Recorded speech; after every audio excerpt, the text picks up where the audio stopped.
Greetings, ladies and gentlemen, and welcome to this latest edition of Tales of Outer Space. And as always, I hope that you enjoy. To each their own dominion, written by Nothing Is Artificial. The station was just short of utter chaos. Not since the war had there been such activity aboard this rather remote station. And this time, there were no klaxons or evacuation orders. Strictly speaking, there weren't many more beings on the station and docked ships than the past few dozen short cycles.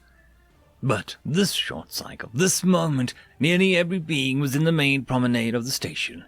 I saw the Volna station manager stride forward as the walls undulated, bringing attention to the manager's destination, a raised yet battered platform. We are all here to remember, to mourn, to reflect, to celebrate.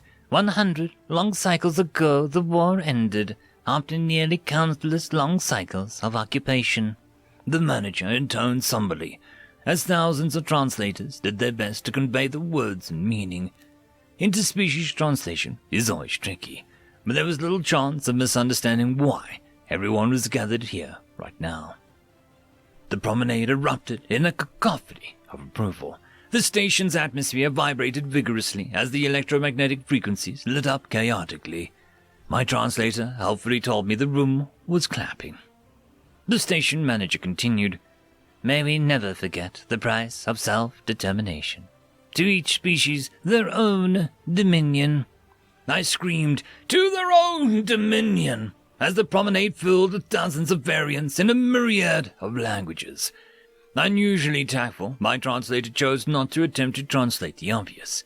And with that, the manager walked off the platform, and the festivities began. I can't say I care for the Volna, but they're consistently concise, and I've always been fond of them for that, despite the fact that I'm well known for being long-winded myself. I found my way to one of the few establishments equipped to thoroughly intoxicate humans. It wasn't too packed, and I got what passes for a seat by a dispenser.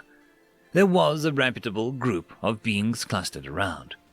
If I had to bet, all but two of them came from prominent families.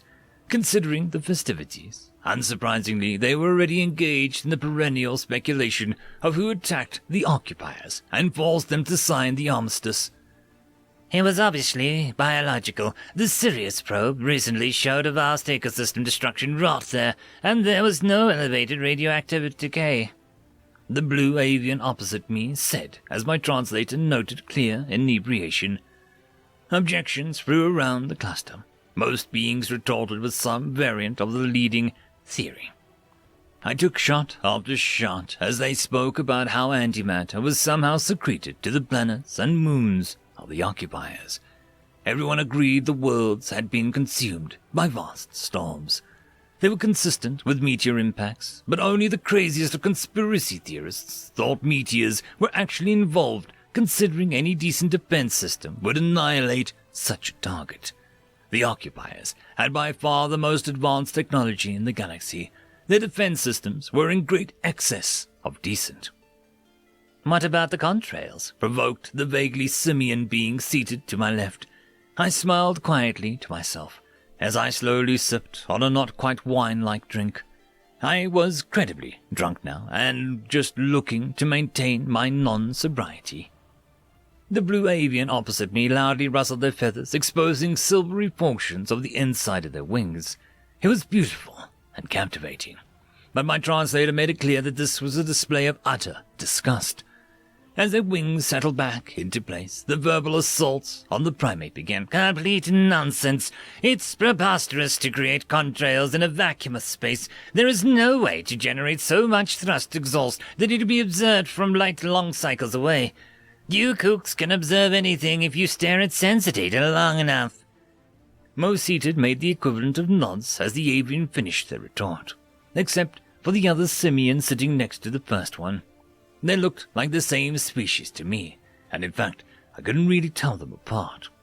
They might have been related, but probably they weren't.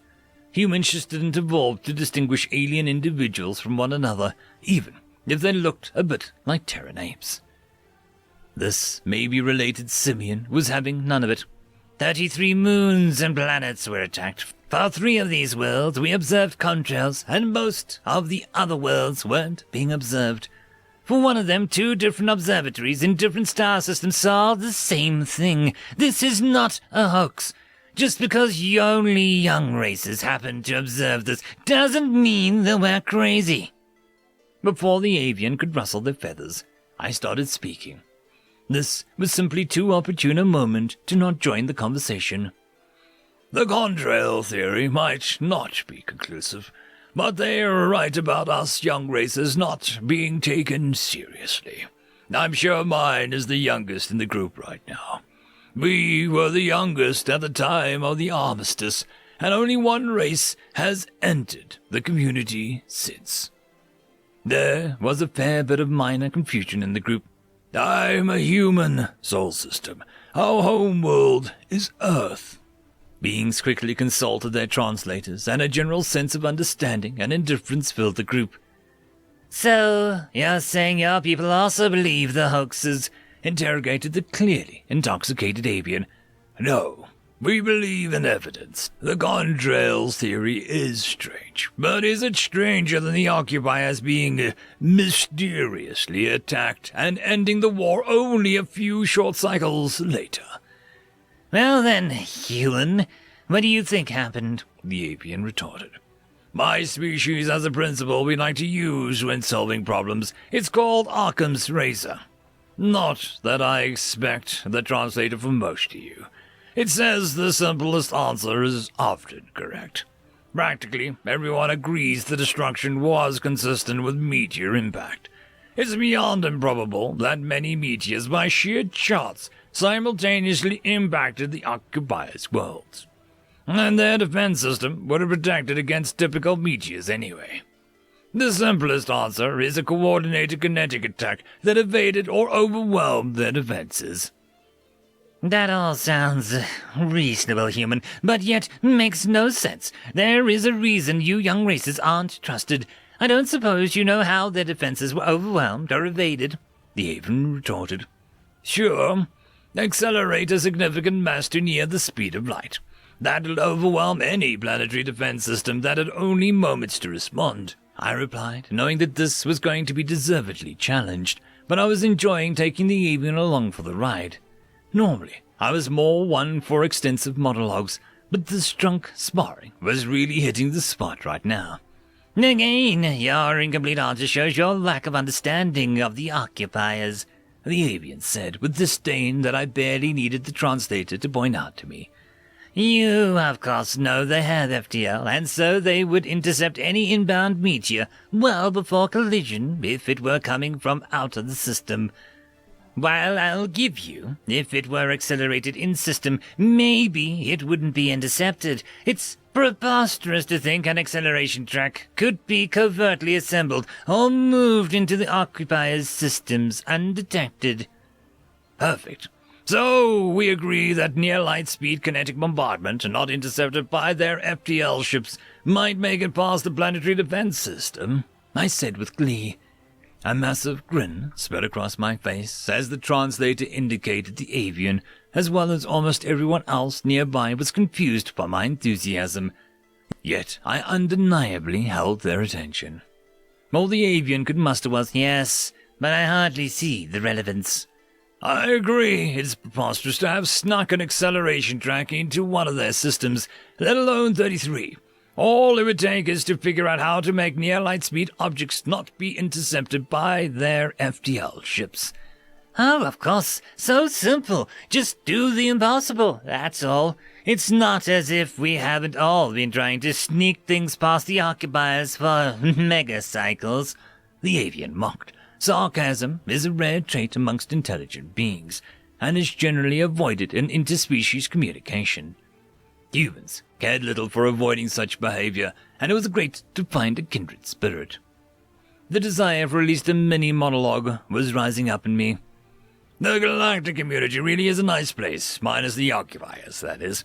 Us humans have enjoyed getting to know you all. You're very trusting, very open. We don't say this too often, and so bluntly, but your attempts at secrecy and evasion are cute. Earth had 12 geopolitical bodies when we entered the community. Surprised and confused looks all around. Perfect. Technically, we had one central one, the United Nations, but it didn't do much. They just acted the part. We didn't lie to you all. We were just creative on how we answer your questions. I know. Almost all species have only one government, and 3 is outright scandalous.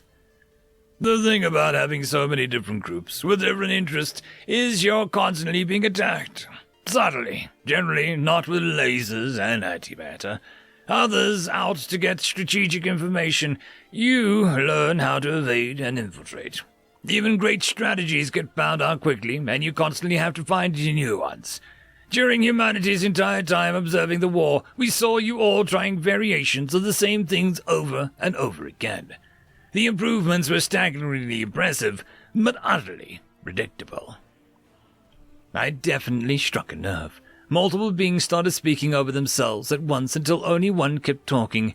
The vaguely turtle-like being continued on. Not only are you foolish, you are arrogant. We may all despise the occupiers, but you seem incapable of learning from them. They occupied for so long because they had the technological advantage, and relentlessly improved on it, so we could not catch up. Their breakthrough invention of FTL gave them uncontested control of the galaxy, and despite megacycles, no other species has yet to develop FTL. Is it predictable others would try to develop FTL? Of course, because it is the right strategy. Is it predictable that we would improve our stealth shielding? Of course, because if we kept it up, one day we might be able to evade their sensors. History has shown the relentless pursuit of ever more capable technologies win. I'm certain your species was still trying to figure out fire, while many of ours had already begun our long and ultimately successful fight against the occupiers. I'd enjoyed your sparring until now, but your arrogance is beyond tolerance. You clearly have no better theories, and wish only to antagonize us. I had hoped to be more captivating and less insulting, but I'm just an astrographer, and diplomatic communications aren't one of my specialties. I thought being genuinely drunk would have sufficed to smooth over my delivery, but I clearly miscalculated a bit. Hey, I was just trying to have some fun with you all. Sorry if I took it too far. I do have a better theory. You probably won't believe me anyway, but it explains everything, even the contrails. The equivalent of eye rolls and laughter came from my semi-voluntary audience, with the exception of the simians. Yeah, full of nonsense, but it is entertaining nonsense. Go on, said the avian with some genuine enthusiasm. Kinetic payloads going 82% of the speed of light impacted each of those 33 worlds. The masses varied so the worlds would be devastated, but not destroyed, and would eventually recover, although, admittedly, probably with rather different ecosystems. The seriousness of my tone and word choice had an effect on my fellow beings. There was no mockery being displayed by them for the moment. I doubt they believed me, but they were listening intently. They were not detected by the occupiers because they're used to you all trying to hide things in space. Ever more absorbent materials, scattering arrays, better sensors, evasion patterns, and so on. These payloads were hidden in time. Do you all know the major principle behind the stasis field? About half the group seemed to. Many scientific ideas were pretty freely shared between species, but most species' technologies were radically different and had no practical way to incorporate one another's. Stasis fields were reasonably common, but by no means pervasive. The relevant part to my story, my theory that is the anchor. In a stasis field, the anchor is used to keep an object, typically a container or room, fixed in time. But the anchor can also be used with substantial constraints to recall an object back to the point in space and time where the anchor previously was. The recall time window is very short. Most of its applications are rather esoteric, as the energy requirements are substantial, far higher than maintaining a stasis field. The avian and turtle-like beings both seemed to be following, as did one other. Everyone else appeared engaged, but not really understanding. Well, At least that's what my translator told me. To my eyes, most of them hadn't changed their appearance in the slightest. So imagine a cylinder moving in a straight line. The front of the cylinder is an anchor. The rear has a recall beacon. Once the rear of the cylinder is where the front used to be, recall the cylinder. The cylinder moves back in time, but its position in space doesn't change. The same cylinder is now directly adjacent to itself. That's not possible, Said the avian after quite a pause. Well, it could happen, but the timing would have to be absolutely perfect, and the energy needed would make this impractical. The avian seemed intrigued and lost in thought. I had a feeling the avian must have worked in power generation or propulsion. This is a good audience. Right, so the cylinder contains a large amount of antimatter. The avian moved its wings in a way that was apparently a thoughtful, if slightly doubtful, nod. When this is done repeatedly, the cylinder will for an instant appear very long and travel the full length instantaneously.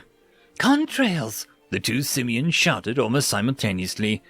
Preposterous, Said the avian, but with a serious lack of conviction. Even if this is possible, this couldn't be maintained long enough to be more than a spectacle. This can't be the means of propulsion. I'd bet a lot this very smart, if skeptical bird worked in propulsion. I was making a mockery of his profession, I suppose. Oh well, best to break it in slowly over copious drinks. You're right, of course. As I said before, the kinetic payload is moving at 82% of the speed of light. It has no propulsion system, per se. It's on a predetermined course. This keeps getting ever more absurd. But I am entertained, so it has no engines, no ability to manipulate thrust. Once it does a recall jump, it'll be immediately off course. It'll have instantaneously moved while the rest of the universe has not. It'll have no ability to course correct. Damn, this bird was sharp. I wonder if we had a trade relationship with their species. I bet they had some pretty impressive creations if this is how quickly they thought when they were drunk. Right again. So it needs to do a predetermined number of recalls, and that's part of the planned trajectory. The simple case is it does all of them once it gets to within a certain distance of the target world, meaning it's moving instantaneously and cannot be intercepted, even by FTL ship. The group was silent for a while. I think most of them had generally followed, and the turtle and bird certainly had. The simians just seemed happy I'd taken their side. That's quite a story, said the turtle, breaking the long silence. Thank you. My people are known for their creativity, I replied graciously. Humans are known for their creative stories, one of the simians said, clearly puzzled. No, although I think that's a shame. We have many wonderful stories. We're known for our creative solutions to very important problems, I said as I finished the last sip of my not-quite wine. It was a pleasure swapping stories with you all. To each their own dominion, I shouted as I stumbled my way out of the bar. End of story. Disrespectful, written by Infernalism. Larry's Lagrange point was just your average dive bar. Imagine a small point in space where, due to the quirks of physics and gravity, things that float into that area stay there. It orbited a large gas giant that was being actively mined for its many gases, and so its patrons were of the rough and tumble variety. Miners, security, and the like. Larry was a former miner himself who won the right to the little spot in a poker game 15 years ago.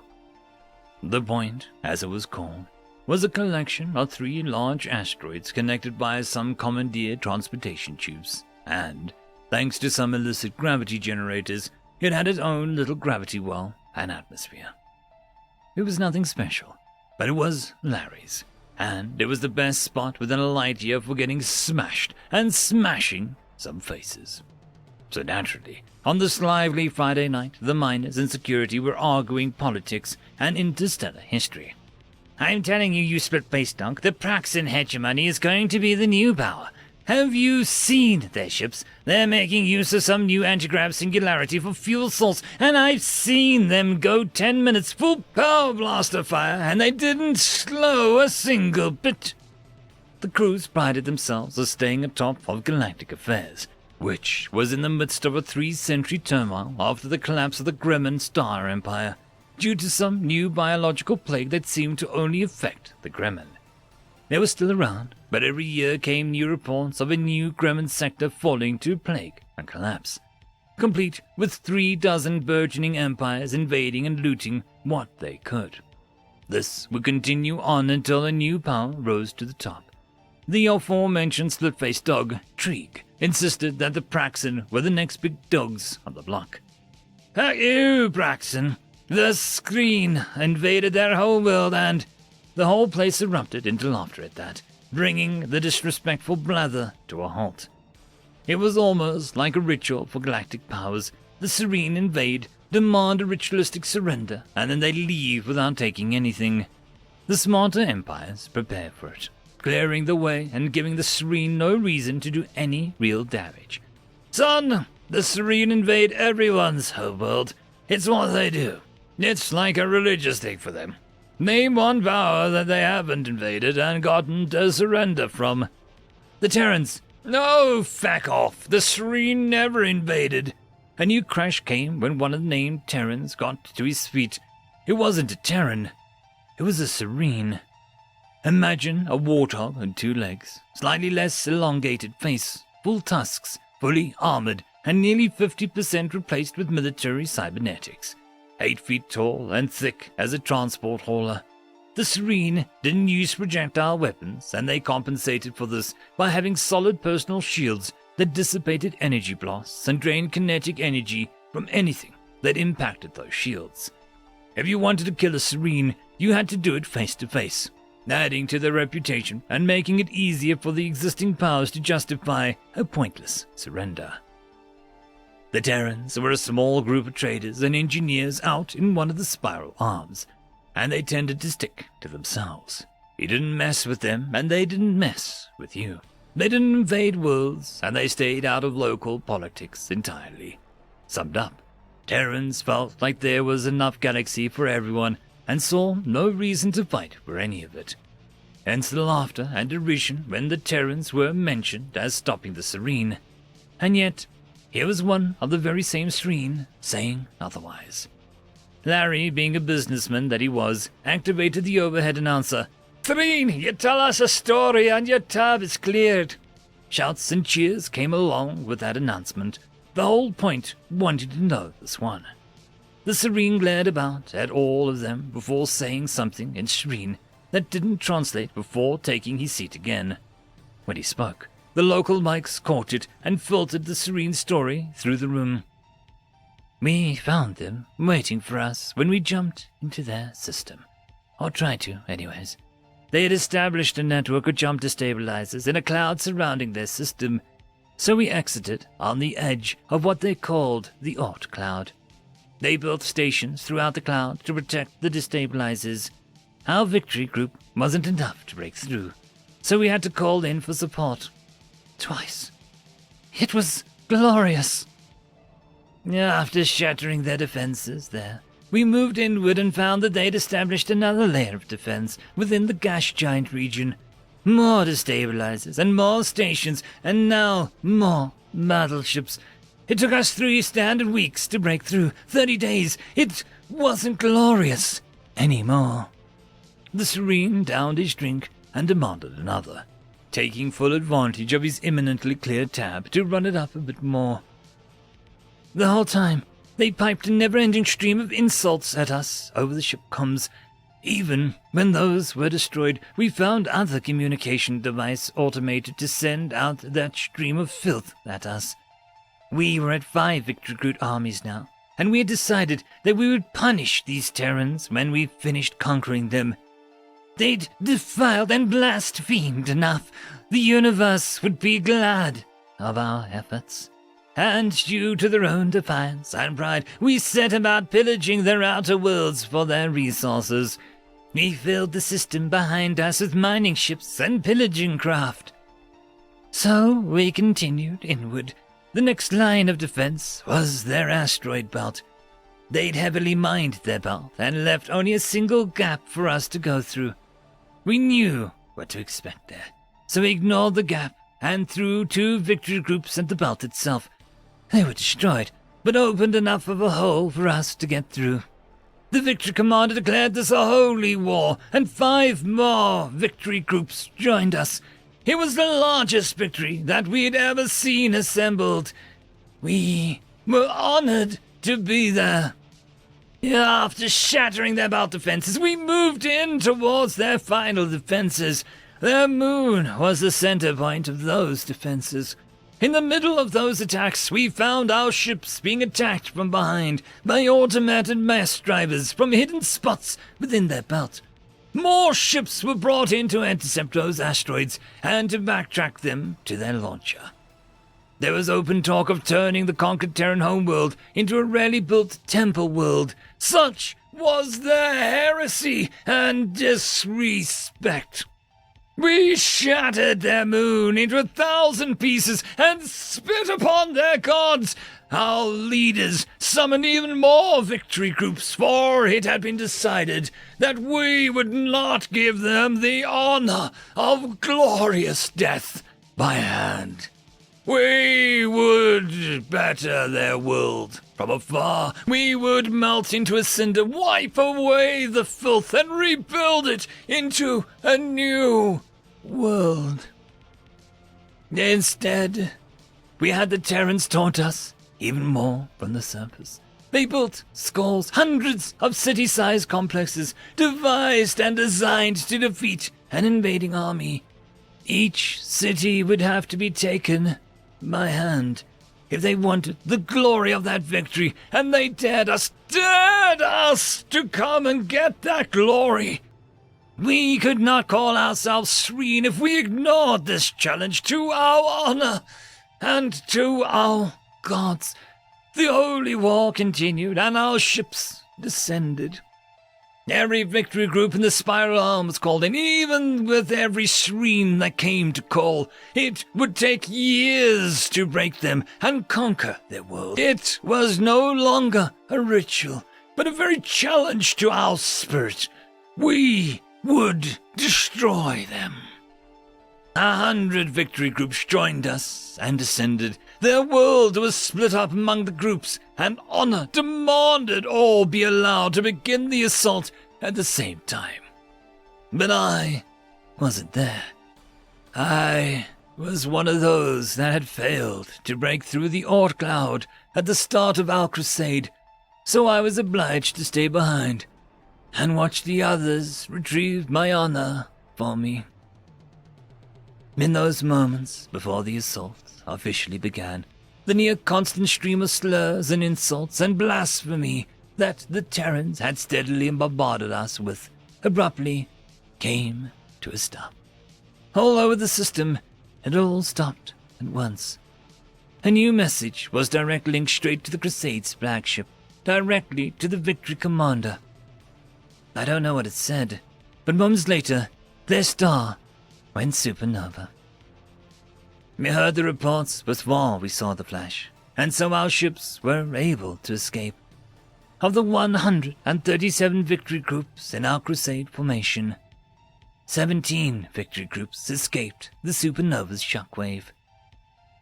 We reported back to Shreen, and we were told that the crusade never happened. We were told by our leaders to never speak of it to other Shreen ever again. And since you're not Shreen, they can fuck off. I heard later that the Terrans were in another system now, not far from their old one, and were busily terraforming it to resemble their world that they had sacrificed.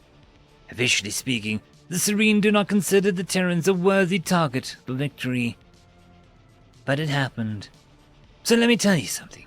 If you want to go to war with the Terrans, you better be prepared to fight a group willing to destroy everything that they have to deny you victory.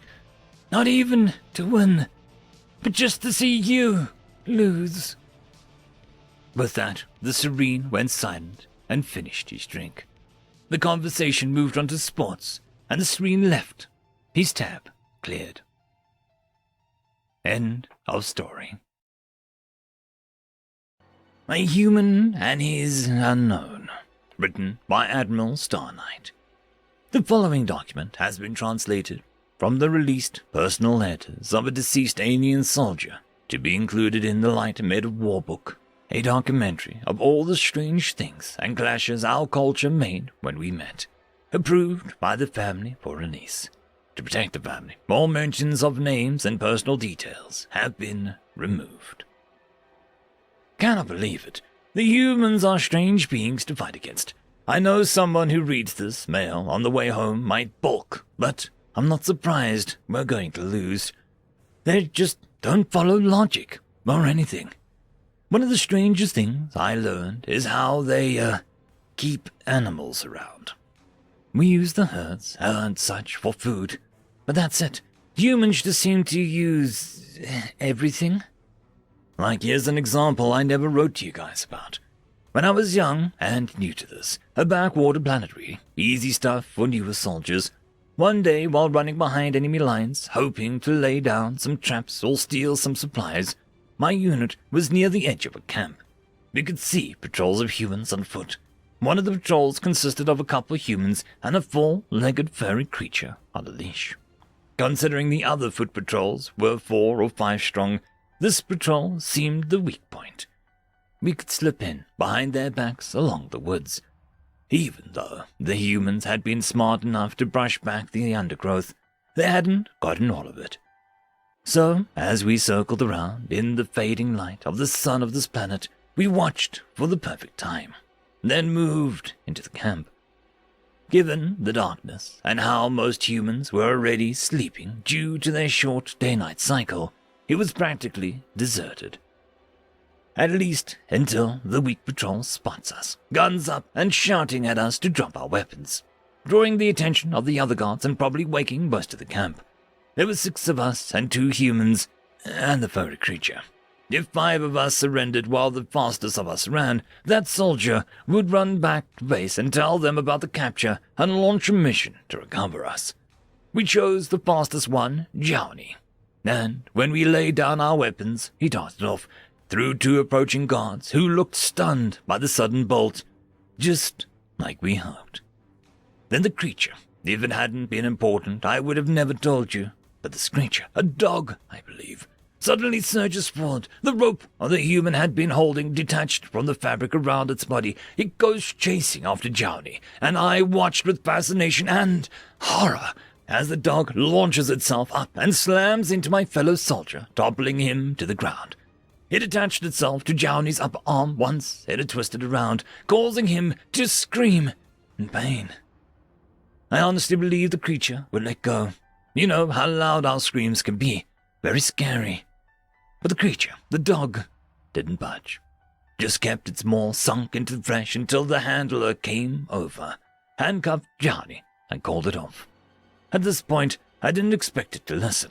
Too starved, or too wild with blood taste to listen. But the creature let go and sat down, growling, but no longer attacking. I was amazed. They had creatures for attack on command. The idea was foreign. A creature that would attack a larger, smarter being and listen to a handler. That's not all. You know, I was soon traded back, being so inexperienced I wasn't worth much in personal trade, but wasn't worth holding on to. So they gave me back to get some of their own soldiers. Next, we took some small city on a human planet.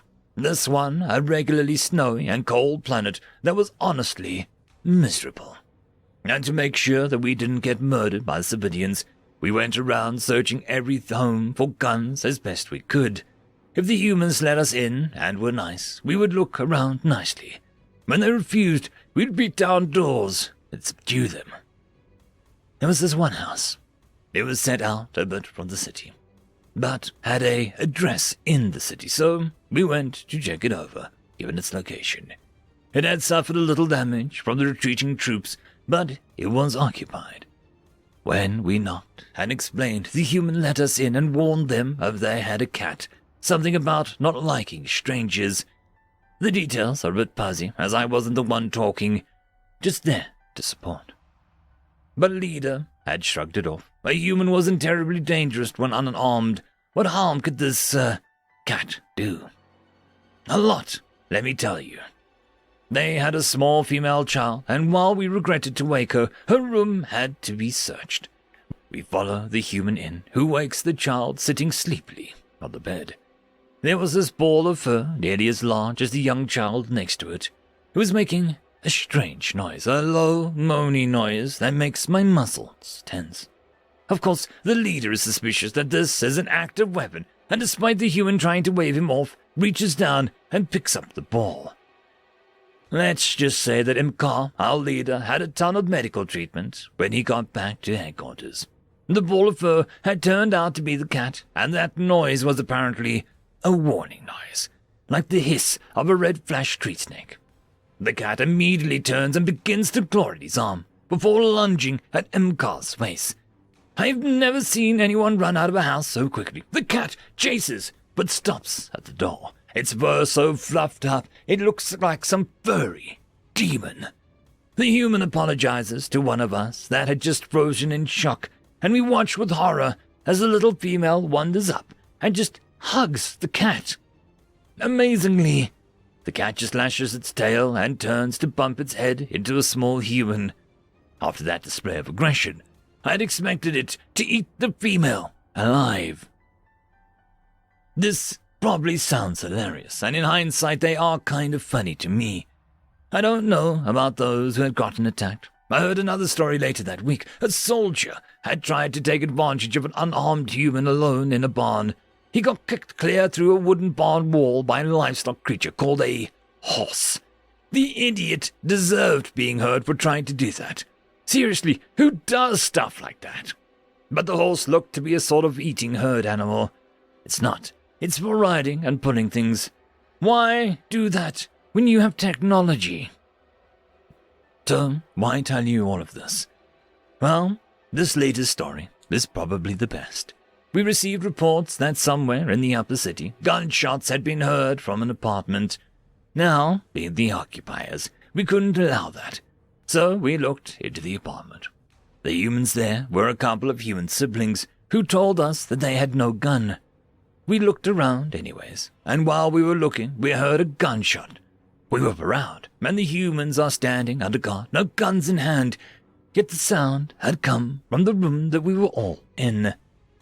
Then again, the gunshot sound, and we narrowed the sound down to a large boxy-like thing in the corner under the brightly colored blanket. Ripping the blanket off, we were greeted by the sight of a black barred cage filled with colorful ropes and wood shapes. A bowl of dried fruit and a bowl of water on one side, and a grey bird thing sitting there staring at us. "Good morning," it said in an eerie human-like voice. "Time to wake up." Of course, we demand to know what this is, and they say that it is an African grey parrot, a bird they keep as a pet. We ask what a pet is. It's owning an animal for fun, basically. They keep a talking bird around for fun. Seriously, I would be freaked if a bird flew up to me and started talking. Then the damn thing makes a gunshot noise again, and the humans shrug helplessly. Apparently the bird had learned the noise while they were watching a war movie.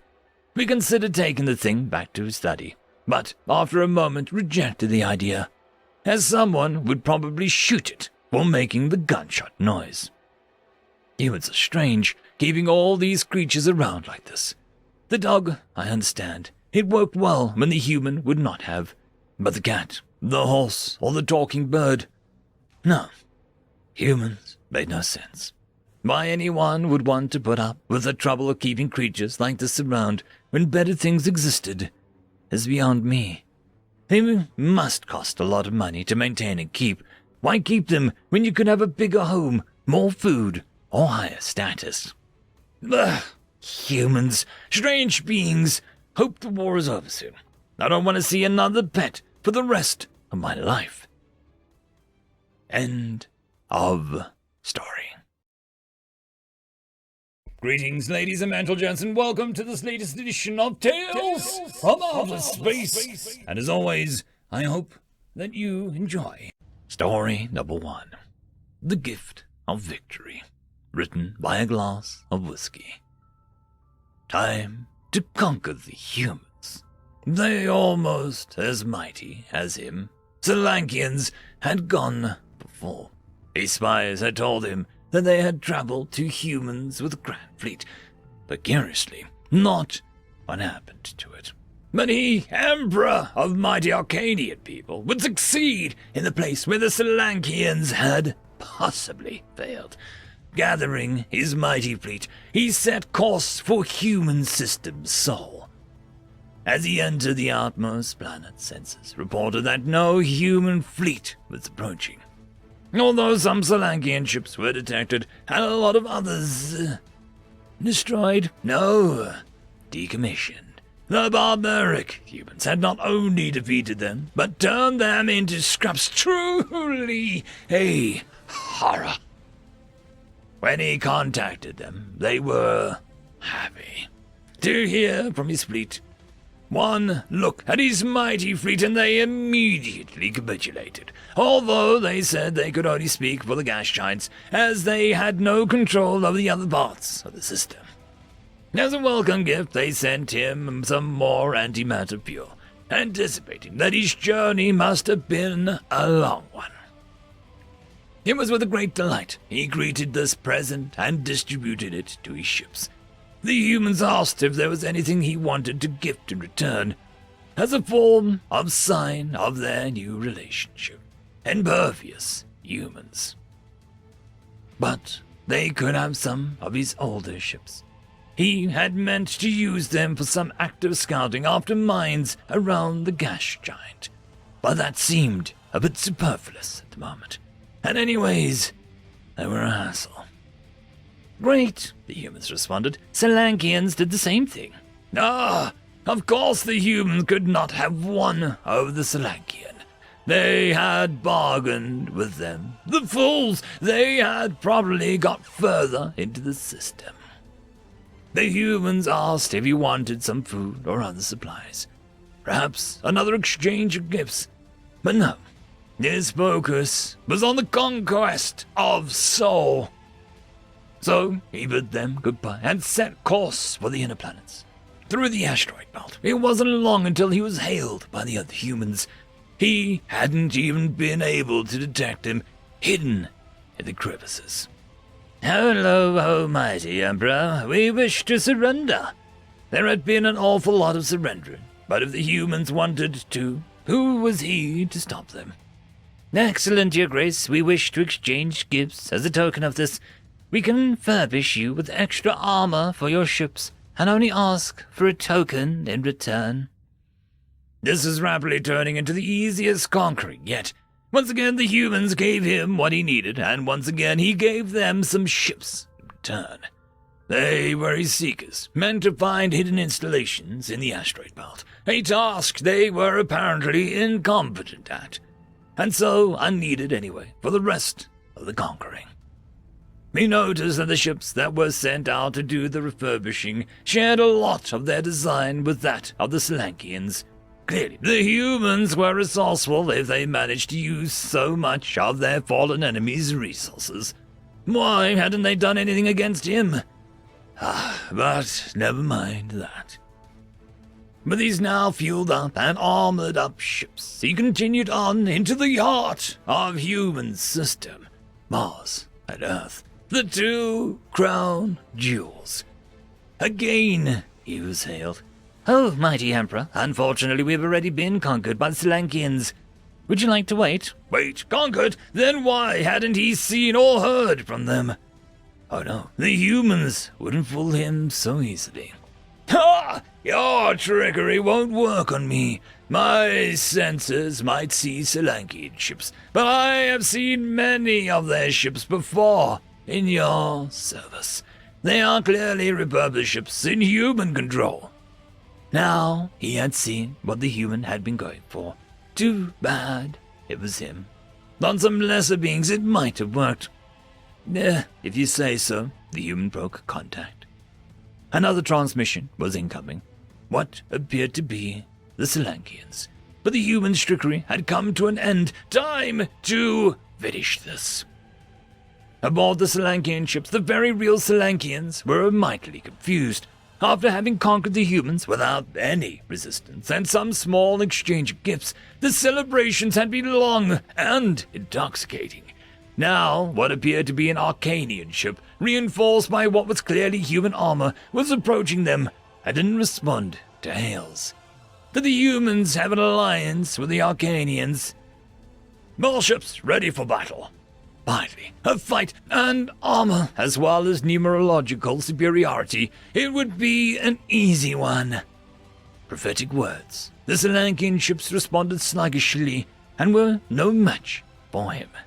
His great armada made full speed for their positions where they were ripped to shreds. His conquest complete. Well done there. It was the incoming transmission from the humans. Our surrender is yours. Congratulations. He was not used to those he had defeated congratulating him, but he could certainly get used to it.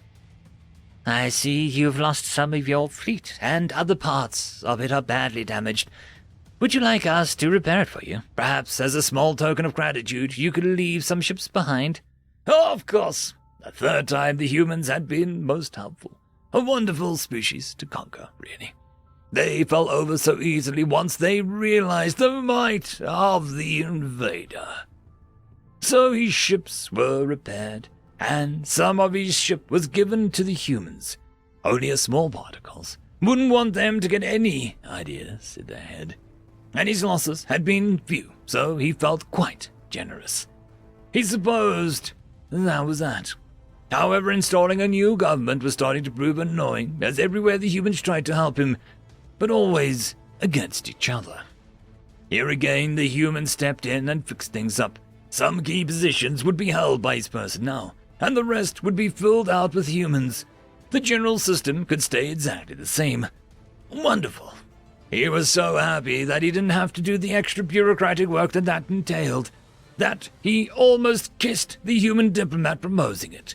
A gaping maw full of teeth had unfortunately scared the poor sod away. Soon he grew bored. What do you actually do with the conquered species? They were so happy to help that he almost felt bad. Can't have a warlord feeling bad for his conquerees.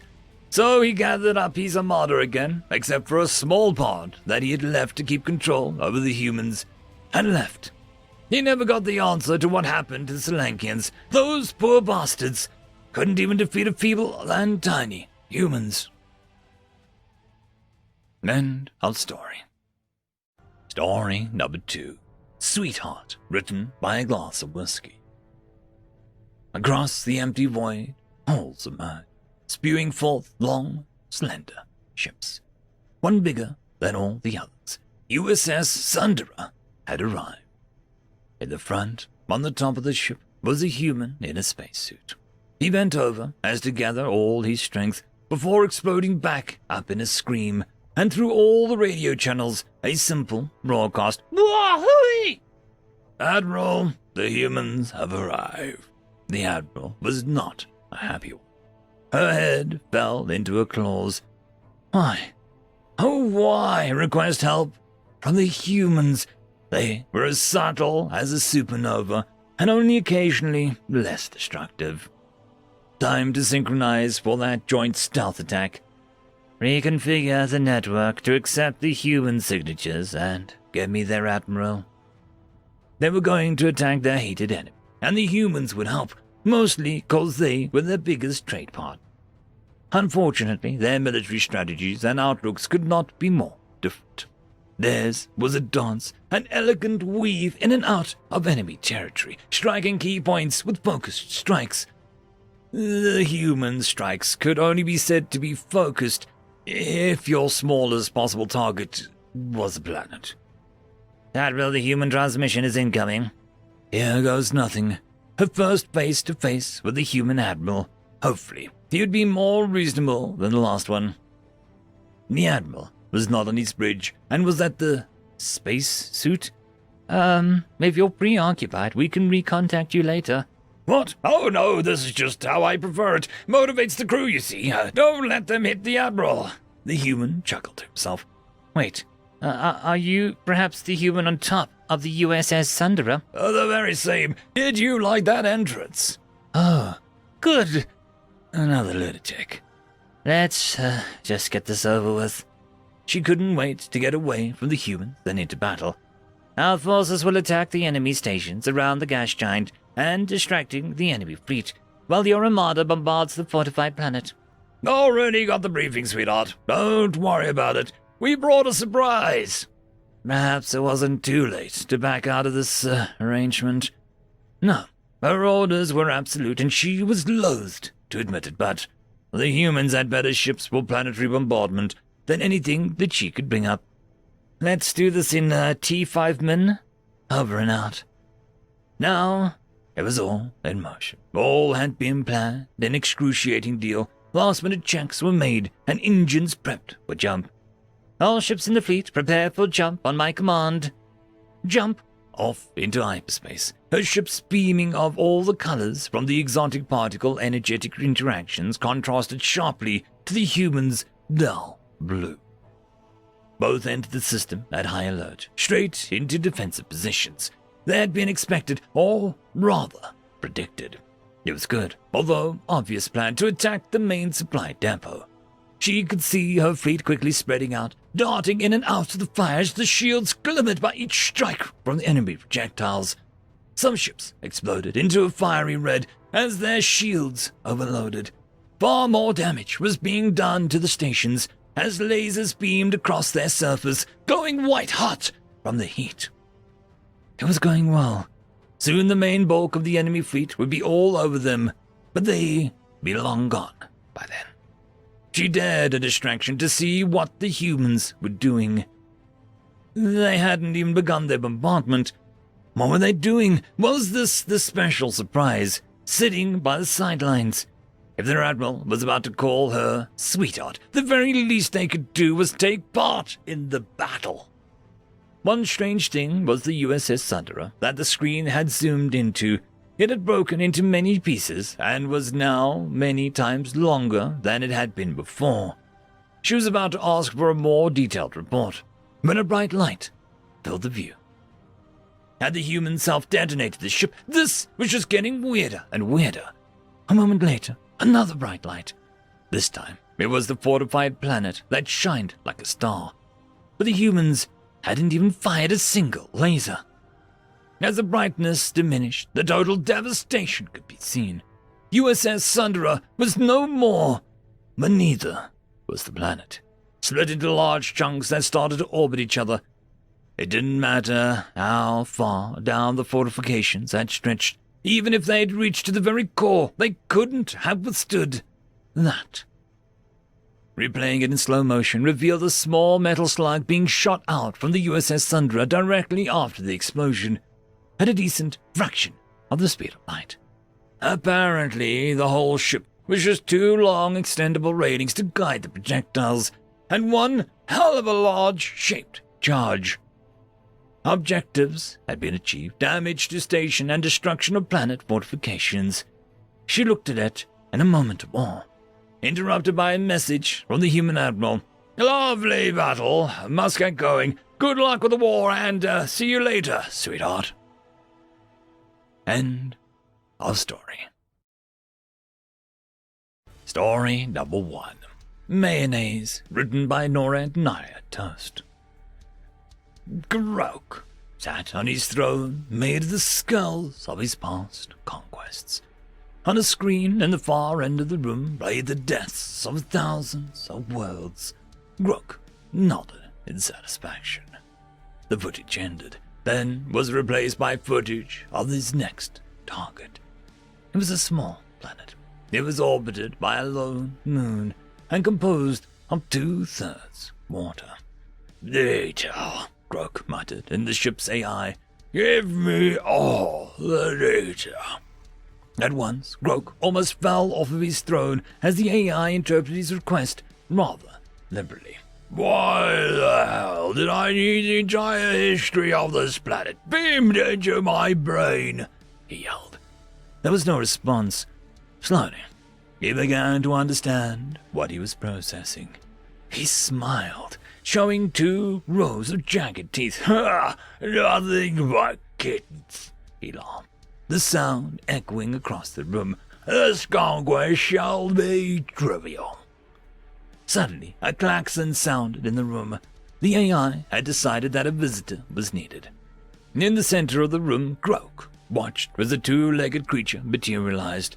It yawned as it dropped a can with Bud printed on the side of it, and then scratched at the appendage at the rear of one of its limbs. Groke was incensed. "I am Groke, the destroyer of worlds, subjugator of our countless species. Identify yourself, interloper." His voice was loud enough to rattle bone. The human dressed in underwear and a stained dressing gown looked around, appearing confused. He replied. I'm Dave. Damn, I may have drunk too much. What is this place?" Dave's eyes, half-lidded, yawned, a piece of drool hanging from his mouth. He stuck his hands into his pockets. One hand re-emerged, holding a spoon. "Weep, human! I am your conqueror. You beauty race does not... Do you not realize who you stand before? How importunate! I should cut you down where you stand. What in the 10 rings are you doing?" Groke roared, the room shaking from the baritone of his voice. Dave appeared to ignore him, swaying from the effects of the empty can and from the movement of the floor. From his under pocket, he pulled out a jar. He muttered. "Weird dream." Dave stumbled a few steps forward until he banged his shin on a table, though he did not react to the pain, then glanced around the room, taking in the bones adorning the walls. Weird. "Human!" Groke's fury was reaching new heights. A vein on his forehead bulged. "Do you not realize the seriousness of the situation you're in?" He jumped to his feet as he grabbed a sword that had been lying on top of the pile of skulls. Dave yawned and replied, "I'm getting a snack, cock." He proceeded to unscrew the lid of the jar, dip in the spoon, and lift out a portion of its contents. The contents jiggled, wet and glistening with fat, as Dave lifted it to his mouth. "Human, what are you consuming?" Groke, discombobulated at Dave's actions, took a step forward and strained his eyes in order to read what was written on the side of the jar. "Maru," Dave mumbled, then swallowed, coughed, and tried again. "Mayo." At this, Groke took a step away from the human.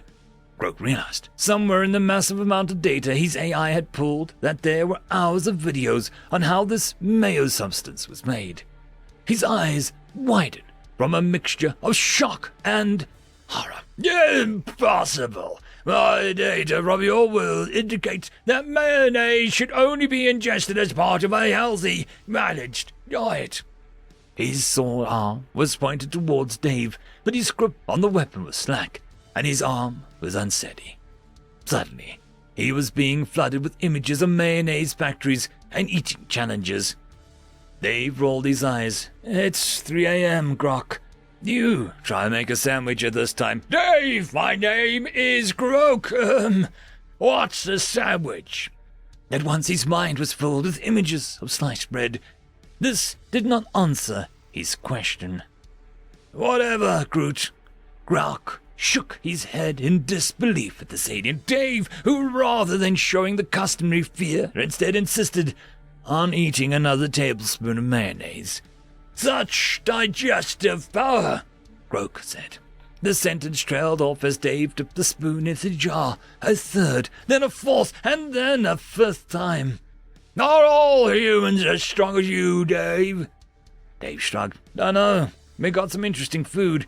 You should Google strumming." Despite Dave's inebriated state, his pronunciation of the Swedish word was, rather inexplicably, perfect. "Had a pal that ate a packet of cinnamon once. Does that count?" Groke's mouth fell open in shock. The mere mention of strumming had instantly pulled images of humans eating it into his mind. "Incredible! Dave, I wish to visit your planet, not as a conqueror, but as a friend. I have underestimated your species' ability to produce warriors as strong as yourself." Sure. I guess. Dave clutched his stomach. "Gawk!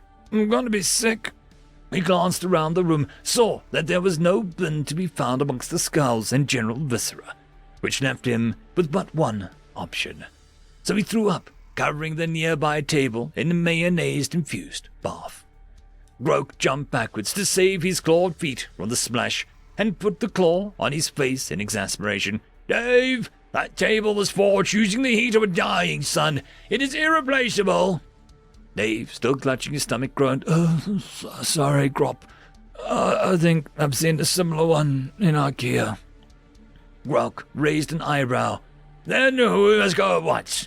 Which star system is this IKEA in?" "It's 3 or 4 a.m., Gut. They're closed."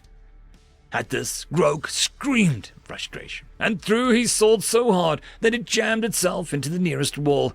"I regret ever thinking of conquering your planet, you mayonnaise-infested fiends!" End of story.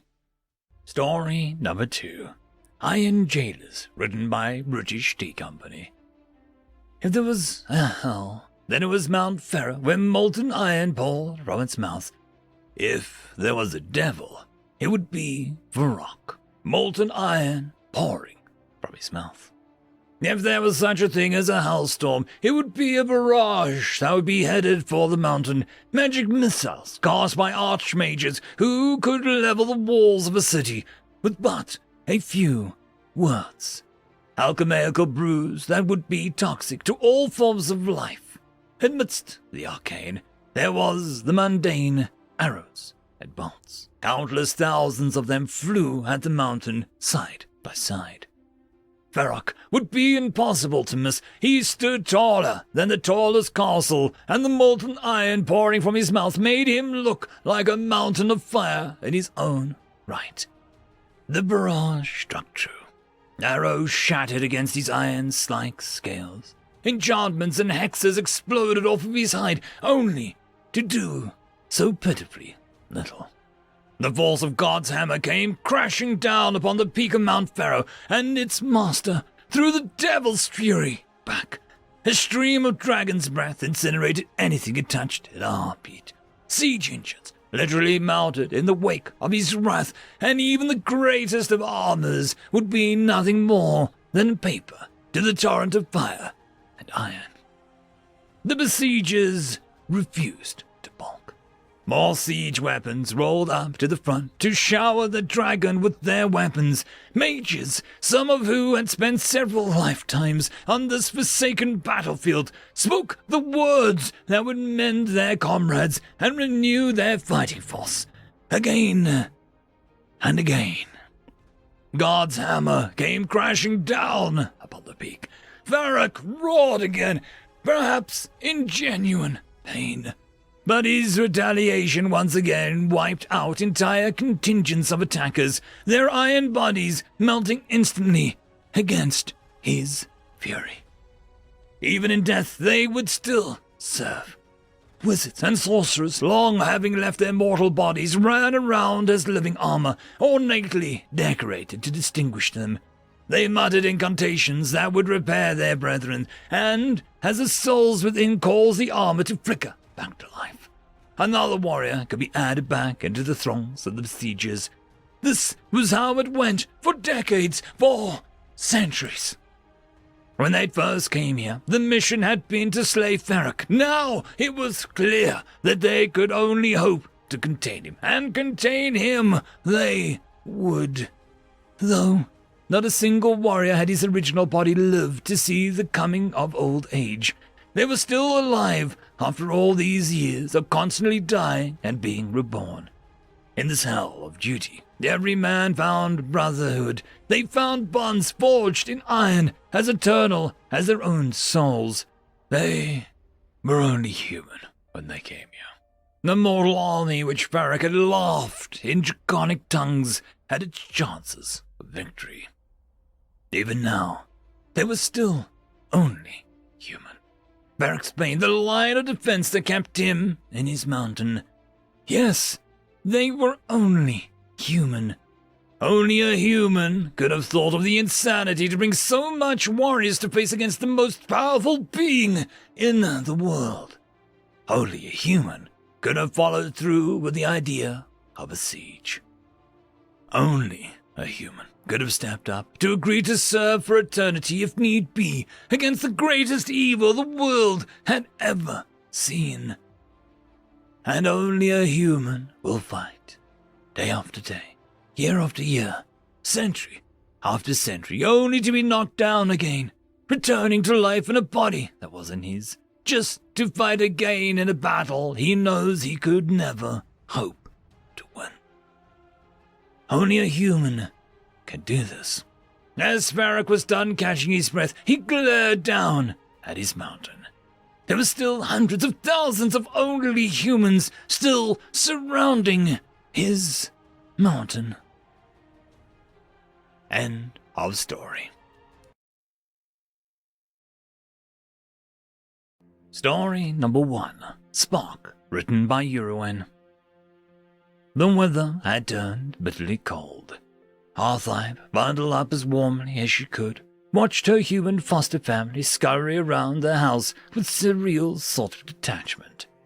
It wasn't that the humans hadn't been welcoming from the start, for they had done their best to consider her one of the family since the very first day that she had arrived.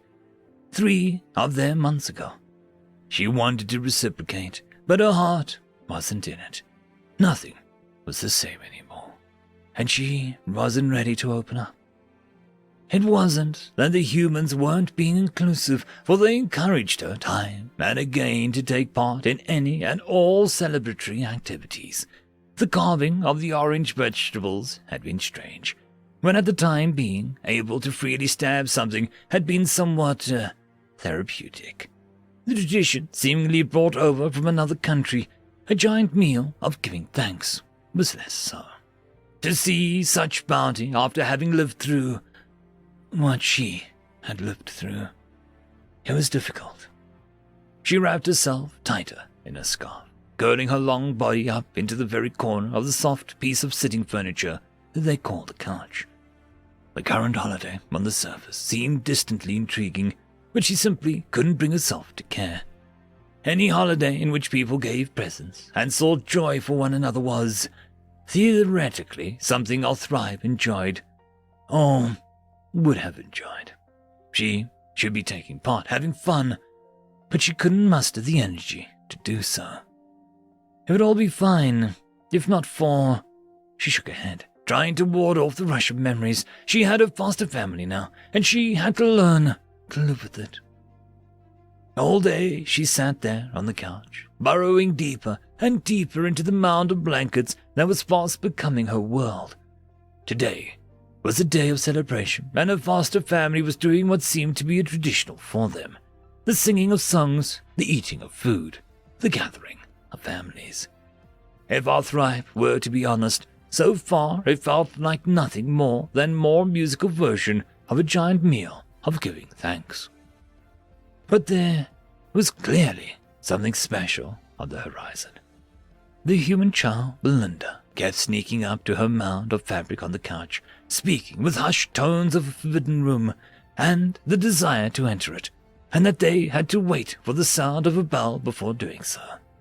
Arthibe understood absolutely none of it, and wanted to vocally dismiss the whole scenario as artificial and unwanted, but something in Belinda's sparkling eyes caused her to hold her tongues. Crushing someone else's childhood does not restore her own. As the day wore on, Belinda seemed to become more and more agitated. Despite herself, Arthibe slowly grew intrigued. How would this impending situation possibly top the human child's uninhibited joy of going door to door and demanding sweets from others? Evening fell, and Arthibe's curiosity continued to grow. By this point, Belinda was almost visibly vibrating with anticipation, and it was quite difficult to concentrate on anything other than the small human's overpowering excitement. Just as she was about to uncoil herself from a snug blanket nest and brave the cold room in search of some sort of answers, she heard a sound. A gentle tinkling noise coming from another place in the house. Belinda squealed in delight and all but forcibly dragged her foster sister out of a spot at the couch. Together, Belinda running in enthusiasm and Arthibe merely following out of confused curiosity, they reached the closed door behind which the little bell had rung. There was a slight crackling sound in the air, and Belinda opened the door to reveal a flash from a worryingly dry cloud storm. The smell of smoke, treetop fire, her home ablaze, a strange tree, with leaves that looked like needles, decorated with "Have to leave, no time, jumping down so far down, away from the fires, jumping to danger." Shiny and colorful baubles, long strands of things that she had learned were called garlands, and "Predators, Omen, Opal, don't leave me, please come back." On every branch there seemed to be a waxlight, a candle, and where there was not a candle, there was so much fire, so many dangers. "Open, oh Mama, where are you?" Something that crackled and spat little scintillating stars, reflecting in the rounded baubles and making everything look so tired, so hungry. Where is everyone else? Colorful and wild and Arthrive breathed deeply, staring at the tiny fire sparks. She was with her foster family. She was safe. The room smelled like smoke, yes, but also of greenery, of life. It was a scent entirely unlike the one that haunted her, and as she smelled the strange mixture of explosion fire and needle tree, she found that it might actually be somewhat pleasant. The upright grey sticks were still giving off their tiny firelights, and Arthribe watched as every little star spark seemed reflecting in the depths of the colorful rounded tree baubles. Each sphere was its own little parallel world, and each was full of little fairy fires, and all were hanging from the branches of the needle tree. Utterly entranced, she sank into a puddle of coils on the floor, watching the reflected infinity with wide eyes. Arthribe had no idea that fire, pain, loss, fear could still manage to be so beautiful. The spark-giving sticks, one by one, splattered into finished silence, until all that was left were the candles. The larger glow, Arthribe found, was also beautiful, as it flickered and swayed simultaneously on all the baubles, infinite worlds in an infinite dance of flame and warmth and life. It had been so long since life felt so beautiful, and Arthribe fell headfirst into the feeling and gave herself over to it. Time seemed to stand still, weaving and dodging the candlelight as though it was its dance partner. She was startled out of her reverie when Belinda placed a box wrapped in bright paper onto one of her coils. The name on the tag was hers, and Arthribe was stunned to see that it was written, however haltingly, in her native alphabet. For the first time in months, Arthribe found herself wanting to smile. She was not whole again yet, not by a long shot, but perhaps the first steps in healing had finally begun to take root. Pulling Belinda down beside her for warmth, and smiling just a little more at the way her foster sister giggled at the action, Arthribe opened her present, all the while knowing that the greatest gift she had been given that day could never have fit in a box in the first place. End of story. Story number 2. Spiders of Terror, written by Belgain Rockfan. Daddy, can I ask you something else about terror? Anytime, my son. What is it? Well, I've been thinking about the wasps. If they are so scary and dangerous, why haven't they taken over Terra? That's because they've been told in check by both humans and by something they call spiders. What are spiders, Dad? Spiders are 8-legged, 8-eyed carnivorous nightmares of every insect that lives on Terra. That includes other spiders, by the way. Some are small as the tip of your smallest digit, and some grow bigger than your face. Most spiders hunt other insects by weaving sticky webs in or between trees, on passageways, or wherever they please, including in humans' homes. The threads of their webs are so thin they might as well be invisible. But they are made of a material so strong it was 5 times as strong as the materials the humans used to build their great skyscrapers.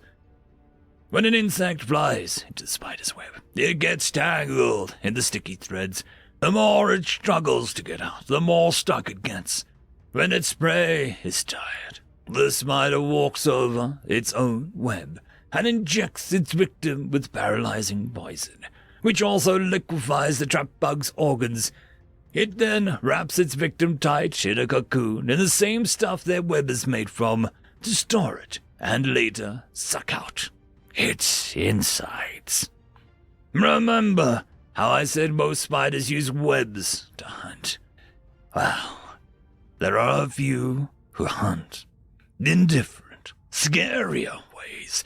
They bury themselves in the ground or cover themselves with leaves. When a prey walks by, BAM! The spider flies out in hiding space and grabs it before poisoning it. Then it retracts and waits for the victim to die. When the poor thing finally succumbs to the poison, the spider drags it away to its hiding place, where it can devour it in peace. Some of these spiders even got enough deadly venom to kill or severely harm a human if it is not treated immediately.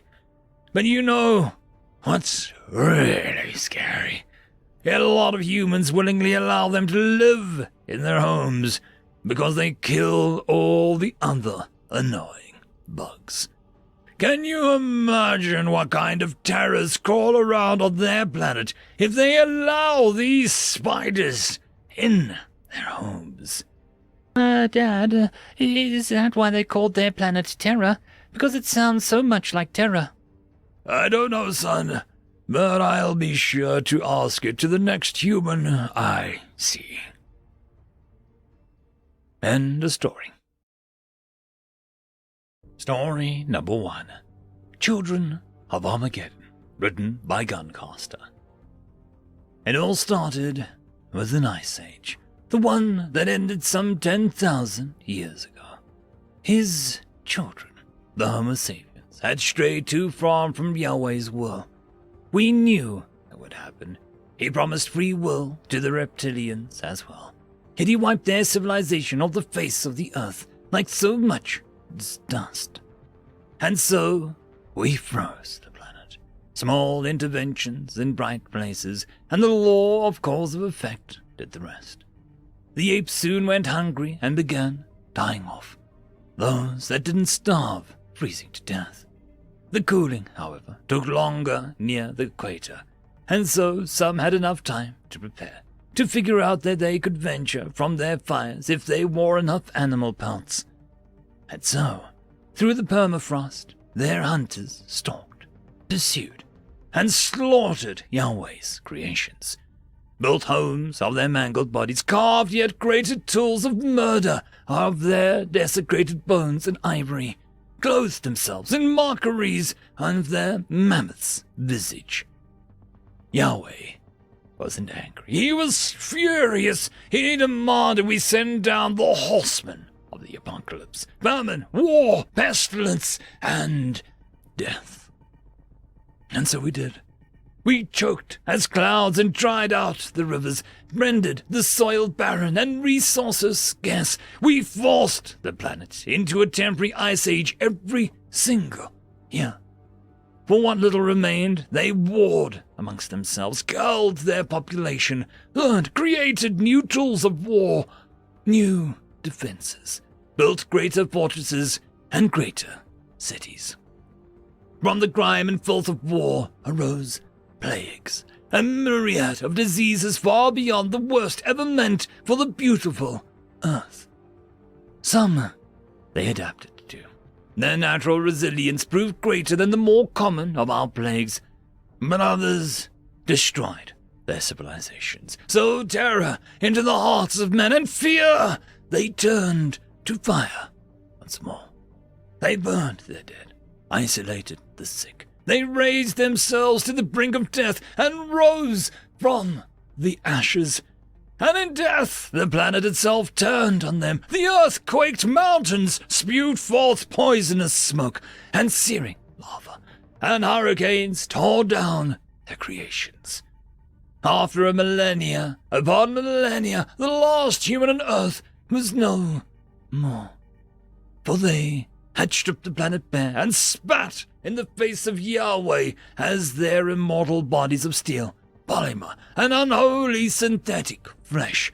They had destroyed his creation and enslaved it with chains of industry and logic. In their arrogance, they built titanic machines with stars in their hearts and fled to the cosmos, corrupting lesser species along the way. What punishment could await them?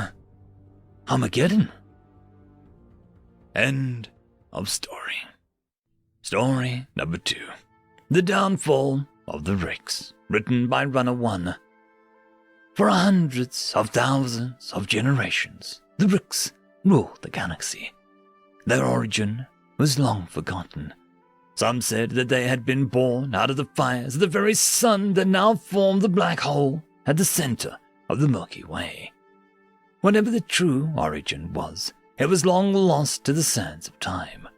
Over the last few million years, their empire had spread to nearly every inhabitable world in the galaxy. As their population had grown, they had searched for more and more remote worlds to inhabit. It did not matter to them if there was already sapient life on a planet. If it was suitable for colonization, the indigenous people were conquered and subjugated as slaves. If a world fought too hard for its survival, then the Ricks would simply eradicate all life from orbit, then move in and make the world their own. But something had gone wrong a few years ago. The Ricks began to lose contact with some of the most remote worlds. Ships were dispatched to see what had happened. Each and every ship had returned with the same story. They were dead. All of them. Each and every world that had lost contact had been wiped out. Everyone was dead of some unknown illness. At first, the Ricks believed that something had come home with the returning ships as their crews began to also die. But soon, it became apparent that this was not the case. Messages started arriving that almost every planet in the Ricks Empire was dead or dying. Their top scientists and doctors worked tirelessly, but no one could identify the origin of the virus that was killing them. It seemed as though every Ricks on every planet in the galaxy was infected with the virus. Even worlds that had not been visited by other Ricks in the last hundreds of years reported outbreaks of the same symptoms before going silent. Soon, there was only one Ricks world that had still had life. In a medical facility, in one of the larger cities, the last remaining experts worked to avoid the seemingly inevitable. The Ricks doctor looked in the mirror. The telltale sign was impossible to miss. On his upper mouth orifice, a large boil had formed. In a day or so, it would rupture and begin to drain pus. Death would be inevitable within a few hours more. The doctor lowered himself into a chair and held his head in his hands. "I have failed," he muttered under his breath. "Dr. Intubus," yelled the young intern. "I have it! I know what is killing everyone!" The older doctor lifted his head from his hands. "You've said that before." "But this time I'm sure. It's a human disease." "Human? What is that?" "They are, or rather were, a race that inhabited a world orbiting a yellow star in a very remote arm of the galaxy. The Ricks invaded the world about 1,000 years ago. Instead of surrendering to a superior force, they put up a hopeless fight. Command eventually made the decision just to wipe them out instead of conquering them. They were eliminated, and the world was colonized." "What makes you so sure that you have the correct source?" "I've matched the symptoms, and then the virus itself, to one of their own medical databases. The humans called this herpes." "Everyone knows that the knowledge of any conquered race is saved for the benefit of the Rex Empire," replied the doctor. "How did you make this match when everyone else failed?" Well, Dr. Intibus, their planet Earth, as they called it, was conquered so long ago, no one thought to look that far back in history for the source of the disease. So, what is the cure? I'm afraid there is no cure. Then you have the wrong disease, or it would have wiped out the humans. No, sir. It was not fatal to them. Over half of their population lived with the virus dormant in their bodies their whole life. Dormant? Yes, sir. The virus lies dormant along nerve pathways until some unknown influence triggers it. Nerve pathways? But we Ricks have nerve receptors in the skin on our hands that we touch with other Ricks to communicate silently. That is why everyone is infected, sir. Every time one of us has communicated silently with another Rix, we passed on the dormant virus. That is insidious. That's correct, Dr. Intibus. And based on my analysis of the virus, it has been spreading throughout the galaxy for at least 1,000 years. But that's not at all. I examined the virus at a genetic level. This virus has been modified somehow. It looks like the humans managed to modify the telomeres to greatly extend the dormant period. It is my opinion that the humans somehow learned that we have no resistance to this virus and modified it as a time-delayed genetic bomb. All they had to do was infect a single Rix with it. And wait. But they are all dead. They are all died 1,000 years ago. What would be the benefit? The intern thought for a moment before speaking. Perhaps revenge? As the intern spoke, the older doctor noticed that he too had a large boil developing near his mouth orifice. My God, we are doomed as a race as soon as we set foot on that world. Halfway across the galaxy on a blue-green world orbiting a yellow sun, rubble and desert scrub brush concealed the former mouth of a long-forgotten cave that had been blasted shut 1,000 years earlier.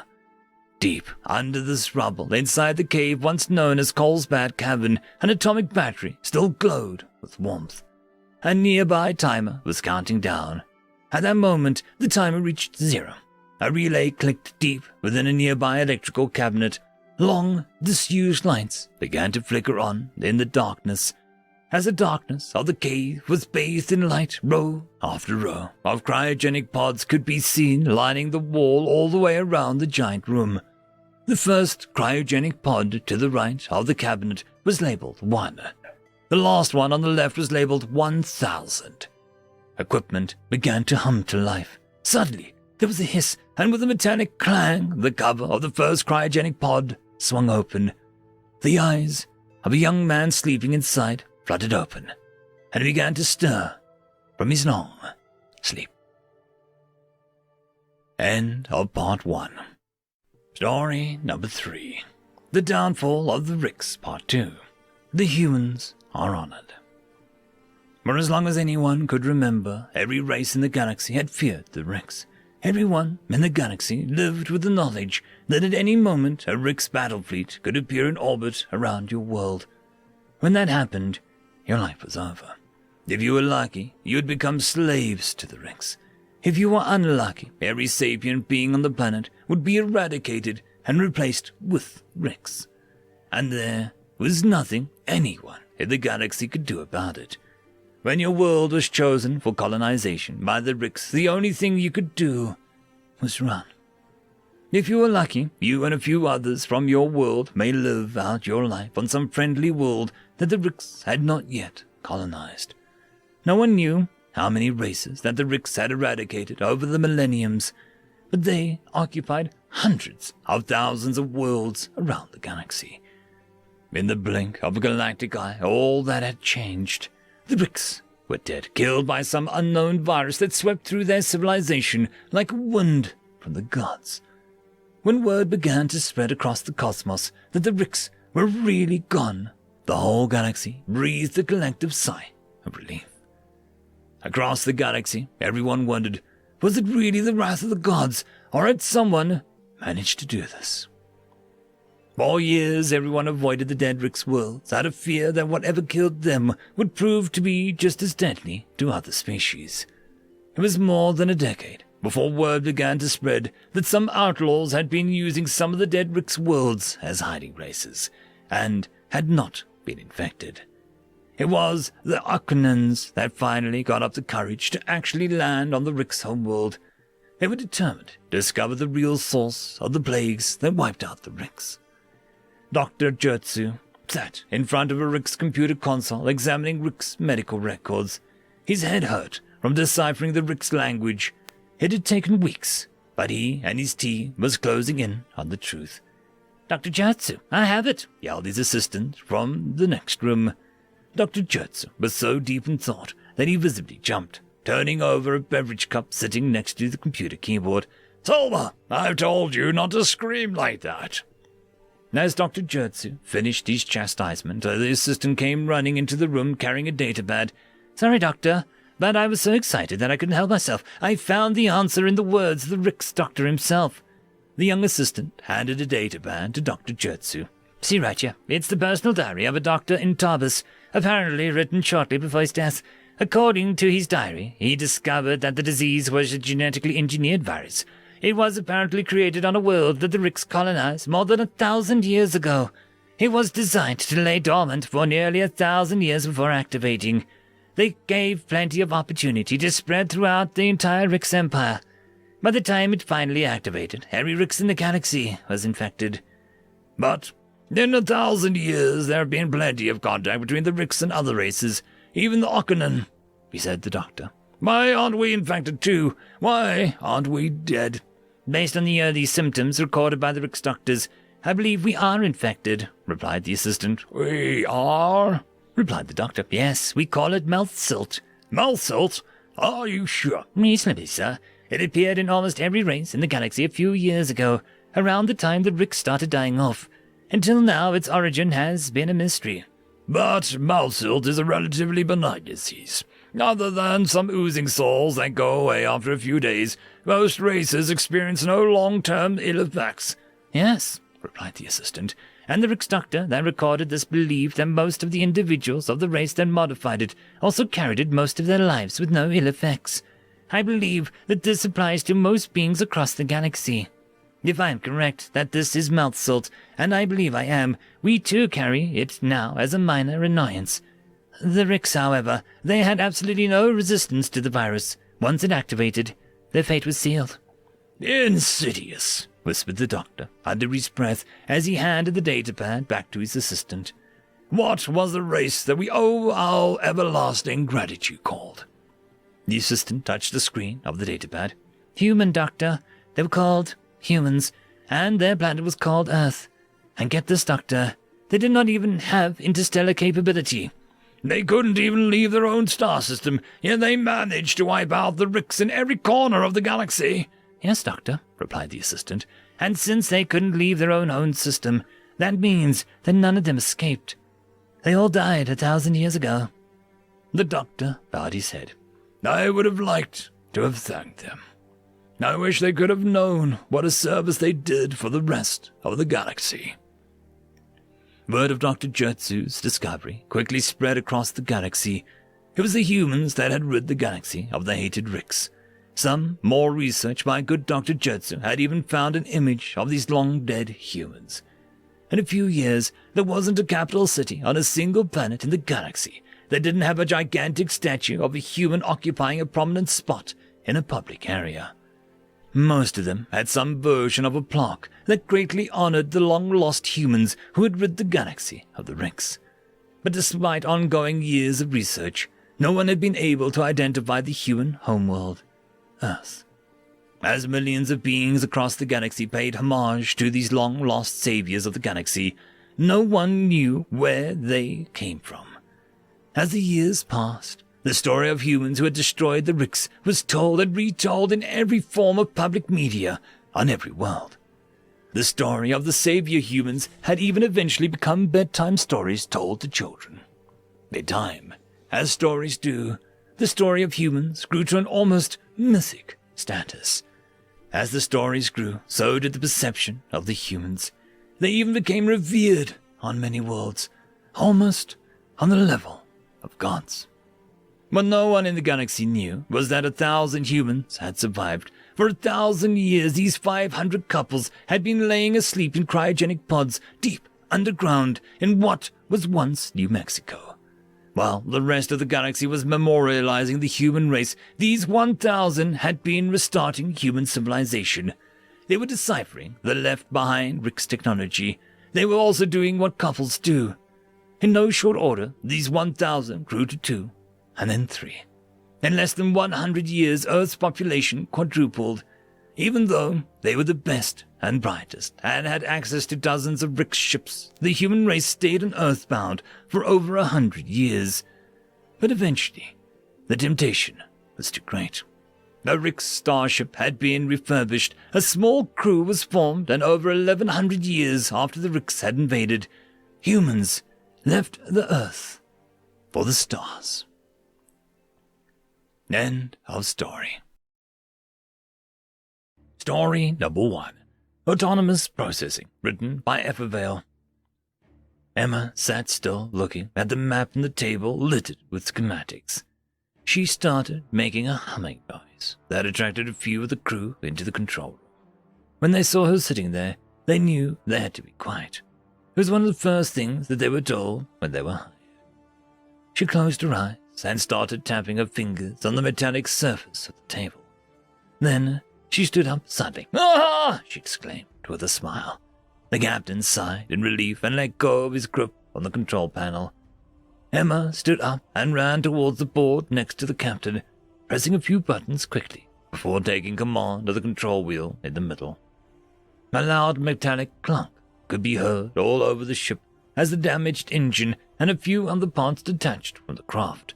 Suddenly, the ship started to accelerate in an askew direction and began to slow turn and spin, making many of the crew members dizzy. Some of the newer members were nervous and scared, but the veterans smiled as they held on to whatever they could.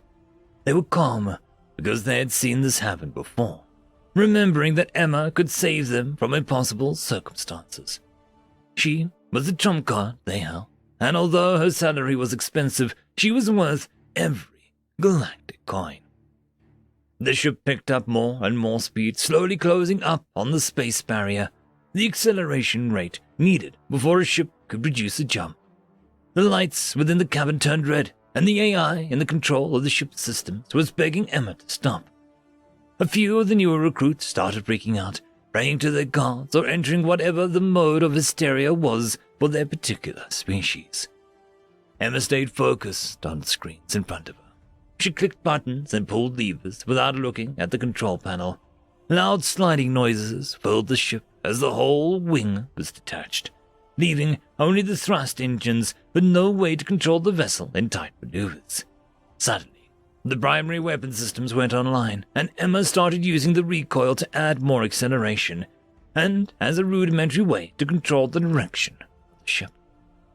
They reached critical acceleration and broke the barrier. The jump was sudden, and those who were not holding onto something fell on the ground. Their destination planet was in sight, and Emma sent out a signal requesting help from a nearby space station. She raised her eyebrows and took a big breath and smiled. "Nice," she said, breaking the silence. Hassad noticed that Emma would do this whenever she completed a task. He wondered if this was something that humans would do, although he had only met a few in his lifetime because of their status and rarity. Humanity was the only species with what the Hellralians called autonomous processing. Haddis had learned about them growing up. Humanity was the youngest species that had reached the stars, beating the second youngest species by almost 43,000 zeta cycles, or 1 billion human years. And even though there had only been a species for a couple of thousand human years, they had already technologically surpassed many of the older races without any help or interference. Many larger ships employed a human if they could afford it, and even though human slavery was illegal, some of the more depraved species still attempted it, although it almost always resulted in the human escaping, even if they acquired it as a child. Emma was still a teenager and was only available a couple of the months a year, so all the dangerous missions were done at that time. But it was the only way their company could afford a human. They knew that once she graduated from Human University, a much more significant corporation would offer much more. Humans initially only lived up to 100 years on their home planet. For a sentient species to live for such a short amount of time was unheard of. But it gave them the ability to learn incredibly fast.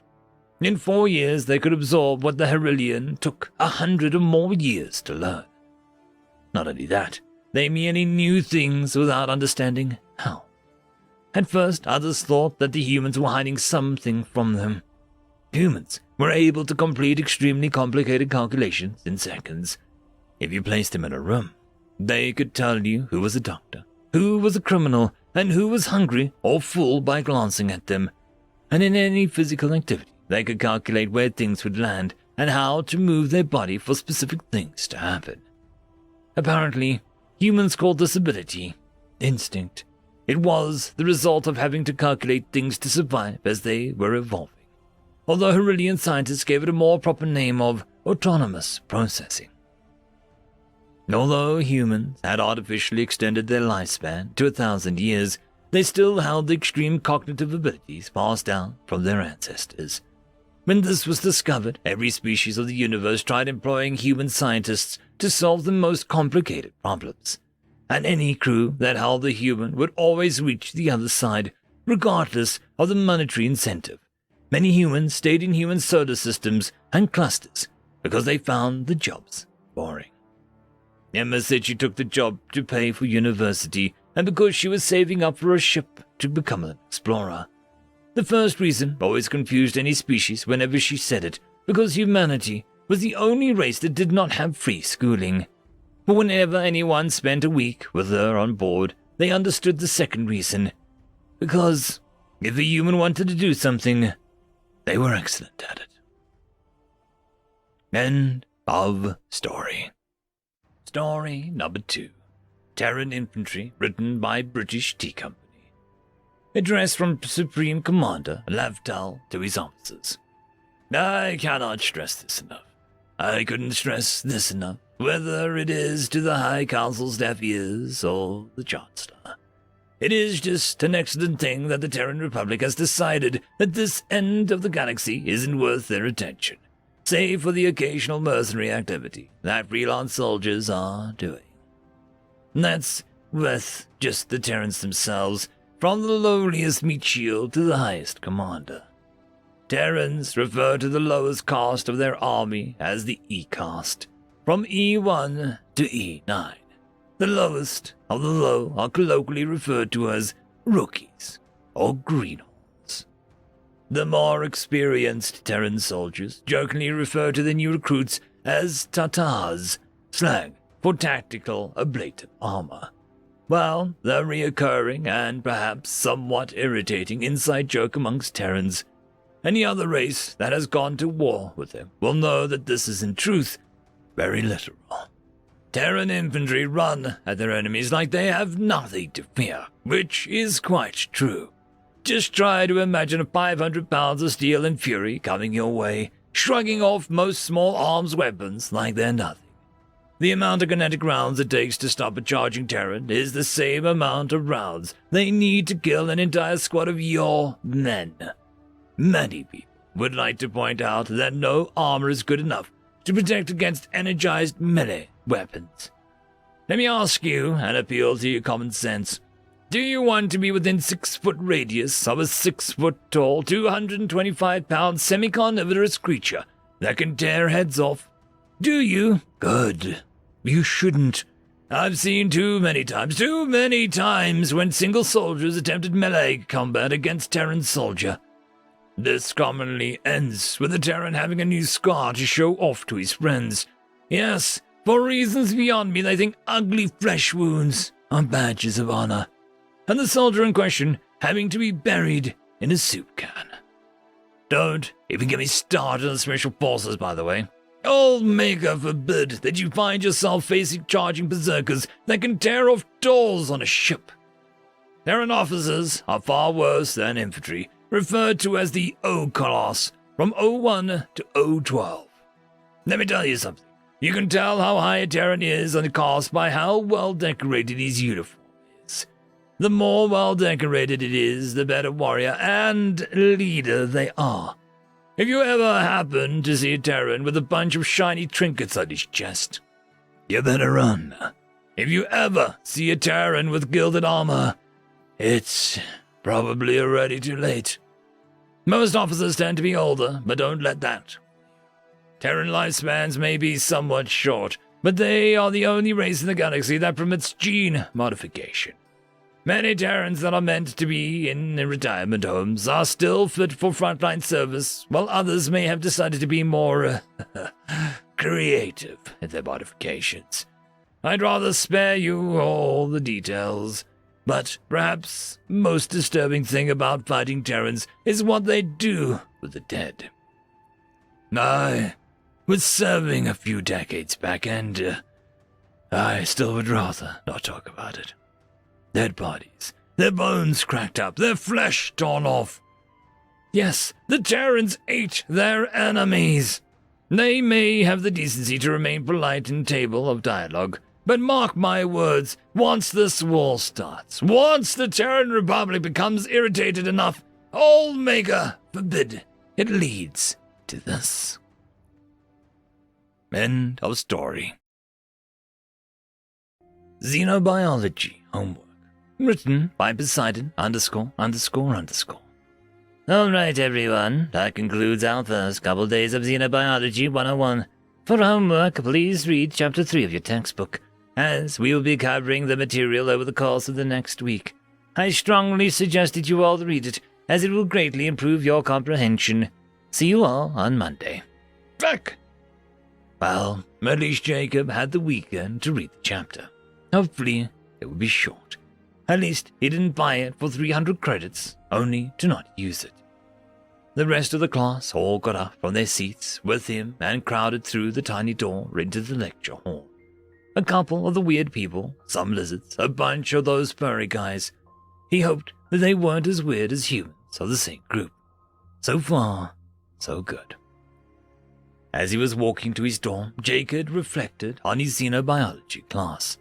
For a class he picked by closing his eyes and jamming his finger at the list of classes to fill the science requirement, it wasn't too bad. So far it had only been the syllabus. Thank God the teacher went over it in class, a calendar for the semester, and a list of topics that they would be covering. Walking into his dorm, Jacob decided just to get the reading out of the way. He didn't have any plans, and he wanted to explore the campus. He'd be there for a while, and having the whole weekend to discover stuff would be better than cutting it short for reading. Sighing, he put down his bag, took out his xenobiology textbook, sat down on his bunk, and began reading. Chapter 3, Convergence of Evolution. So far, we have covered the origin of organic molecules and evolution in broad terms. In this chapter, we will focus on a phenomenon coined by the humans before their first contact, convergent evolution. 3.1 Origin of the theory. While many biologists from many species have noted this is one example or another on their respective planets, Earth seems uniquely suited to convergent evolution. Of course, this phenomenon is widely present in the galaxy as a whole, but rarely on individual planets. While there are a number of hypotheses as to why Earth has a much higher rate, the most widely accepted one proposed simple charts as the reason. Regardless of the cause for convergent evolution, anyone can determine its importance by looking at the races of the galaxy. There are numerous traits that all share in common, regardless of planet of origin. Before humans were inducted into the Galactic Republic, there was a quiet debate as to how species from different planets could evolve similar features. However, when the first human delegate to xenobiology affairs arrived, they immediately explained their concept of convergent evolution. Simply, the convergent evolution theory states that populations of organisms under similar environmental pressures can develop analogous features. For example, the sharks of Earth were once widely believed to be just another type of fish, with some peculiarities. However, it was discovered that sharks and other fishes diverged very early in the planet's succession. While it may seem that both sharks and fishes have scales, sharks do not. The scales on the shark are actually modified dental structures which now provide protection.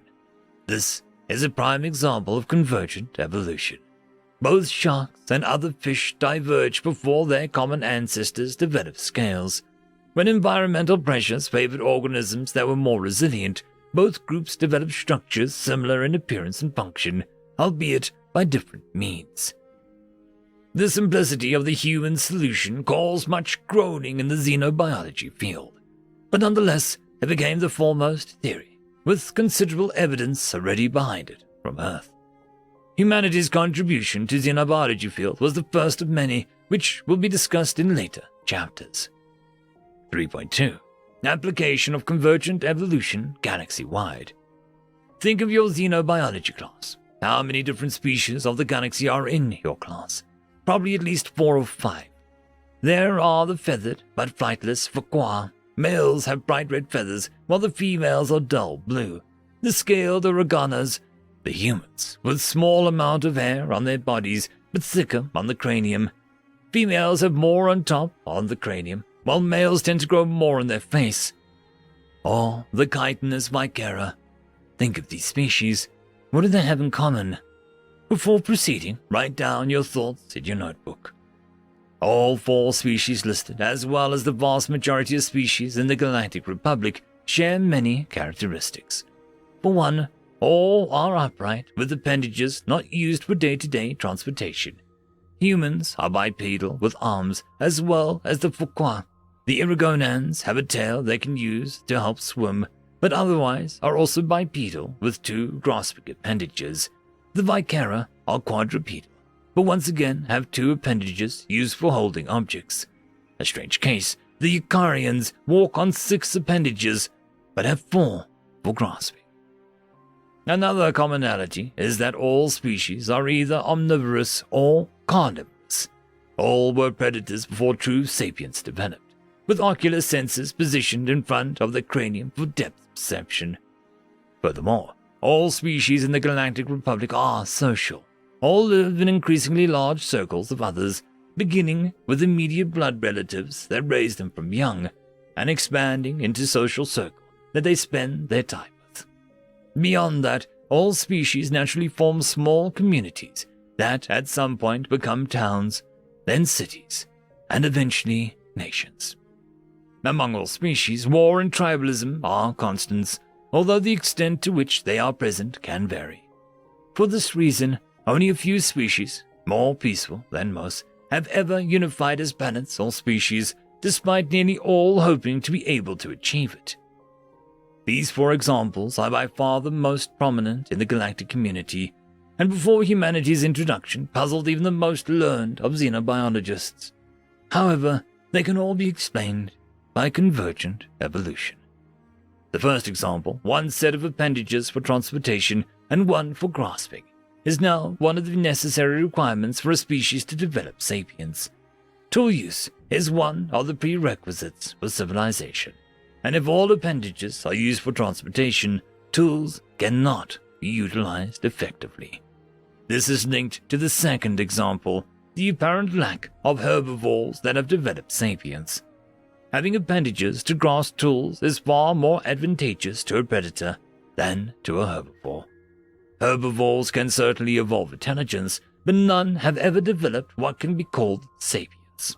The closest any have ever come are the Faya of the Foucault homeworld, along with elephants and gorillas of the human homeworld. Carnivores, with their superior depth perception, can accurately throw or jab a spear, which greatly improves the chance of a successful hunt and reproductive success.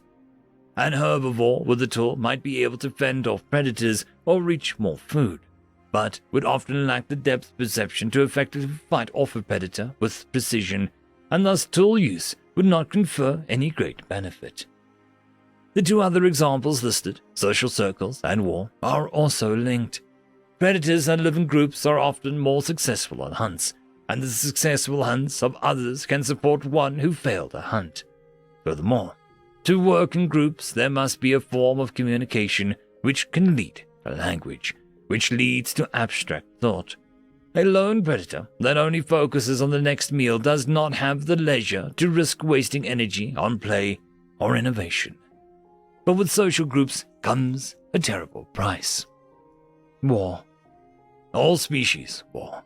Some are more prone to it than others, but all have it. Among predators, conflict is inevitable. Competition for resources can cause one group to split into two, or force two groups that could previously coexist to fight for survival. Furthermore, to work in social groups requires individuals to be able to trust one another, something that is generally built over time and stronger with familiarity.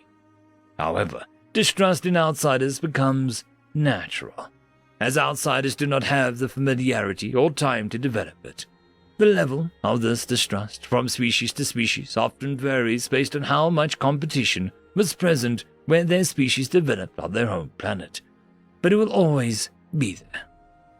Humanity once again has a term for this. They call it xenophobia, which along with many more of the words such as xenobiology is derived from one of the most ancient cultural languages.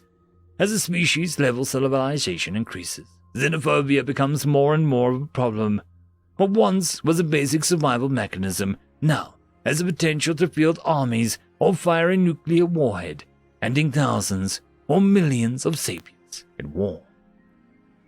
Evolution is not perfect. It is an editor, only able to make tiny changes across very long stretches of time. Societal change will always outpace that of evolution, and what once helped the species survive eventually hinders its progress, or even threatens itself with extinction once the species can split the atom. Convergent evolution explains to us why all these things are constants in the galaxy, whether they be prerequisites for sapiens or a side effect of it. Understanding the links between how life and sapiens evolve is crucial to a xenobiologist. Xenobiologists must be able to determine what compounds will be toxic to one species or helpful to another. Knowing which treatments can be administered to all species can save a life or end one. Understanding convergent evolution will greatly improve your understanding of almost every other principle in this book. By mastering the fundamentals, you will be able to understand and apply the advanced topics found in this textbook. Comprehension check. Number 1. Why is convergent evolution so important to the functioning of galactic society? Number 2. How can convergent evolution be applied to your home world? Number 3. Can the convergent evolution of spacefaring species explain how some species are more similar than others? Jacob sat in silence. On the one hand, xenobiology was looking really cool. On the other, it looked like this would require a lot of effort to keep a good grade in. End of story. Story number 1. Crime and Punishment, written by Hicks Chem. Captain Jarrell sat calmly before the assembled council, nodding to each of them in turn as they took their seats. The surrounding chamber was filled to capacity with spectators who had all gathered to witness the proceedings. Captain Jarrell, I will first inform you that this court-martial is in regards to the act of unsanctioned execution that occurred on your ship approximately 3 cycles ago. Do you have any question as to the incident in which I am referring? Jarrell leaned forward to speak clearly into the recording device. I know of the incident, and I am prepared to continue. Captain Jarrell, you stand accused of executing an individual aboard your ship without granting that individual due process of law. You are also charged with the crime of interspecies execution outside of formal declaration of war. Do you understand these charges? Jarrell nodded again. I do, Prime Counselor. This council understands that you have waived your right to legal advocacy in these proceedings. Is that also correct? It is, Prime Counselor. Very well, Captain. We shall proceed. How do you plead to the charges laid before you? I plead guilty with condition, Prime Counselor. The chamber filled with muttering for several seconds. Most of the assembled expected the captain to plead not guilty and offer a defense. The counselor tapped on the console to his right, and a gentle ringing tone filled the chamber. The chatter died down quickly. Let the record reflect intent to plead guilty upon acceptance and adherence to the conditions as follows. Please, Captain, name your conditions. I wish to explain the full detail of my actions leading to the actions before this council. More muttering filled the room. The council finds these conditions to be acceptable, and will now hear your recounting of these events. Jarrell stood from his seat and bowed. Thank you, councillors. I will begin with our entry into star system 4527, local name Sol. On or about 1.22.94.4772. My vessel was an observer-class vessel equipped with some of the latest and greatest scanning tech to come from the core worlds.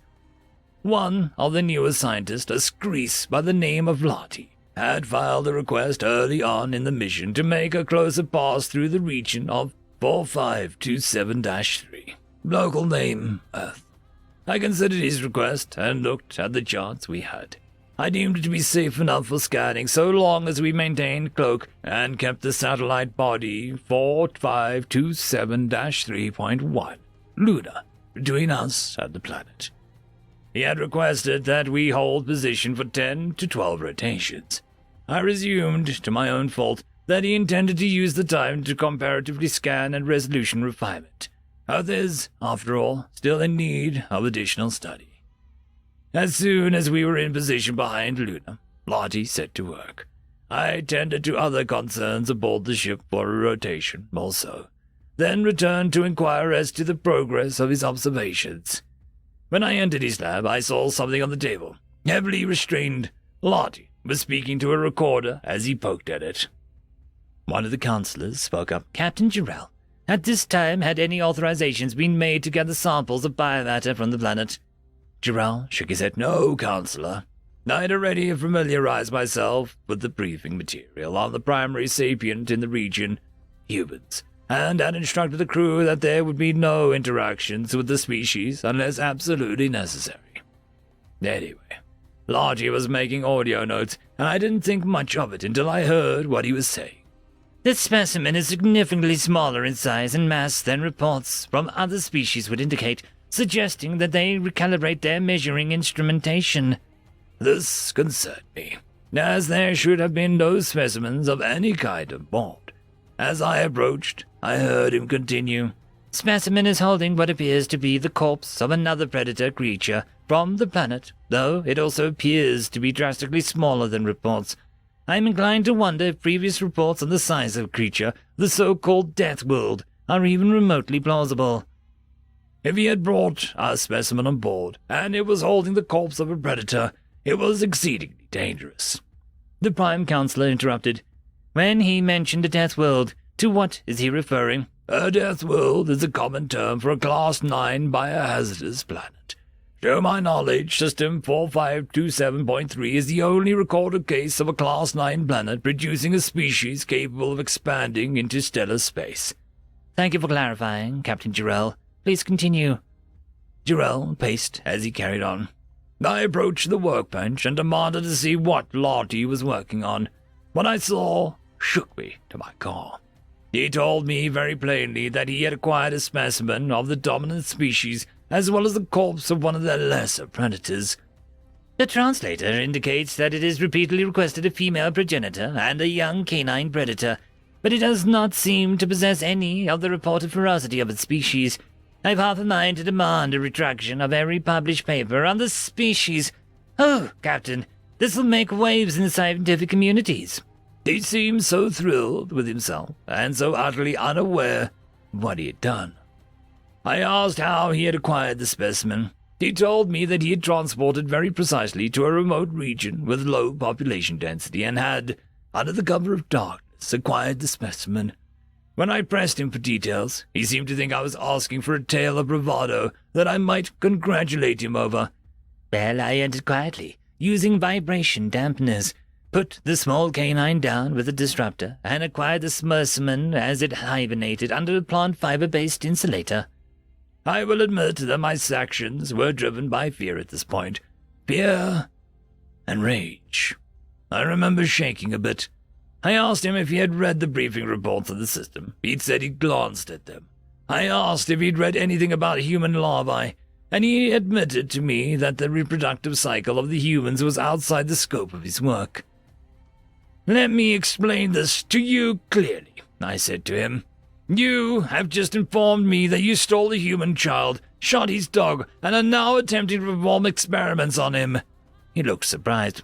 This cannot be a child, my dear Captain. Look, he's holding the corpse of another predator. What child of any species would bring down another predator? I was dumbfounded.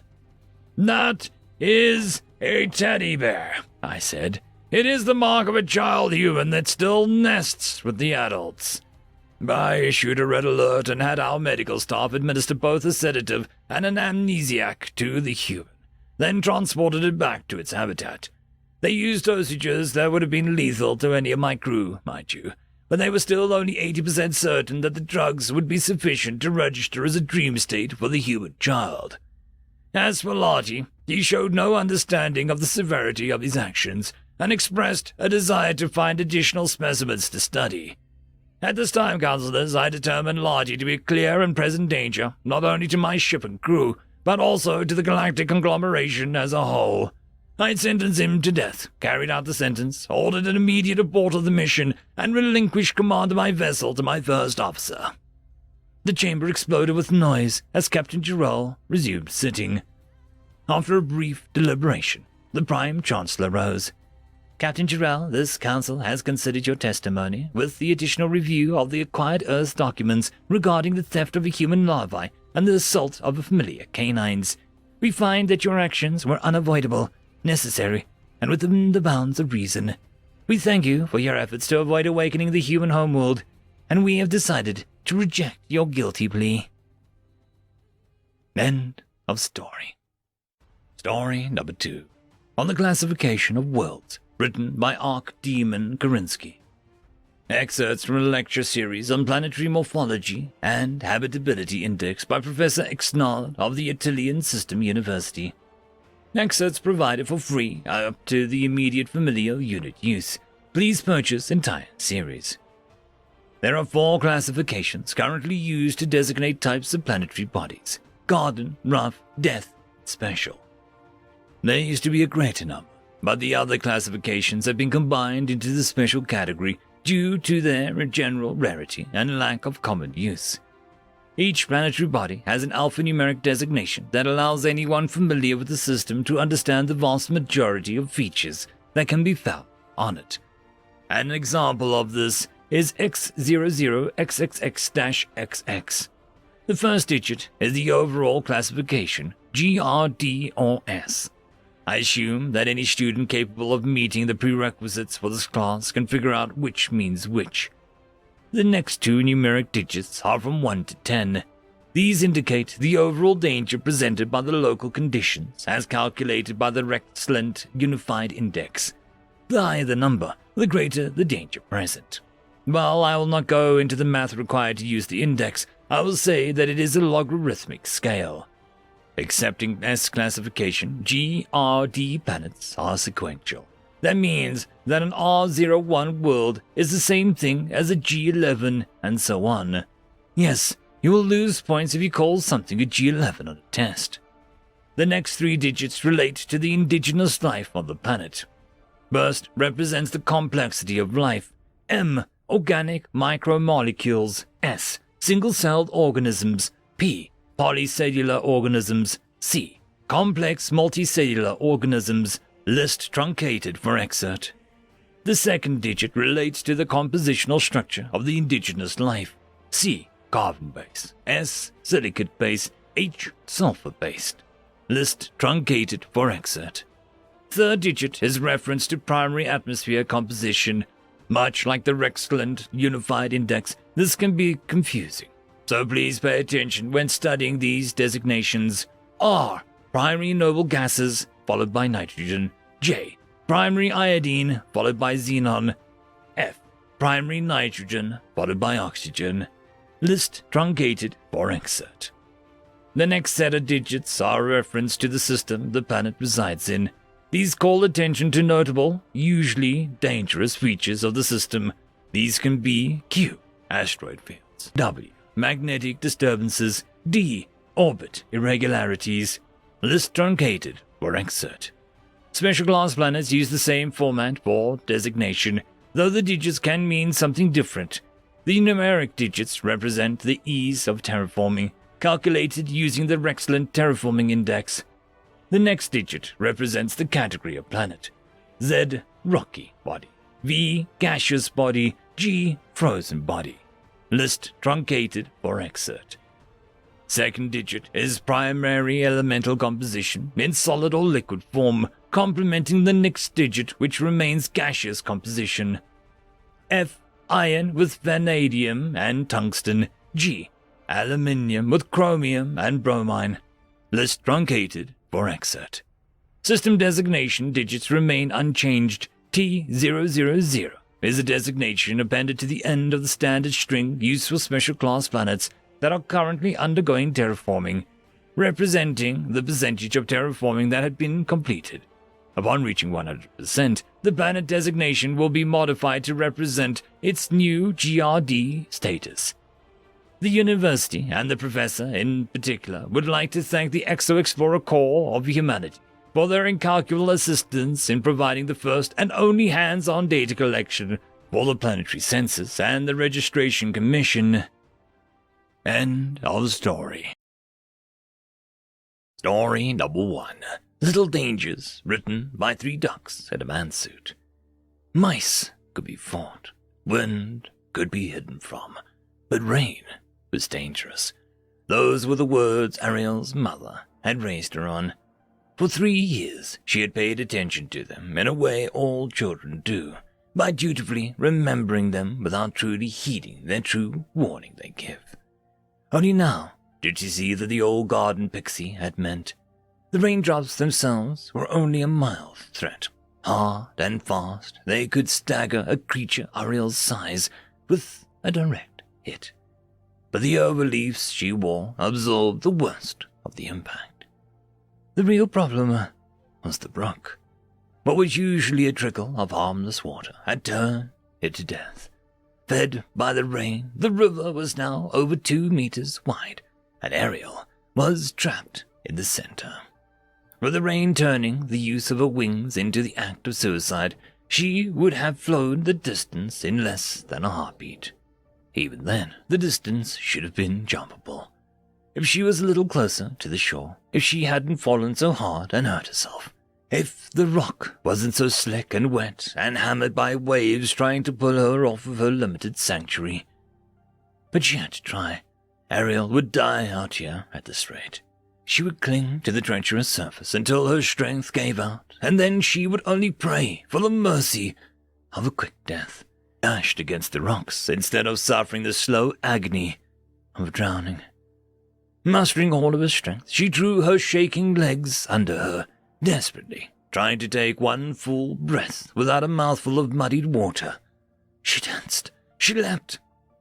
Feeling her foot slip on the rock, Ariel knew it was a bad jump.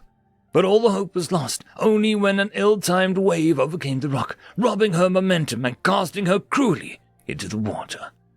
Animal panic assaulted Ariel as she was caught in a current that she had no hope of fighting against. She felt her wings being torn to shreds on the pebbles of the riverbed as she was plunged from the bottom and top again and again. Her thrashing limbs failed to make a single bit of difference, and her tiny lungs screamed for air.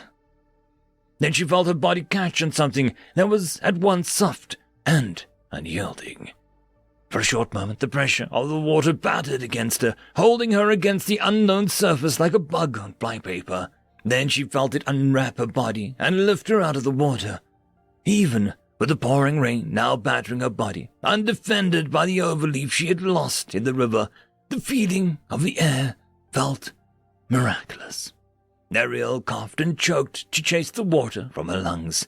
She both heard and felt some huge object move overhead, blotting out what little light the overcast sky offered and stopping the rain as effectively as a home tree would have. Only then did she look up, still spluttering, to see how she had been saved. It was a human. Ariel's life had been saved by a mountain-sized female human who was keeping the rain off her with a strange black disc on the end of a pole that she held in her other hand. She was wearing glossy garments that deflected the raindrops that made it past the barrier. a wide-brimmed hat, and a big, toothy smile. Her hair was silvery white, and her face was covered in a network of wrinkles. Were all human faces like this? Ariel had never seen one this close before. The human stood to her full height, lifting Ariel into a frightening distance for one whose wings were unusable. Then she walked through the stream, stepping through the running water as if it posed no obstacle to her at all. A different kind of fear was invading Ariel's mind now. She was barely longer than a human's middle finger. If she squeezed her hand, even by accident, she could shatter every bone in the tiny pixie's body. The short walk took them to the local human dwelling, a monstrous construction of wood bent and cut into impossibly regular shapes. Was she going to eat me? Ariel shivered in the cold. Then the human spoke as she walked. "Oh my, you were in a tricky spot indeed. You're lucky I decided to check up on you." "What?" "I thought this rain might be catching a fairy or two out in the field, but this close to my house you're a long way from home." Did this human know of her, of other pixies? Did she know of the home tree? This, could be disastrous. Humans were greedy. Humans were selfish. Ariel's mother had told her to never be seen by a human, because if they discovered the home tree, they could destroy it with ease. The human took her into a small room and placed her in an open cupboard. Inside was sugar, water, warm blankets, and a smattering of neatly arranged plants and grass that smelled of home. There was a human device at the back of the room that glowed red and produced warmth. "The window is open. You can leave whenever you like, but I'd recommend waiting until at least the rain has stopped and your wings have healed properly." Ariel stared in confusion at the kindly smiling face of the old woman looking back at her. "I'd better head back out and make sure there are no more tricky spots like you. Stay as long as you like, dear." And with that, she walked out of sight, presumably back into the pouring rain to save others. Ariel could smell other fairies and knew she wasn't the first to use this room. For a moment, she could only sit in the warm glow and think before hunger drove her towards the sugar water. Such kindness, for no return. Maybe, just maybe, she had humans wrong. End of story. Story number 2. The Explorers, written by Shogun CDN. 200 years ago, we were alone in the universe, as were the Citrons and the Belegs and the Hiffins and the dozen other species that gathered in the hall to celebrate the Great Unification. Ships had come from all over the galaxy to attend the unveiling of the statues to honor the explorers, the ones responsible for bringing orphan species together to stand with each other as a long-lost family. The Citrons arrived in their sleek ships, running on impossibly fast FTL engines that their keen engineering minds had developed. The Bellings were undisputably the finest warriors in the galaxy, their great sturdy frames taking up massive space as they made their way through the crowds. In the distance, the Huffins displayed their biological superiority, each one born in perfection through gene editing. Tall and graceful, they drew attention wherever they went. We also came to pay our respects. We had designed all, incorporating the finest elements of design and function that we could bring to bear. And so, it was with the others, each species contributing to the gathering. Greetings were exchanged in multiple languages, translated by wonderful machines designed by talented shell linguists. The hall itself was adorned by plants carefully cultivated by the TFOS for the occasion, with blooms rising 5 meters into the air and exploding in a chaotic display of colors. I had come to honor our parents, the explorers who found us by going where the Citrons had said the distances were too great, where the Bellings said the course was too dangerous. They had pushed forward.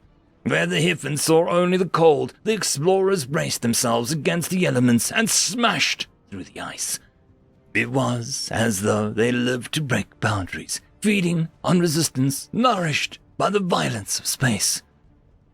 As we sat in our gravity wells, they sent out their own, searching for each of us. Tens of thousands of explorers died finding us. Instead of slowing them down, each death seemed to inspire more madmen willing to strap themselves into tubes of metal, breathing stale air and eating staler food. At each new discovery, they helped drag each of us into the unknown. Their insanity was contagious, a virus spreading through the galaxy. But our own fever paled in comparison to the fire that burned in them. Even now, as we found complacency in the community of the species discovered, the explorers were still out there, further than ever from their ancestral home, forever searching, as though sitting still was a death sentence for them. And so it was that we gathered to look upon the statues of each of the humans, men and women, who were responsible for the first contacts made with each of our people. The hall extended as far as the eye could see, but it was not filled with statues. Instead, it was mainly empty. But we had built it the size we had for a reason, for we knew that we would need the room for the statues to come. End of story. Dead Man Walking, written by Radius 55. Well, this sure sucks, big ones. Goddamn intel frackers. Oh, the LZ is cold. There is no way they'll see you coming. Slip in, prepared, drop zones. It's a milk run. Yeah. A dozen batteries of anti-orbital plasma cannon. There's definitely a cold LZ. Tell that to the rest of the squad. Okay, someone's got to save the invasion from the idiots in intel. Since I'm all that's left, I guess that's going to be me. Better get a beer out of this. Lizards are going to be looking for survivors soon. At least one of those blasts was meant for me. Thanks for getting in his way, Buckley. I'm really sorry for that business in Newtopria. You were asking for it, but damn if I'm not sorry. Now, if the lizards will be looking for me, question is where to go. Gotta find the transmitter. The subspace link in the lieutenant's pod is gone, and I don't have any reading from the secondary in the supply crate. Probably got nailed too. But the briefer mentions a cache in the mountains to the west. Should have a link in transmitter. And if it doesn't, I'm gonna find him and send his rear on a hot drop without a pod. Checking for carrier. No signal.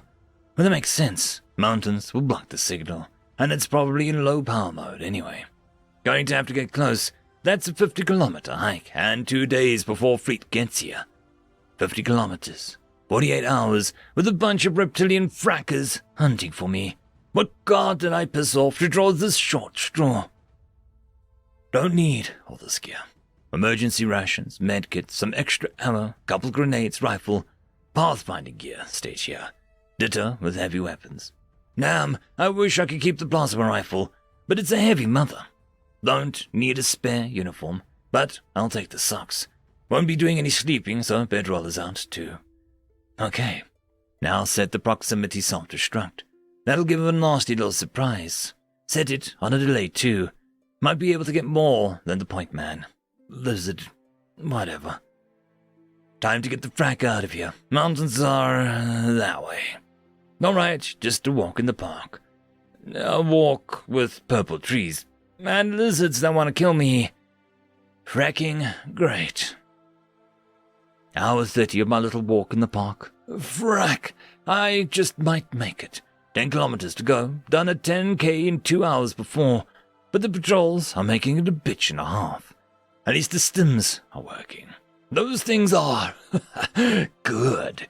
Wish the implant would let me use them outside of combat. Can't think of a few times when being able to stay alert for 40 hours could be nice. But no. That would be a misuse of government property. An extra maintenance load, potentially addictive. Bastards. Hungry though. Just about time to break out another ration pack. Right about now, I could probably stomach another corned beef and... Crap! Lizard! 30 meters. Damn purple trees just appeared out of nowhere. Did he see me? Frack! He saw me! Psst! Too slow, Chuck. Hopefully his friends couldn't hear the low-velocity grav pellet. Come on, damn! That's a lot of hissing. They've found the body, okay? See them now? Looks like 10 of them. 9 now. Cover's blown. Need to get through before they pin me down. Let's see what one looks like leader. Breathe. Fire. Switch targets. That one has support weapon. Breathe. Fire. Next. It's like they're moving through syrup. Why? Oh. The implant's active. Must have sensed the adrenaline dump. Only thing better than stims is combat drugs. All of that pseudoepinephrine and glucose and oxygenated goop is amazing. Oh, another one. Breathe. Fire. Looks like they have my position, but I have theirs. 6 left. 5, 3, 1, and down. Okay, cut the combat drugs. Oh, I hate that. Feels like everything's moving too fast, but can't overuse it. Burn my brain. Speaking of burns, mother fricker's got me. Damn, creepy. Left forearm's black from laser burn or plasma bloom, but don't feel a damn thing. Hooray, adrenaline. Hooray, magic painkillers. But can't leave third-degree burn exposed. Bit of biofoam to disinfect and accelerate hearing. And a patch of artificial skin to seal it. Great. Now that I'm not leaving bits of myself behind, it's running time. Cover's blown. Caution, meet wind. Still a long way to go, but might still get there. Gotta try. Depends on if this group's got the message off and how often they check in. Either way, gonna need another shot of stims for this. Oh, that's the stuff.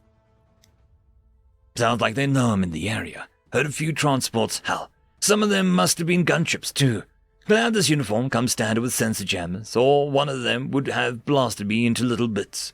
But I'm leaving a trail of blind man could find, and they have to be following it. Pretty sure that's what's kicking up those bird clouds in the distance. Can't be more than a kilometer back. But that leaves me here. I knew I was getting higher, but I can't believe I hit the tree line. I'll be wide open out there. One of the frackers steps out of the trees and it's game over, man. But maps say the cache is on the other side of this ridge. And if I get over there before they see me, I'll be home free. So I just have to run really, really fast. Damn it! I did not sign up for this. Left, right. Watch the hole. Would suck to trip here. Worst sprained ankle of all time, okay? This bush was about halfway, not much further. Maybe I should have been a cross-country sprinter, probably breaking a record here. Just another 100 meters and I'm falling. What the frack? I didn't trip. Oh, damn! It's a lot of blood. And muscle. Oh, sniper. That cruel, scaly little fracker getting my hopes up. Well, I see you now, standing up. What an amateur. Breathe. Fire. Try hitting me with half your lungs splattered across the mountain, and next time, don't aim for the legs. All right, can I move? Think. Damn it, not that. I guess the painkillers can't get around half my thigh missing, but I can stand and hobble. Okay, need to make it about 80 meters. Just 80 meters, and I'm over the top, and I might make it. A little further. Little. Not self. Throwing oneself onto a bed of hard, pointy granite is generally disrecommended, even if it is to get out of the view of a bunch of bloodthirsty reptilian aliens. But they are, yep, they're coming out of the trees. Thank you, Sixth Sense. Still leaves me the problem of the last 30 meters. They'll see me if I move. They might find me if I wait. And they'll kill me if I fight. But at least I might take a few of them with me. Let's see. Drop the ruck. Won't need it. Rifle is fully loaded. Set velocity to max. No point in quiet, and might need the stopping power. Magnificent to mid-range. 0 to 300 meters. 8 kilometers per hour wind from the north. Now wait for them all to get well out into the open. That's right. Come out where I can see you. 40 of you. Full platoon. All right. Wait until they're at least 100 meters from the wood line. Good. Now which is the leader? The one staying further back than the rest. Coward? No. It looks like he's talking to something. Definitely the leader. Okay, that one's first. As soon as he passes that rock. Wait. There! He's down. Crap! Frack! Oh, damn, there are a lot of these lizards. Do they grow on trees or something? No. Wrong color. They aren't purple enough. And that's 7, and I think, yeah. They know where I am. What I wouldn't give for my plasma rifle. Or backup, or a saturation bombardment from the orbital battleship with all the trimmings. Yeah, that's the stuff. And that makes an even dozen. Damn! They're pouring on a lot of fire. You'd almost think that they were upset about something. Can't imagine why. Thwack! Oh! Oh! Frack! Frackety frack frack! Must have been a ricochet or a fragment, because if that had been a full slug, my lungs would be gone. But it's bad enough. Sucking chest wound is nature's way of telling you to slow down and all. Still, don't feel a thing. Thank you, drugs. You're wonderful chemicals, you. Huh. They've stopped firing. Oh, yeah. Probably because I stopped. Think I'm dead or something. Well, yeah, I am. But not yet. Still, as soon as I pop my head out, it's gone. Unless, let's see. How do I do this again? Blah, blah, blah, blah. Safety warning. Yada, yada, yada, yada. Permanent injury. Oh, high probability of fatal side effects. And you think I care about that now because, yeah, that's right. You'd better shut your digital trap. And here we go. Wow. This is, wow. Everything is so slow and detailed. Never dumped an implant's entire combat truck reservoir before. It's, odd. Well, time to see if more really is better. Hey, at least I can walk again. Blizzards don't seem to be moving that fast, though. Either someone sprayed them with superglue, or the time dilation thing gets stronger with dosage. I'm going with option 2. But if someone really did dose their scaly hides with glue, I won't complain. Hope it burns like hell. Step, shoot, step, shoot. Hey, lizards, dead man walking here. Try and get me. They're moving now. Still slow, really slow. Couple of shots still going after my old hidey hole. Am I really moving that fast? No clue. More down. Gotten at least half. Lost count. And I think a couple of those might just be good at ducking. Speaking of ducking, maybe I should do some. Pretty sure one of the bastards just burned my gut with a laser or something. Yep, armor stopped most of it. Not all. But who needs a liver anyway? What's that flashing light? Implant notification. Beacon link established. Send message. Yes. The foul Feck, yes. Must have moved just in range. Implant dump logs to beacon for immediate transmission to fleet. Execute. All right, back to business. Why am I on my knees? Oh, knee. Left leg's gone. And I was using that too. Well, have some of this. Take my leg and I'll take your head. And you! Missed. How did I miss that? What's wrong with me? Oh, yeah. Beeping. Is that blood loss? Pretty sure the haze is from the blood loss, but never heard of it causing beeping. Maybe the combat drug overdose. Nah, that's the pounding heart. Probably why I can't think straight either. And why did I stop shooting again? I really should be doing that thing. Oh, beeping is low ammunition warning. 1 shot left. Real shame to die with 1 bullet. Joking that somewhere, but can't see anything to put it in. Just can't see all that much, anyway. Oh, there's one. Shooting at me too. Terrible shot. Couldn't hit the broadside of a barn. And breathe. Huh. Can't breathe. Well, skip that and, shoot. Got him. But maybe he wasn't such a bad shot after all. Doesn't matter. Rifle's empty, and so an arm's not all that important. Really. It's pretty out here. Clear sky. Beautiful mountains. Even the purple trees are nice. Were they always purple? Can't remember. Damned flashing lights. One of those words. Sync complete. What does that mean? Something important, I think.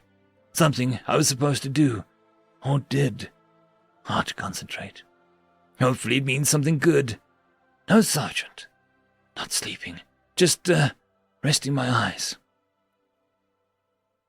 End of story. Story number 1. Mother Earth, written by Weirdo5255. Mother Earth. She's a bitch. A hard-ass bitch who tortured every form of life that she brought forth onto her surface.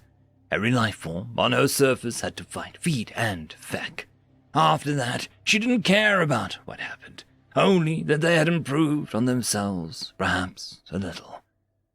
Life on Earth has had to suffer through catastrophes that have on multiple occasions pushed it to the brink of total extinction. Sometimes it looked as if the bitch had gone too far and destroyed the life that she had spawned. But each time, as if despite her, life survived. Asteroid impacts, sulfuric clouds, ice ages, and nearly anything else your mind can conjure up, Mother Earth has thrown at the children that she spawned forth. It was only in the last 100,000 years or so that she decided that she was ready to undertake her greatest challenge yet. The naked apes crawling around on the plains of Africa, she imbued them with just the smallest spark of intelligence. Within the blink of an eye, these naked apes took their challenge like no other life ever had. They were more impatient than her, it seemed, discontent with the pace at which evolution might allow them to spread across the surface of the Earth. Humanity said feck that and changed the Earth to suit them. Tearing into Mother Earth, they wrenched from her surface what they needed to survive. They attacked animals not only to consume them for energy, but using sharpened stones stole their skins and wore them as if they were their own. They dug into the ground and extracted metals, shaping the very dirt to their needs. They went from the plains and the dirt to throwing themselves off of their mother's surface and into the stars in less than 10,000 years. They did not thank the Mother Earth. No, humanity slowly bled her dry and fought over the scraps of her corpse before she was even dead. Humanity was meaner than their mother, and with her dying breath, Mother Earth was proud. She was, after all, a twisted, sadistic bitch. Mother Earth did not coddle her children. No, she was a better mother than that. Every form of life she had created learned the single lesson that she repeated over and over. Survival of the fittest. Humanity, leaving behind the burning and decrepit corpse of their mother, went forth into the stars like a plague. The weapons improved versions of rocks that they had once used to murder other animals, and themselves, on the plains of Africa, raised ready to stake their claim amongst the stars. But, asked the alien representative, the mechanical translator it wielded, twanging slightly. What threats should we be aware of on the political stage? Asked the human negotiator again. What threat would be present on a political stage? Asked the alien, the thin fronds on its head delicately waving in the air. Some external force to this coalition you represent, some military threat that we should be prepared for. What groups will not be happy for us joining you if that is what we choose to do? Asked the negotiator.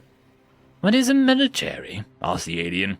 Those who fight and defend their countries, said the human negotiator, his brow furrowed. The alien was silent for a moment. I don't know what you mean. The human negotiator frowned and, opening the computer console in front of him, pulled up an image. An ancient army on a battlefield, weapons raised, and corpses of the enemy soldiers beneath them. The frail alien was again silent, the many small, delicate fronds and tendrils on its body retreating towards its skin. Are you all right? Asked the human negotiator. But is this? You killed your own kind. Yes. The alien turned a deep green and let out a trilling shriek that the translator did not seem to handle very well. My! Asked the alien, now in obvious distress. The human negotiator attempted to figure out what had gone wrong and tried to recover. Limited resources, different ideologies. There is hardly an excuse that has not been used for humanity to go to war. The alien stilled. You have done this other times? It asked in a small voice. There has never been a time in our history where we have not been at war. This is what you call war? Asked the alien, gesturing at the image. This is a battle. Then what is a war? Show me, demanded the alien. Pursing his lips, but unwilling to disregard the alien's request, the human representative slowly started going through images showing humanity through the ages, and calmly explained the art of war that humanity were masters at. The alien was silent, either stunned or catatonic. The negotiator was not sure. After 3 hours, the human representative finished. I am not sure how to respond. There is nothing like this in the history of any species inside the Alliance. It was the human negotiator's turn to look stunned. No war! No fighting! We might disagree, but we have never resorted to this. Our planets have always had plenty. You come from a death world, do you not? Asked the alien. What is a death world? Asked the human. A world where life did not cooperate, but rather contested and fought for resources. That is what humanity is. Most of those planets destroy themselves in time. It was thought until now that death worlds could not sustain complex life. My planet has gone through 6 separate extinction events. After each one, the planet was nearly devoid of life, said the human. I need to talk to my government. I do not have the appropriate response to this. The alien quickly got up and retreated from the negotiation table. The guards outside were escorted back to its ship. The human representative looked down at the table and sighed. Turning to the communication console behind him, the image of the human council appeared. They had been watching the proceedings. I don't think it's going to be that difficult to get their mining resources, said the human negotiator. There were a few nervous laughs from the council members. The oldest man sitting at the center couldn't contain himself and burst out laughing. This is too easy, he said between bouts of mirth. The negotiator allowed himself a small smile. Indeed, it looks like the same threat to humanity remains. We have nothing to fear in space but ourselves. The polluted and decrepit Earth, devoid of all life but those microbes that could live inside of a toxic waste and nuclear radiation on the surface of the planet, joined the counselors in silent laugh. She had taught her children well. Now, like a plague that would spread out amongst the stars, they had nothing to fear, nothing to stop them. She could rest easy knowing her children were safe. Even if they did manage to destroy themselves, the microbes on her surface would survive. They were, after all, her children as well. End of story. Story number 2. We Don't Like the Quiet, written by Mercury the Diener. Every civilization wishes to survive has to follow one rule. Stay quiet. Stay in your system, improve your technology, and do everything you can to not attract attention. If you need to expand, then do so slowly, and with specialized FTL engines so no one can scan for your movements. They will know if you break the rule. No one really knows what they are, but the pattern is very simple. The civilization does something to attract attention and, in a few hours, it is gone. All attempts at defense have proven useless. Even the oldest and mightiest of the known empires don't dare challenge whatever horror lurks in the starless void. Doing so only ever leads to destruction. Civilizations are not hard to solve. Every time a new fledgling species is found, the nearest advanced people give them a small whisper of information. It is risky, and no one is forced to do such a thing. But almost all sapiens do it, since they too were small once. What happened when Gaia started transmitting messages to the void was quite a standard procedure. A Type 2 intercepted the message, blocked it so no one else could hear it, and then whispered back how the natives should stay quiet and why. Their duty was done, and it was up to the primitives to either listen to the advice or perish. Much to the delight of Gaia's neighbor, the message soon stopped coming. A few parties were made in celebration of successfully saving another species from total extinction. After 10 years, the parties ended. After 30, the primitives were just a small talk for most people. After 100, only a few scholars and curious students ever learned about that event. After 500, their only evidence that they had helped anyone was old decaying servers. Then something happened. There, on the spot where that pale blue dot stood, a new message appeared, and it was big. A gigantic signal beamed throughout the void like a sun washing its light over the dark forest. The message might have been on an untranslatable language, but its meaning could be understood by all. Come and get some! Only a few minutes after the message washed over the quiet galaxy, the entire void changed. Gigantic ships which were once hidden and waiting for prey emerged from the edge of black holes and the depths of planets and asteroids. Entire stars and planets which were once thought to be part of common solar systems revealed their true identity as war machines of unimaginable scale. And they were all headed to one place. The entire galaxy watched in awe as the beasts that controlled almost the entire void marched towards their prey. But then they stopped, and one of them imploded in on itself. Then another. Then 10,000 more. If the galaxy was in awe before, now they were in sheer disbelief. There, on an interstellar void between Gaia and the rest of the galaxy, a truly gigantic fleet stood against the great monsters. Both sides fought fiercely as the unstoppable force of the void clashed against the seemingly unmovable defense of the Gaians. And there they stood, two titans clashing in the void, while the very fabric of the galaxy bent under the pressure of the battle. By the 10th year of fighting, however, the monsters slowed down. It was a small difference, but it kept growing. By the 15th year, the Gaians were destroying 2 enemy ships for every one they lost. By the 18th year, it was over. Gaia had won. The other civilizations stood in stunned silence. Some were too scared to attract the attention of this new predator. Some were quietly making plans to serve their new overlords. Most were just too shocked to react.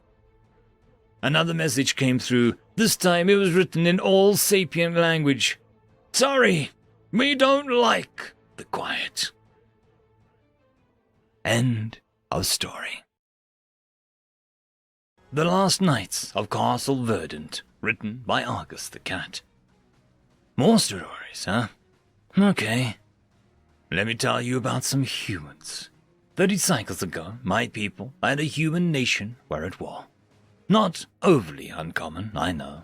Wars just tend to happen sometimes, especially when one side thinks they can win, like the humans did. They were a strange bunch for humans. Most human nations or empires aren't really human at all. They're an S-type species, willing and eager to mingle with anyone else they happen to meet in the great galaxy. So they tend to show up as part of councils and federations a lot, and their worlds are usually only about half human and half other. This one, though, they were human, only human, and proud of it. Well, their military figured that they had decent chance of taking some of our mining sites. And yeah, it's a big galaxy, and they could have just found some other ones, but these ones were closer. And they came with convenient labor to staff them once conquered. So the Rathans, the humans, they attacked, and we fought back. And after 8 cycles, we won. Now, their government was a big split. After the war turned against them, a lot of their military recruits were just people who wanted to protect their homes and families, who didn't buy the propaganda at all. But some of them, they were a bit darker. Almost an R-class species on their own, you know. And they took most of the power and authority and pushed for more and more extreme measures to fight back, no matter how dishonorable. They still lost. Alienating yourself from your populace at large will never win a war. We all know that. But they still tried. And they fought like hell at the end there. It was at the end, after the end really, that this war story happens. Their government had a bit of a coup, and the new power surrendered to us. There were conditions, of course, but we were more than happy to accept. Well, our Senate was, anyway. Personally, I was a bit pissed, but I'm just a grunt, and so the war ended. But there were still prisoners on both sides, and that exchange was a long and logistical problematic process. And here's where you get to our hero, our grand protagonist. Niles Vanner was the commander of the outpost Castle Verdant, one of their mid-line security bases, and they'd mostly been used to contain prisoners of war for the last 2 to 3 cycles. He was human and Ruthan, and had the same proud look in his eyes like he was a king of the universe, but he treated the prisoners fairly, and did his duty with honor. He felt that it was his duty, not all call to victory or glory, just something that needed to be done. Castle Verdant was located on some forgotten rock in the middle of nowhere, but there was one other unit on the planet when the humans surrendered, and it just so happened to be one of the special forces units that the hardline xenophobes had put together. Ruthless commander, no respect for the rules of war, and determined to do as much damage as possible before they died. Surrender be damned. And that unit knew about Castle Verdant, and they started moving as soon as the orders to stand down came in, intent on killing every single Xeno in the place before they were stopped. Didn't matter that they were prisoners or that the war was over. They just wanted to hurt their enemy. A couple soldiers there weren't so loyal to the old regime, and they got a warning to Vanner before the mobilization and before they were executed. So the base was aware, but they all knew that they weren't prepared. Their shields went up, their guns online, their cybers ready to trigger, but they knew they wouldn't have much of a chance. So Niles, this old man who was willing to die for his nation's honor, he goes down to the prison blocks, alone, and he turns off the force fields. "You're supposed to go home now," he told them. "The war is over for us. I have no desire to continue it, but it is not over for everyone, and many of my countrymen are on their way here right now to try and undo the peace we've struck." The prisoners didn't know what to say. Some of them had been captives for cycles, some of them weren't even soldiers. Some probably wanted to run, or thought that Niles was going to hand them over to the executioners. But of course, he wouldn't be a hero if that was the case, would he? His men, his loyal soldiers and dutiful guards started coming into the block, all of them armed, and the prisoners almost rioted, until the first guard handed over his rifle to the alien in front of him. "As we are no longer enemies," Niles told them, "I see no problem in deputizing you for police action." There was a thick silence in the room then, I imagine. "We have enough guns. We do not have enough arms, enough minds or eyes. I will not allow our pride to be blackened by these men." He spat the word out. "And I will not allow the rules of war to be violated here." And with that, he turned and walked out as his men released and armed the prisoners. We know now that this wasn't enough. The special unit with their cutting-edge gear and suicidal willingness to die, if it meant harming their enemy, overwhelmed them. But what's important is that they overwhelmed them eventually. Castle Verdant held for a fifth of a cycle. The battle did not pause for that entire time. Their techs shredded the AIs of the invaders, their snipers took dozens of their officers and motivators, and their soldiers, their fighters, human and Lulak alike, stood and fought to the last breath together. They painted the countrysides and hallways with bullets and beams and blood, even as they shed their own. A fifth of a cycle. The humans called it a 7-week stand. They fell back deeper and deeper into the base, even as their shields fell and their walls crumbled. They refused to give up. Niles, well, he had his offers to surrender, broadcast through their net by the Specs hackers. Every human there knew that they could just open the gates, turn over the alien scum, and be spared. But none of them tried. And when our soldiers showed up to take custody of the prisoners, and their reformed government sent down their platoon to oversee the transfer, well, it might have been the start of the war all over again. The sight of all those bodies of both our people dead side by side did not present a calming scene. I was there when we walked through the carnage. I remember thinking the humans had no honor to slaughter their prisoners like this. And I remember the humans spitting at the thought that our people would have committed this level of violence against simple gods. We were at each other's throats. It wasn't until two of us, myself and one other human, stepped into the inner stronghold in our sweep of the compound that we began to see the truth through our anger. There were 3 bodies there, 2 human and 1 Lulak, all charred to cinders. The only thing left in the room that wasn't flame-scorched furniture or ash was the Special Operations Commander's dog tags and high-end augmentations, and the last holdout of the base shield. It was down to a handspan across, and its final protected cargo was a simple datapad. One of the bodies, the commander, held what was left of a weapon. The other 2, the other human and the Lulak, were locked together in a final, charred embrace. The shield fell as we approached, as if it was waiting for us. Forgetting all of our animosity for curiosity, we looked through the datapad together.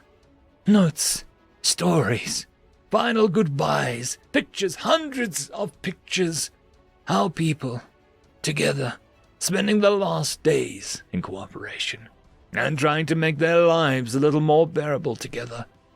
Playing games, sharing the base's last supply of alcohol, just watching the sunset with each other in the moments when the fighting was light. Their last stand, written in a million tiny moments between the war. The final picture at the end was Vanna, and the highest-ranking officer amongst the Lulak, T'Challa. My counterpart and I had seen them before in the background of so many pictures. They were always there, always checking on the men or having a quiet conversation. And here, in their final moments, they had chosen to harken back to an old standby of both our peoples. A selfie, a single-frame image of the 2 of them in this very room, smiling. Niles holding an incendiary grenade, and T'Challa holding the pen.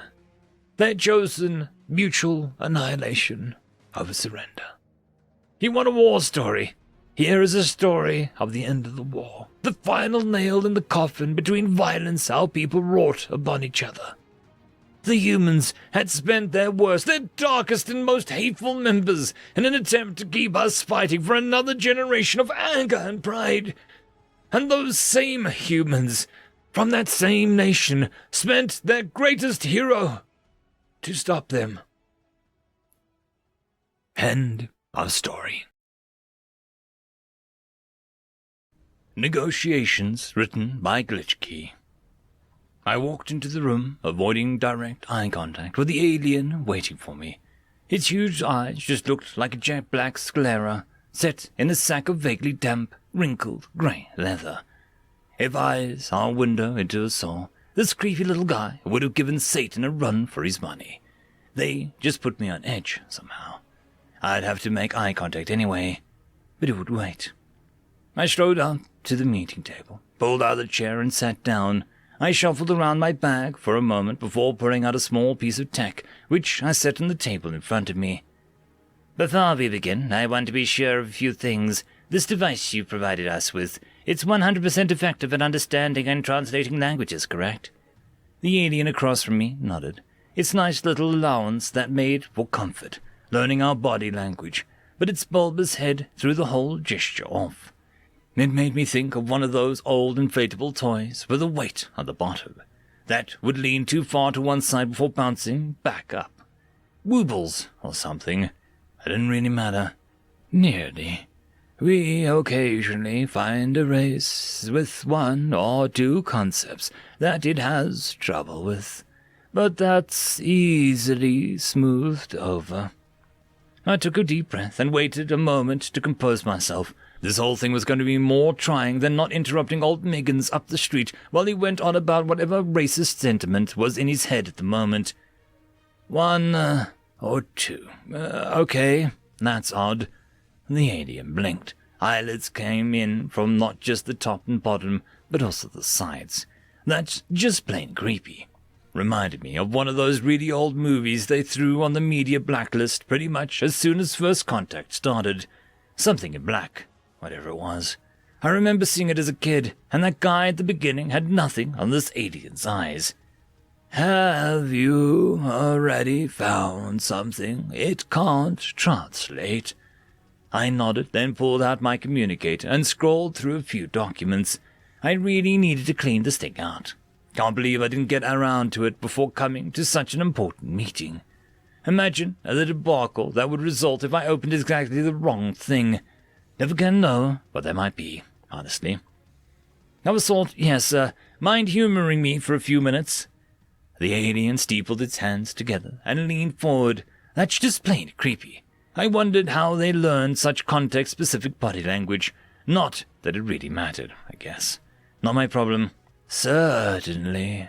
After all, it can take years to accept a race into the Federation.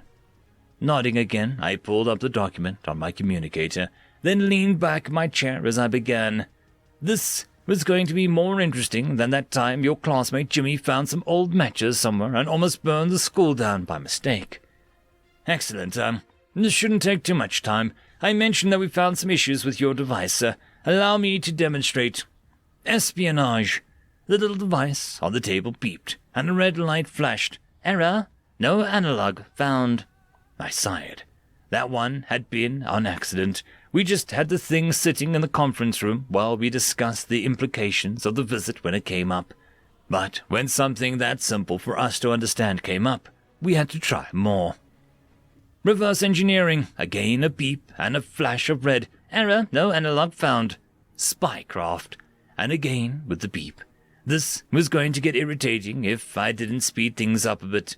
Too bad we hadn't managed to find a mute option for this feature. Error, no analog found. Overwhelming force. Error, no scorched earth. Error, kamikaze. Blitzkrieg stealth. Mutually assured destruction. Acceptable losses. Pyrrhic victory. Guerrilla warfare. Encirclement. Entrenchment. Siege. The device gave off a series of distressed beeps, punctuated by rapid blinking of the little red light. And almost felt sorry for it. Almost. Too many errors detected. Rebooting. Running self-diagnostics. No discrepancies found. I paused and glanced across the table at the alien before looking down at the translator. This is going to hit harder than a washed-up Hollywood actor with no auditions and less money to hit rock bottom. Xenocide. The chair across from me clattered to the ground as the alien practically fell out of its seat. I didn't blame the poor thing. Of all the aggressive, militaristic words we tried, that was one of the ones that we least expected to translate. I mean, really, who has a word for the intentional extermination of an entire sapient species when they don't understand fundamental hostile international mechanics like spying? Why do you have a word for? What was all of that just now? I chuckled a bit while motioning for the alien to sit back down. His reaction had been pretty good. Perfectly suitable for one of those hammed-up old dramas where the hero realizes that they've been working with the villain all along. We were confused about that, too, so we took a look at the information you sent as part of the first contact with us. We noticed something interesting. Every single race in your federation is carnivorous. Why is that? The alien seemed smaller somehow as it settled back into the seat. It looked kind of like a balloon slowly losing air. If that balloon was made of mouldering grey leather with eyes that made your spinal column decide it wanted a holiday in Fiji. First contact has always been made after sapient races make it to multiple worlds. We've never found a sapient herbivorous race which failed to destroy themselves in resource wars and aggressive actions. We've never found herbivores capable of surviving long enough to leave their own world. I leaned forward in the chair and smiled while finally making direct eye contact with the alien. I think the poor thing shriveled when I did that. Not that I blamed it. Imagine your reaction when you start to put the pieces together and realize that your friendly, upstanding next-door neighbor might actually be the world's most wanted criminal. And the races you have found, while commonly using threat displays, do not waste resources on walls that they cannot easily win. Correct? The alien nodded as it slouched a bit in its chair. It looked kind of like it was trying to hide. Who wouldn't want to hide from the monsters in the closet? Wasted resources means decreased likelihood of survival. I shrugged. That was true enough, though rather coldly logical. Dispassionate logic like that has never been our strong suit. Then again, that's why I was in this situation in the first place, so it evens out. Then yet, herbivores constantly waste resources on aggression, on movement, on having more young than will possibly survive. The alien was staring at me. I'm not sure when last time it blinked was. I wondered if those eyes needed some kind of lubrication to keep them from drying out. Probably. They looked a bit less glossy than they did before. And they die for it. That's exactly why we were never encountered space-sparing herbivores. Their inherent aggression is their own demise. I held eye contact. I would have almost sworn the alien was a weird statue right now. Don't know who would commission a statue made of old, greasy leather, but I was sure someone with too much money and too little sense would give it a shot. Indeed, now back to the subject at hand. I'll ask you before we continue, what can you offer humans for joining your federation? The alien sputtered as it started moving again. I think it actually looked offended. Maybe it didn't see where this was going. Not that it really mattered, I guess. I mean, it probably mattered about as much as posting a formal complaint to a new corporate policy, which is to say, not at all. We've already sent the offer. You've seen that, I'm sure. I nodded and began to tap out a staccato rhythm on the table with my fingers. I never could remember where I learned the stupid tune. I've known it as long as I can remember, and it just moves into my head on occasion and sticks around, like that one couch-surfing friend who doesn't understand the idea of wearing out their welcome. And I'm asking, what else do you have to offer? The alien just shook its head again, staring at the device. I wondered if it was thought that we might have tampered with it, as if we knew how. The little thing was way beyond our current abilities. We had some scientists pry it open and look inside, just to be sure. Nothing. I'm not sure why you're... I raised my hand, cutting him off. Huh. Not sure why that worked. Did they learn that much of our body language? Really creepy. If that's the case, or maybe I just had it on edge. I don't know. I guess it didn't matter. May I have permission to connect my datapad to the ship's computers? The alien glanced away from me for a moment. I assumed it was checking in with his superiors somehow. Maybe it was psychic, to an extent.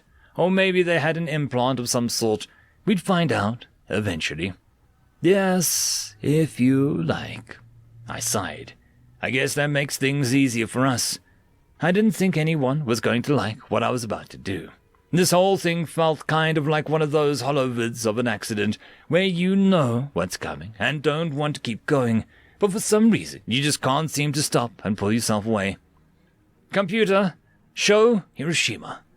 A screen appeared in the air above my datapad. It started playing back an old, grainy video, shaky, taken by hand from an aircraft in a firefight. Below, you can barely see the city being blotted out by a massive explosion. A cloud of smoke, fire, and debris was rapidly climbing into the sky, billowing, growing, blooming into an eerie and easily recognized mushroom cloud. You're using weapons of that scale on a population center. How recent was this? I shrugged and closed the video. The screen on my datapad went back to the document I had up earlier. Gotta love how well they managed to predict this whole thing. I made a mental note to recommend a raise for whoever set up the document for me. 3 centuries ago, prior to our invention of spaceflight, part of a much larger conflict, this is a relatively minor example of, overwhelming force. Error, no, shut it, computer. Now, info sheet. Battle of Stalingrad. A series of graphs and diagrams appeared above my datapad. They showed resources, times, maps, battle plans, and death tolls. Images were interspersed throughout, as were annotations on the tactical value of this, the emotional value of that. Prominent amongst them was a single apartment building, including notes on sniping from the roof and support via tunnels. What purpose would that? Why? Again, I raised my hand to cut him off before closing the info sheet. Maybe it was both. Nah, couldn't be. The only way that it was both having the sky on edge and our body language is if it somehow had our body language built in. Unsettling thought. but not exactly likely. Because Stalingrad was an advantageous location, and the people who died there were considered acceptable losses. Error, computer, show gallery, General Sherman's march to the sea. A multitude of images appeared over the datapad. Rail lines and roads intentionally broken and destroyed. Farms and fields scoured clean and left to fallow. Buildings and towns razed to the ground. A broken people left to mourn and starve. So much waste. That can't be intentional, can it? I glanced at the images, the wanton destruction that campaign caused, and the very orders that caused it. That kind of thing may be considered morally reprehensible now, even a war crime, but it wasn't always. At that time, the strategy was extolled as one of the reasons the war ended the way it did. It was intentional. The alien stared at me, its reflective black eyes bigger than I'd ever seen them before. Creepy as all hell, that's for sure. I'd rather not deal with these kinds of meetings in the future. Maybe after this, I could negotiate for some kind of retirement. But why? I tapped my datapad and closed the gallery, then leaned back and tossed my feet up on the table. I already knew how this was going to end, so I might as well relax. Because it rendered the enemy unable to use resources Sherman couldn't keep. Computer assemble and show video grouping, RTS games. A large grid of videos came up, showing a huge range of scenes, largely battle. The settings varied from open space to deep sea, from early history to the far future. Even battles across space and time could be seen. The translator can't have gotten that right. Those are military tactical simulators, higher level than anything that I have ever seen or heard of. I laughed as I closed out all the videos and turned back to the alien. Creepy and unsettling as it might be, I'm pretty sure I was terrifying the poor thing. Not that I really felt sorry for it. Not at all. No, they aren't. Those are games, toys, for fun. And they're a couple 100 years out of date. From what I've seen, nearly every human capable of coherent speech is capable of tactfully overwhelming your Federation. And since we're already here, in space, it's too late for you to say no. So, I'll ask again. What do you have to offer us? End of story. The Free Agent, written by T. Marcus. He should have charged more for this job, Ethan reflected, pulling his coat tighter about him as the wind whipped down the narrow alleyway. Decrepit facades of warehouses and disused factories rose around him in a gallery of rusted metal and shattered glass, rimed over with filthy ice and spirals of sickly frost. More than the surroundings, though. The miasma of the place rose up to surround him like a choking cloud. Dark, evil residue left by dark, evil deeds.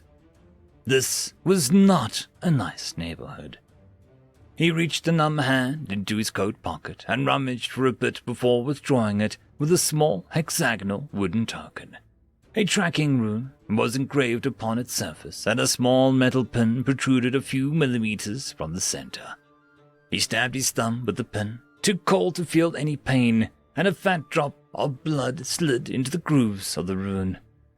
The wood drank the blood greedily, and after a second the tracker rose from his hand and began to float away. He followed it through the maze of alleyways, shuffling over patches of ice and cursing under his breath at the weather, until he had paused before a battered door. The rune flashed once, a bright light that seemed to be several colors in none, then fell to the rancid asphalt as a pile of ash rapidly blowing away in the chill wind. Ethan sighed and pulled out a handful of tokens, warding, blessing, awareness, reflexes, worth half of what he was being paid. He reflected bitterly, but you had to be alive to spend money. The pressure of the miasma clinging to the warehouse receded a bit as he felt the power flow through him, the cold biting just a little less. He straightened up. Even warded, the ambience of this place was the foulest black. He pulled out a snub-nosed revolver and took a steadying pull from the flask in his pocket before kicking the door in. There were no guards immediately inside, but his enhanced ears could hear the pounding of feet drawn by the noise of his entry. He kept the revolver ready in his left hand while reaching his ash and blood-smudged right into his pocket once more. The first of the men who entered came at him with a tire iron and got a bullet in his forehead for the trouble. But the next had a battered-looking sword-off and a grim face of practiced killer. He took cover behind the doorway before Ethan could get off a shot. He cursed and pricked his finger once more on a fire rune, hurling a token forward as his spilled blood began to boil on a wooden surface. The god tried to flee, but it blossomed into a raging fireball that flowed over and around the doorway like liquid hell. When it cleared, there was only ash and twisted remnants of a shotgun. Ethan looked at the tokens left in his hand, immediately regretting that he had used the rune. He only had 2 more fire, 1 immobility and 1 mending, 1 summoning. He tucked the latter 2 back into his coat. He wasn't hurt yet, he thought darkly, and he didn't particularly want to see what summoning would cough up if he used it in a place this tainted. He would have brought a pure focus from the city if he had known the packing district had gotten this bad. Too late now. He pushed further into the warehouse, clearing doors and corners. There were no more guards that he could hear, which was either a good sign or a very, very bad one. There were a few traces of recent activity in the decrepit halls, but some of the rooms showed use. One held crates of food, another had cots set up. 5 cots. 3 more, he mumbled, taking another pull from his flask, at least. He moved around the doorway to clear the next room and froze in place. This room had clothes in it, piles and piles of children's clothing, shoes, smashed pairs of glasses, book bags, all discarded, sitting silent and unowned in the cold. His hand began to shake as he reached for his flask again, but it slipped from his fingers as a pang of agony blossomed in his chest. Crap! Crap! Ethan wheezed, clutching his ribs and wincing. The old rune etched there was acting up. Now, of all times. Can just leave me alone, huh? He muttered, sullenly, straightening up again with visible effort. He felt beads of sweat on his face despite the cold, but as he made a wipe of his forehead, he found there was something in his hand already. A small, stuffed bear, careworn and missing an eye. He rolled his eyes and tucked the bear into a pocket in his coat. "Feck you," he said to nobody in particular. "I don't need any help." Nobody answered because nobody was there. He moved further into the heart of the complex, the miasma growing thick enough to push through his fading ward. He felt a chill in his bones that had nothing to do with the cold, a creeping apathy that told him to lie down and sleep because he was tired. So tired. Ethan chuckled and kept walking, trudging forward through the drifts of old paper and rat droppings.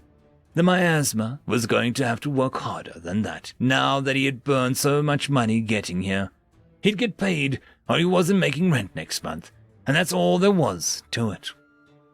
He came to a large central hall and stopped short, the torrent of numbing darkness slapping him in the face like a fetid, wet rag. In the middle of the large space stood 3 men clustered around a complex-looking apparatus that was anchored over a deep-looking hole in the ground. Ethan saw it with a chill that the machine had restraints mounted to it. Small ones. "Aye, Mr. Carlyle," one of the men said, walking towards Ethan. He was wearing a well-tailored suit and fine shoes, and he spoke with an educated manner. The boss, then. His 2 guards took up the positions on either side of Ethan, shotguns held ready. The man leered at him, spreading his hands wide. His fingernails were long and pointed.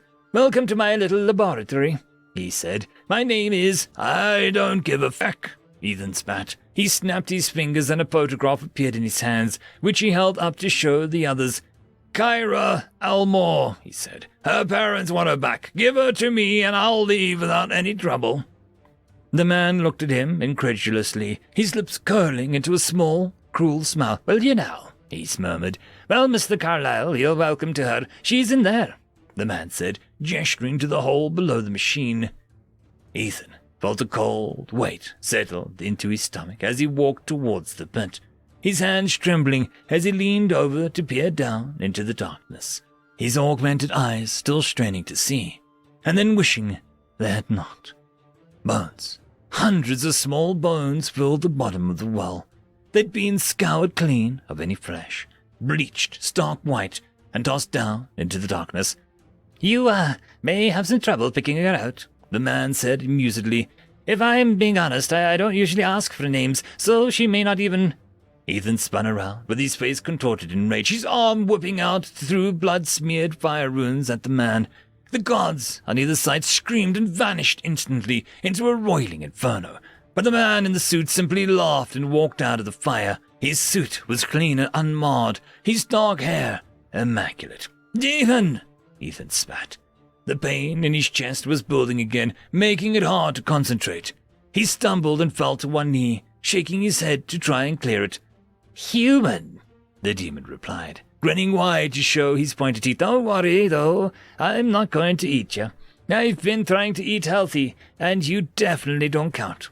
He snapped his fingers, and Ethan was pulled upright as though on puppet strings, his back arching in agony as the demon's magic shredded his wards. "I'll make this a little bit unpleasant, though, since now I'll have to find new helpers." The demon paused, frowning. Ethan's vision was blurry, his breath coming to shallow gasps as his chest burned in agony. White-hot energy scoured his bones where the old rune was carved across them, and he burned, for the rune was righteous, and he was not. "You have something filthy on you," the demon snarled, drawing back. "Time to end this." He swiped a taloned hand forward as send a swirl of shaped-edged energy towards his prisoner, but as he hit, the weave of dark blades puffed into foul smoke. Ethan was sent sliding back along the concrete, coughing and writhing as whips of light leaked from him. With an effort, Ethan levered himself upright and stood shakily to glare at the demon with eyes that had turned a clear gold. "Paladin," the demon whispered, his face contorted into hatred. "So Bob sends the dogs for me, at last." He looked at Ethan, and his lips split into a sneer, taking in the man's unsteady stance and labored breathing. "But you're not a very good one, are you? They must have poor opinion of me if they think that I can be felled by a sad remnant like you." "Oh, I'm lapsed," Ethan said viciously, a globule of blood leaking from his lips. "I don't stand a goddamn chance." He withdrew his hand from his pocket, holding up the battered stuffed bear and a blood-smeared summoning rune. Then he threw them into the pit. The demon's eyes widened, but Ethan had already tossed immobilization at him. The wooden token lashed the demon to the cold stone just as the blood-smeared bear fell to the bottom of the pit.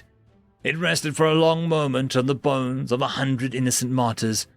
The cracking howl of the summoning drove them both to the ground, the sheer pressure almost too much for Ethan to bear as they writhed once more against the concrete. When he was finally able to raise his head, squinting against the blinding light, 6 wings appeared, with feathers of gold. Long, slender arms held a radiant spear against the demon's throat. Seraph, Ethan thought, a touch of the old wonder coiling around his heart. "Brother," the demon croaked, struggling to free himself from Ethan's rune. "Please, I am..." The seraph did not reply, but shone brighter. Ethan ducked his head, swearing, his eyes aching from the brief glimpse. The demon's pleas turned into screams, then shrieks, then silence. When Ethan raised his head once more, he was alone in the warehouse. A blackened smear stained the concrete where the demon had been, and no trace remained of his machine. On the lip of the stone wall sat a stuffed bear, whole and pristine. Ethan pulled himself upright once more, feeling the pain in his joints as he came to his feet. He stood with his eyes closed for a long moment, and in the periphery of his hearing there were whispers, a choir of voices clustering around him with insistent fervor. He opened his eyes and sighed, casting his gaze upward. Somewhere in the middle of all of that, he'd been sobered up. He had a splitting headache. "Fuck you," he said quietly, staggering out of the warehouse. "I work alone." End of story. Story number 1. Complete Acquisition and Utilization, written by Archdemon Karinsky. We had fought them for as long as we could remember. Certainly, longer than any of our living members had existed. We fought them because they were there, because everything that exists belongs to us, exists for our use. They disagreed, and we removed them for it. They were insignificant, as all the rest we had removed or used up. We took the first subnodes from them when we needed them. Barely any effort worth noting. We assumed that they had learned their place in things when their futile attempts to reclaim the systems stopped before we had finished there. Most interlopers take a few rounds of acquisition to realize that there is nothing before us. Then they flee when we eventually encounter them again, once we are down to the core of their resource node. Sometimes, when they are contracted like that, they can slow us down in our acquisition of systems. Usually, though, it's more because they are sending so much towards us that it's simply more efficient to process those materials for our use. Eventually, we need more than they are sending, and we take those subnodes too. We have yet to encounter an interloper species outside of its origin resource node until these. We weren't sure if they developed internode travel systems, but prevailing thought is that if they did progress to that point, they had learned their place and left existence and its resource nodes to us, as is appropriate. Until these, but I'm getting ahead of myself. After we moved to acquire and utilize the next subnodes, we discovered why they had ceased to annoy us in their initial subnodes. They had sought to prevent our acquisition of the next subnodes. We considered it to be nothing of significance, though the detonation of the subnode core did slow down our harvesting, as everything had been scattered into constituent particles. With the benefit of consideration from nature perspective, it is now obvious that we would end up in the situation we are finding ourselves in. Before we encountered him, a resource node could be acquired and utilized in its entirety, on average, in just over 3/4 of its initial rotation duration, plus or minus a quarter rotation depending on its size. Directly due to their interference, our acquisition of the entire node was pushed to 1.5 rotations. Full utilization of the node took another half a rotation. This was unheard of since our origin node had been fully utilized. The next node took 4.5 rotations for acquisition, 2 rotations to complete utilization. They had predicted where our next choice for node harvesting would be and prepared it for our arrival. The experience caused a bit of cultural renaissance for us. We had finally encountered something that caused us to change our ways. Instead of simply acquiring and utilizing a subnode as we needed resources, we had to plan for our future needs due to the new time it took to acquire and then utilize the subnode. We actually had to put effort into things, re-remembering concepts from our origin that we had put away, devices and tools that we had considered to have long ago risen beyond. They never stopped us, though, just slowed us down, delayed us, sometimes even annoyed us. Never made us question our ownership of existence as our right. We had acquired and completely utilized 1.44 times 10 to the power of 9 full of resource nodes before we encountered them. 4.397 times 10 to the power of 15 was the final tally when we came to the last node. What had to be the final stand and would cement us as the owners of existence, when all would be our one.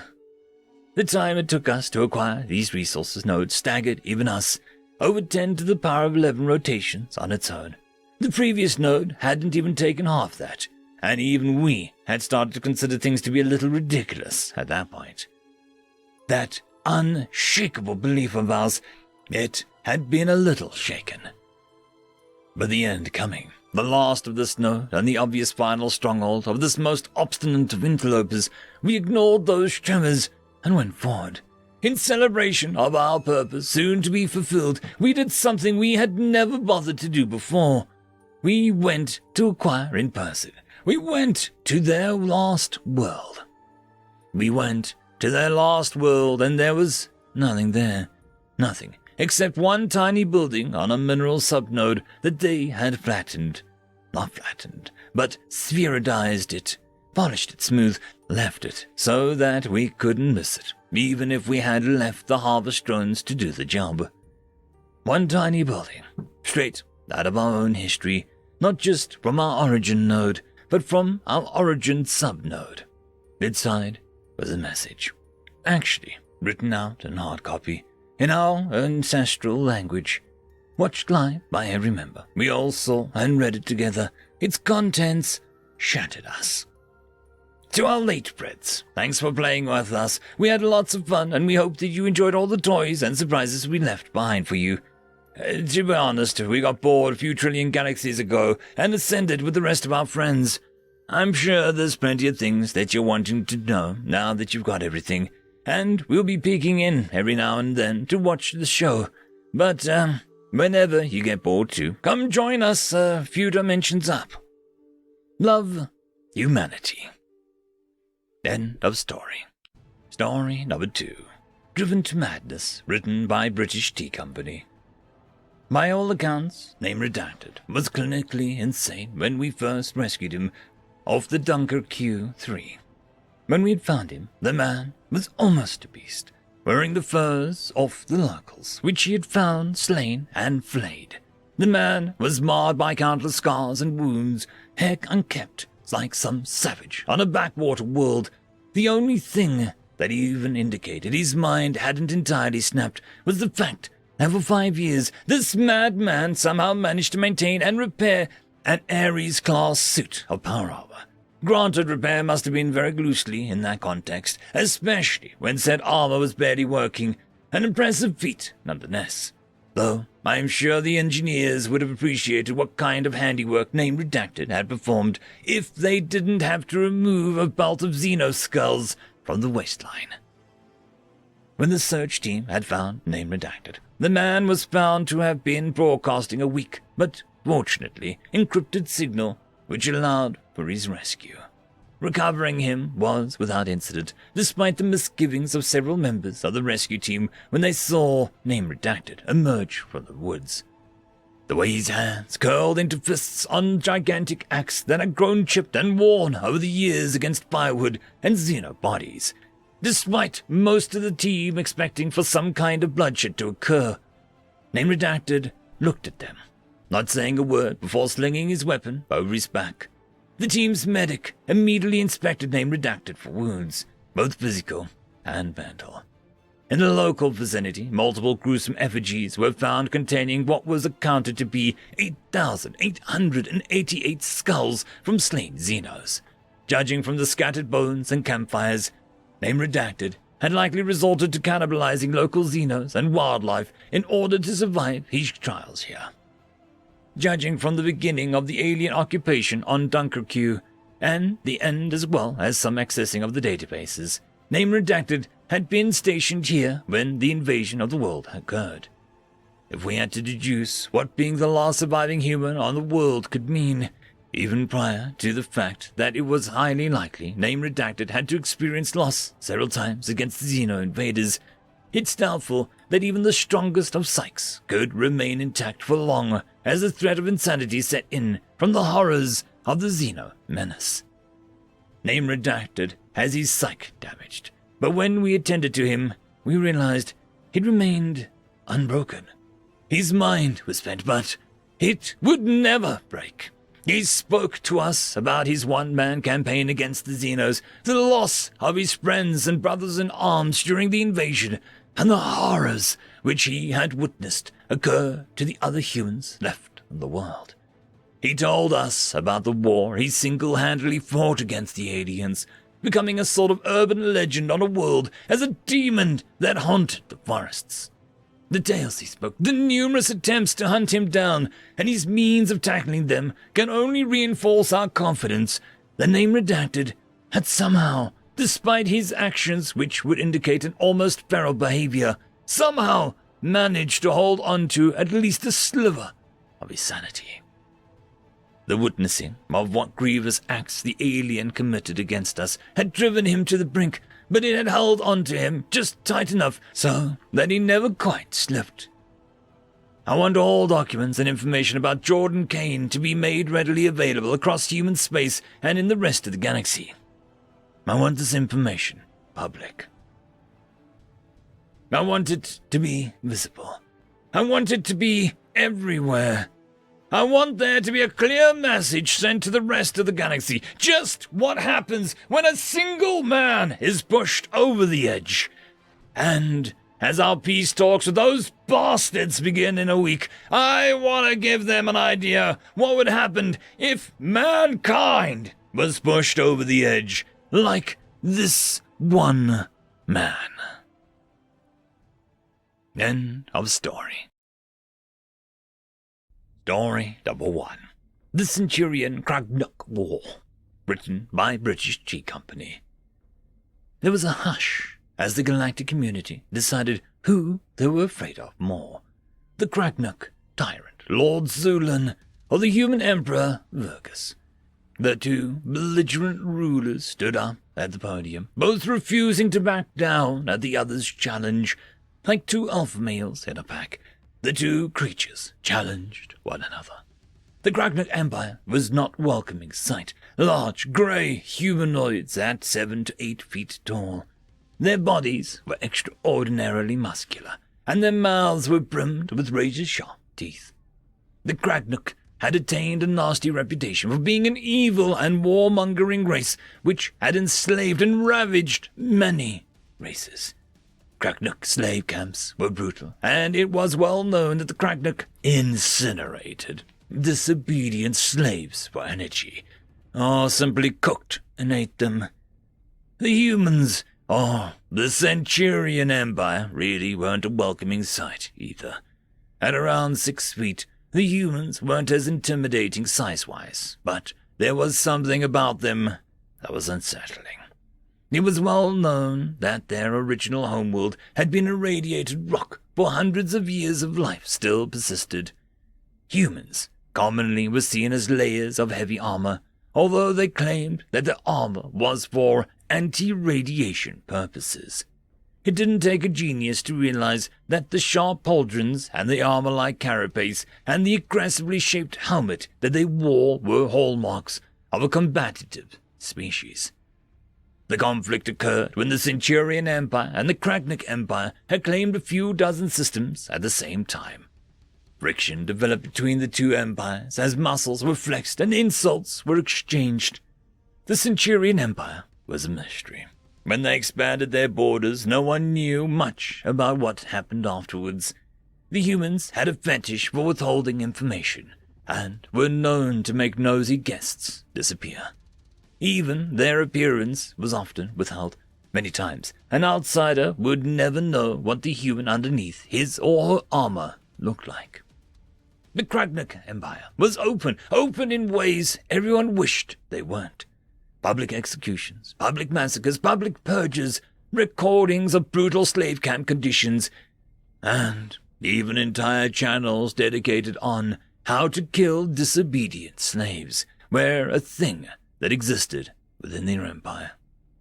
Using this information, the Cragnuk broadcast their vile ways to the entire galaxy. Many reviled them. There were few that had the strength to stand up against them. Lord Zulan's deadly teeth twisted into a repulsive smile as he looked down at the human emperor. His words oozed with an arrogance that the Cragnuk boasted in many things. His species had been born as apex predators of its world, unifying themselves in brutal global warfare. When they had reached the stars, nothing could oppose them. Certainly not the Centurion Empire. The galaxy was a jungle. Like times of old, the Cragnuk were the predators and everyone else was the prey. Emperor Vergus said nothing as his hands came up to his armored head. The entire audience held their breaths as the mechanical whirls indicated the removal of a helmet. The man underneath had pale, milky skin of an almost deathly pallor. Combined with his glowing orange eyes, the Emperor had the appearance of a vampire. His respirator did not come off. Emperor Vergus had been amongst the less fortunate of human society. He was born on rock bottom as a homeworlder, and that meant he was born in the darkest pit of the pecking order. On the irradiated surface of Earth, there was only a wretched existence of being subject to the radiation and the Noxite, the material which had fueled Earth's irradiated apocalypse. Vergus needed his respirator, even where there were clean air, simply because of the damage he had suffered at his birth, choking in the poisonous air like so many of his fellow homeworlders. The Emperor had been born at the bottom, but dreamed of the top, and eventually he reached there. That was not just his story, for it was the story of humanity. Lowly apes, who only by nature of their own cunning and intelligence could succeed in a lush world dominated by predators and monsters. As the dawn of the space age occurred, humanity's own enemy had been itself. When the Noxite War occurred, it was only through the cleverness of humanity that they fled to distant stars or underground. Those who were unfortunate had to remain on the surface, every day braving the harsh reality of an irradiated world. This was humanity's price for where it was today, and the Centurion Empire was the product it had earned. There was a brief moment of silence before one could see the lightning-fast movement of the Emperor Vergus. His armored hand shot in the chest of the Lord Zulon with speeds few could keep up with. In the next moment, before Zulon could catch as much as gargle his final breaths, the human Emperor had torn out the Kragnik tyrant's beating heart. Zulon fell to the ground, his corpse still leaking out a puddle of bluish blood. The Kragnik had worked for nothing. The enemies were only docile, the meek, and the defenseless. In the war against a foe who had matched them on all fronts, be it cunning or sheer brutality or even the urge for conquest, that would make them prey. End of story. Story number 2. Monkey Throw Rock, written by Dragonson04. We humans were considered to be quite pathetic things compared to many in the galaxy. In spite of our reasonable level of advancement, nearly all other species thought of us as only a step above our most primitive primate relatives. Even though we achieved independent FTL travel several decades ago, we were looked down on as little more than monkeys. We were scrappers, junkers, dumpster divers, and scroungers, to use our words. Things that were outdated by years of the rest of the galaxy were taken and used by us. Anything and everything was of value and use, no matter what it did or what it looked like. And use them we did. No two human-made ships ever looked the same. In those early years, one could be based around the hull of a light patrol vessel from one race, and the next one would be twice the size based on a cargo ship of another race. Whatever the galaxy threw out, the humans picked up and used. One of the major weaknesses was the more or less standardized weapon system. The standard was decided on through centuries of trial and error long before we achieved FTL. All of them were fundamentally the same, and they all shared a fundamental structure that could easily be shut down if you knew what you were doing. In this case, an energy disruption field caused by an overclocking their shields by 25% was enough to shut down our weapons. Their weapons also stopped working, but without weapons of our own, they didn't need theirs. Any ship trying to pass would be assessed and destroyed, and then the shields would go back up. Large guns, small point defense guns, planet killers, and personal defense weapons were energy-based. Massive, powerful lasers, exawatts in strength, were for the largest ships and planet killers. Far less powerful plasma power was for point defense and personal defense weapons. Energy all around, but sharing the same fundamental weakness. When the Bishkat declared war, their fleets effectively sealed off the inner part of Sol system at the asteroid belt between Mars and Jupiter, hoping to strangle humanity's trade with the rest of the galaxy. The energy weapon countermeasures were put in place, and humanity was disarmed overnight. The demands then came quick. They were the usual demands of tyrants. The whole submit or die mentality. And your children will be slaves nonsense.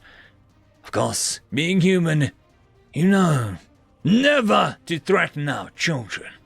So, the scrap fleet of humanity went out to the asteroid belt, completely disarmed of energy weapons. They asked if this was our official surrender. It wasn't. We remained silent. They asked if this was our final stand. It wasn't. We remained silent. They asked if we were begging for mercy. We weren't. We remained silent. While they asked us these asinine questions, our larger ships were moving through the asteroid belt. Tractor beams of thousands of miles of cables were dragging asteroids of all sizes behind those ships. Everything from fist size to a decent piece of moon size.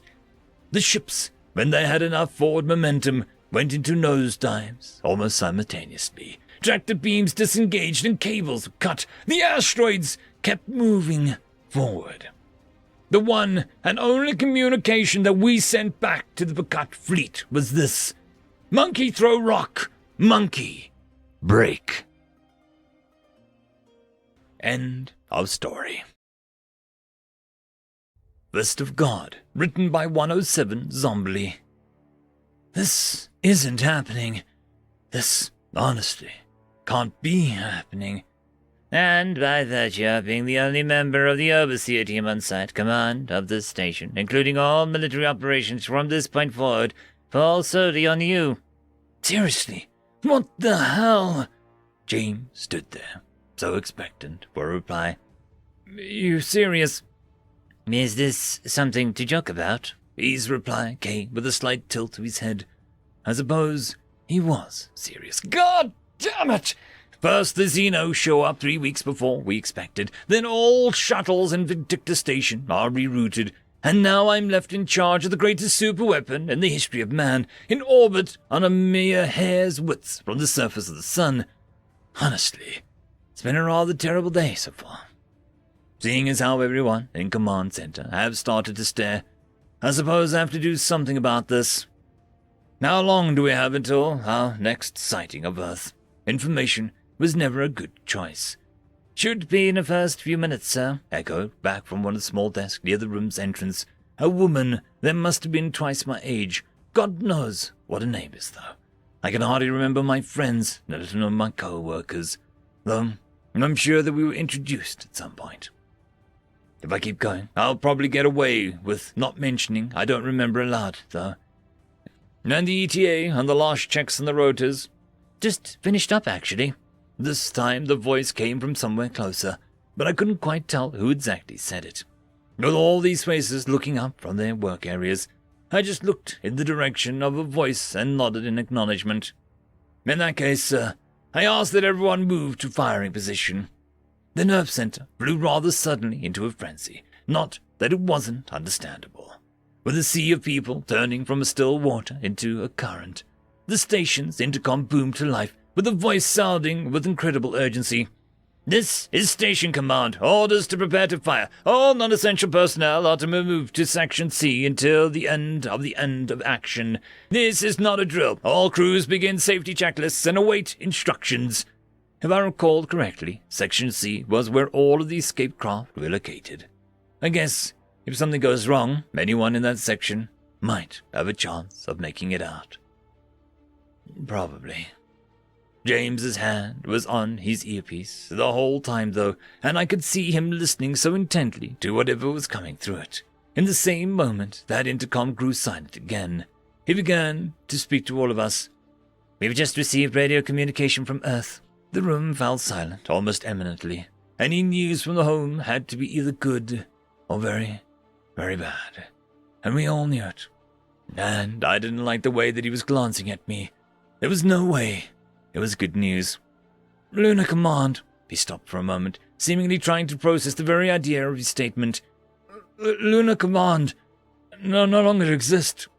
For a moment, my mind continued to drift in the quiet, just after those words hit me, and then my stomach dropped to the floor.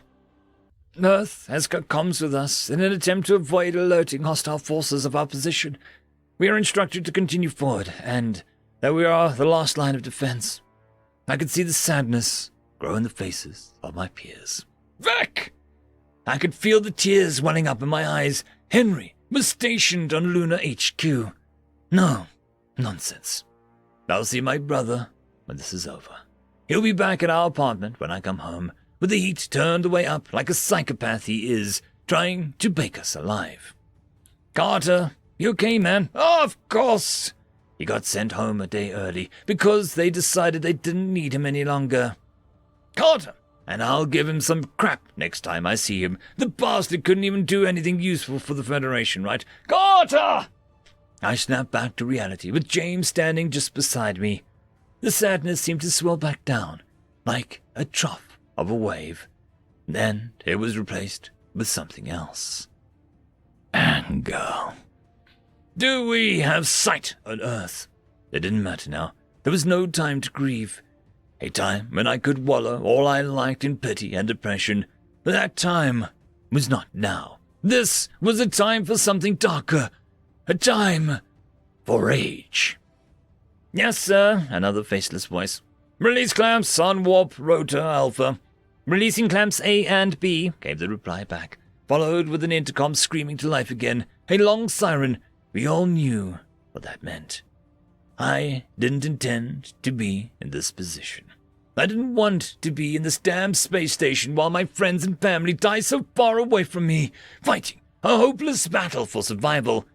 Begin magnetic rotor acceleration on Alpha. Beginning acceleration. But damn it all, if I would take the opportunity that I may receive. Rotor Alpha up to 1300 RPMs, holding. Yet another reply, but I was hardly paying attention. The whole outer ring of the station was groaning with the strain, something so foreign to it. I'm gonna kill all those genocidal monsters, as many as I can, goddammit. Release clamps and warp rotor beta, and begin acceleration. Though my voice wavered before, was unsure, now I spoke with authority. Begin targeting process. Aim for the vessels nearest to us. Understood. Beginning targeting process. Rotor beta is stable at 1300. This is it. This is my only moment, but in it I shall be all-powerful. Load ammunition, I nearly yelled. We'll get those alien fecks if it's the last thing I do. Targeting complete. The voice seemed a little uneasy. Sluggers loaded, ready to fire. Another very idea made me clench my fist in anticipation. Fire! Another longer siren sounded, and the whole station seemed to scream from its very construction. And then, from the video feed of the barrel came the image of a 5-ton uranium slug being carried on into vacuum by a thing of madness, pulled forward with a partial warp bubble, accelerating the mass hunk of metal as though falling towards the planet, but never being able to smack the ground. 9 minutes until impact. Now we wait. 5 minutes until impact. And the longer we waited, the more my entire self wanted to scream for the loss. 3 minutes to impact. For the loss of everything. Families, friends, enemies. 2 minutes to impact. The loss of our generation. 1 minute. I picked up the intercom. 30 seconds. And I began to speak. Gorak sat at his post, watching the space around him. The molten moon was quite the sight, not something one saw every day. But even more impressive was the fleet his race had prepared, all in the name of destroying such a young race. I speak to you today, not as a man giving orders, but as the one who is willing to project his anger. He thought it such a shame. The war had been rather dull, in all honesty. The primitives were so obsessed with the kinetic weaponry, seemingly blind to the fact that they were ineffective, as objects with mass could not feasibly be accelerated to speeds that would be required to make them useful in the vastness of the void. And I bring forth to you all the idea that we are the mouthpiece of humanity. No, what could be expected from such an unevolved creatures, really? They had hardly just invented hyperspace travel when they'd been found. "We are the rage against the injustice brought upon us." But as Gorak was lost deep in his thought, the ship brought his attention to an anomaly. "We are the dying breath of our world." This was a rather unto him, something he had never seen before in all these years. The seeds of all that has ever been sown, finally grown. It was a distortion of space-time itself, traveling towards the fleet as it approached the marble of the planet this poor species called home. "We are the fists of an enraged god!" And it was accelerating, and we getting closer to the fleet. "Bring!" And nothing could stop it. Death! The skies over Earth exploded into a bright display of molten shrapnel, the slug hitting an alien cruiser with such force that it seemed to spontaneously turn to liquid, sending tremendously large hunks of material through anything even remotely close, obliterating entire battle groups in an instant.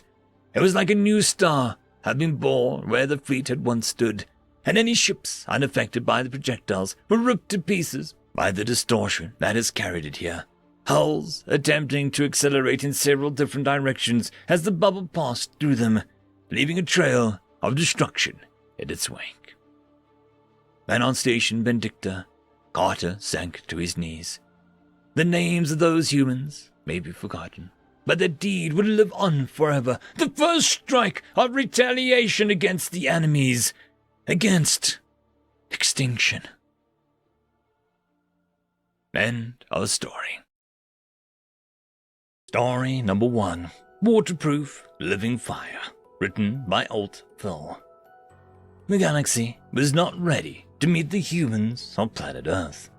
All known life, with the exception of Earthlings, all are pretty much the same, developing in that habitable zone just near the edge of a star, where solar winds meet interstellar medium, sheltering on large asteroids safely away from the dangerous and deadly bombardment of radiation and the crushing effects of gravity. Normal galactic life evolves and lives for many millions of years, if not billions. Many of the first life forms in the universe are still around and more than happy to tell you about those days, long ago in the early universe, watching stars form and fall over the eons of our lives. It had never dawned on the galaxy at large that life even could survive any closer to a star. In that regard, the galaxy was fascinated. These humans evolved, along with countless other life forms, on microscopic to unbelievably gargantuan monsters on a rocky inner planet, of all things, crushing gravity, an atmosphere that would destroy, rust, wear down, and simply end any other known life. Completely unthinkable environments for life to survive in. Their planet is covered densely in an atmosphere containing of all things oxygen, hydrogen, and other highly explosive elements. Their bodies actually used as oxygen to effectively burn themselves in a sort of living fire. They consume other life forms on the planet, using it as fuel, releasing burnt carbon from their own eternal fires back into the deadly atmosphere, which other non-intelligent life captures to grow and fuel its own fires, with the help of light radiation, filtering out the carbon and creating oxygen for the humans to use and burn more consumed life. It is scientifically mind-blowing cycle. They are truly walking furnaces of heat and death, constantly dying, burning alive, even underwater. In fact, many of the life forms on the planet live entirely underwater at all times. How they can keep themselves burning while underwater is mostly a mystery, but they seem to have evolved a sort of protective covering to keep their internal fires from being quenched. No other life in the galaxy has had the technology to survive such an environment, an entire giant planet that is basically still on fire, burning from the star's deadly radiation.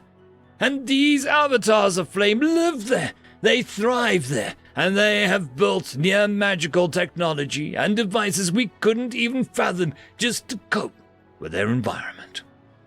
Then They invented technology to let them escape their hellish world. Giant ships, also fittingly fueled by flame, of course. The humans even wear special suits, allowing them to come visit and interact with the galaxy, to share technology and learn. We were awestruck by them. No one has even seen or interacted with a human outside of their suits, though, of course. Any environment that they can live in is completely intolerable to the rest of galactic life. Not even our best interstellar transport systems could descend into the depths of that thick, noxious atmosphere they live in. Not that any would dare risk it. Might as well try and land on the host star itself. Luckily, humans can draw no useful nutrients from normal life. Only life from a hellish world such as theirs can sustain them. Flammable life is their only possible food source. This is the top theory as to why humans haven't killed any of us. They kill just to eat, to live. They fight for fun, competition, mating rights, or just due to something they call road rage. The concept of fighting is completely foreign, I know. Competing for resources, unthinkable. Why? Perhaps the rest of us may never fully understand it, but we think they might do this because their lifespans are so short. They have little regard for the sanctity of life. It's all very fascinating to hear about from them. On their world, they have a concept tale of an evil being called a demon. It lives in fires, kills indiscriminately, and devours souls. Huge, terrifying, and powerful beings of pure, living flame. Demons. Sound like anybody you know? Well, their fables are now our reality. So we lovingly call them our demons, born of flame, rising from the darkest depths of a hellish star's gravity well. Still, these demons of Earth are welcome here with the galaxy. We have much to learn, and they are far more capable at exploration than we are. Their ships can survive environments ours could only dream of. We've never had such incredible scientific detail of astronomical objects like stars and massive planets before the demons rose from their fiery depths of that hellish planet and shared with us their knowledge. In fact, we recently heard from the demons that they found another form of life near another star, on another giant rocky planet filled with the toxic atmosphere that our demon friends thrive in. They said that it was a veritable paradise for their kind, an Eden, they called it.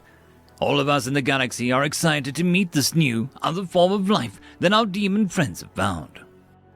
I just hope that they don't fight or eat too many of each other. We don't know much about this new life form, other than the humans describe them as looking much like themselves, but having big, feathery wings, whatever those are. I'm sure that they'll get along just fine. The humans' last message didn't mention food or mating resource competition, so that's good. Just something about a war. Not sure what the word means, but it's been declared. Maybe it's a type of game they play together. How exciting for the galaxy! So much to learn from these two fascinating species. End of story. Story number 2. Inevitable, written by Sandtrout. They were as troublesome as they come, as persistent as prey as their ancestors were persistent as predators. They knew my name, and while some ran to my arms or graciously accepted my invitations, others fought me with their science or evaded me for a time in their mechanical bastions. They fought, though they knew it was a losing battle, and they staved me off for as long as they could. Eventually, their resolve would weaken. Their machines would only slow my progress, and I would find them. It was inevitable. I was inevitable. I had patience, for I had always known time as my ally, and let it progress where necessary. I had learned the human wisdom that even the best laid plans never survive contact with the enemy. Humans had made themselves my enemy, though I only sought to carry out my duty. I take no pleasure in the pain and suffering they've come to associate with me, and even if the results are messy, The circumstances of such unpleasantness were never my choice.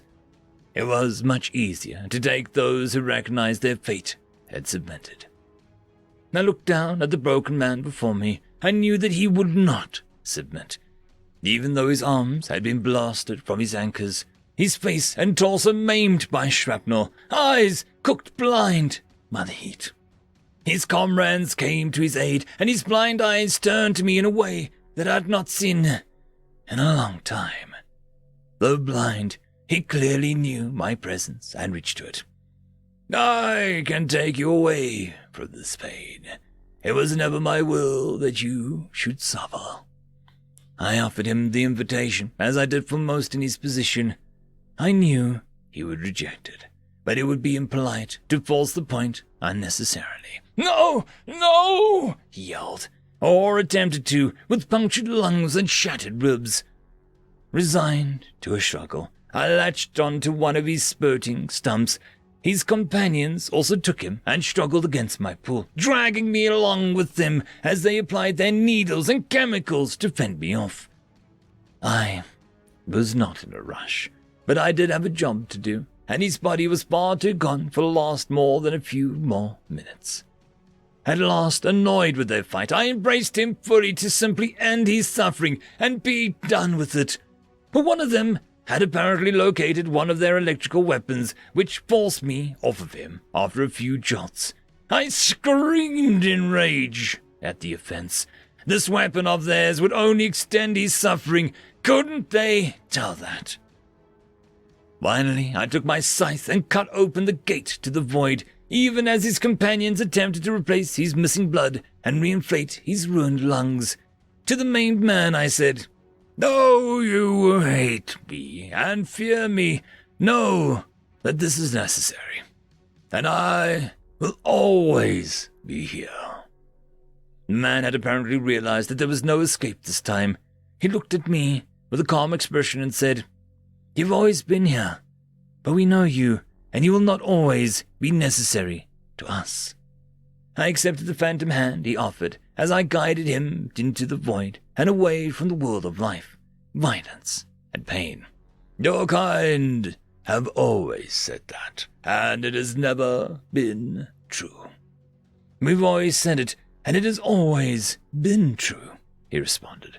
Would you create a world without death? Such cannot exist in a world with life. We could create a world for ourselves beyond life or death.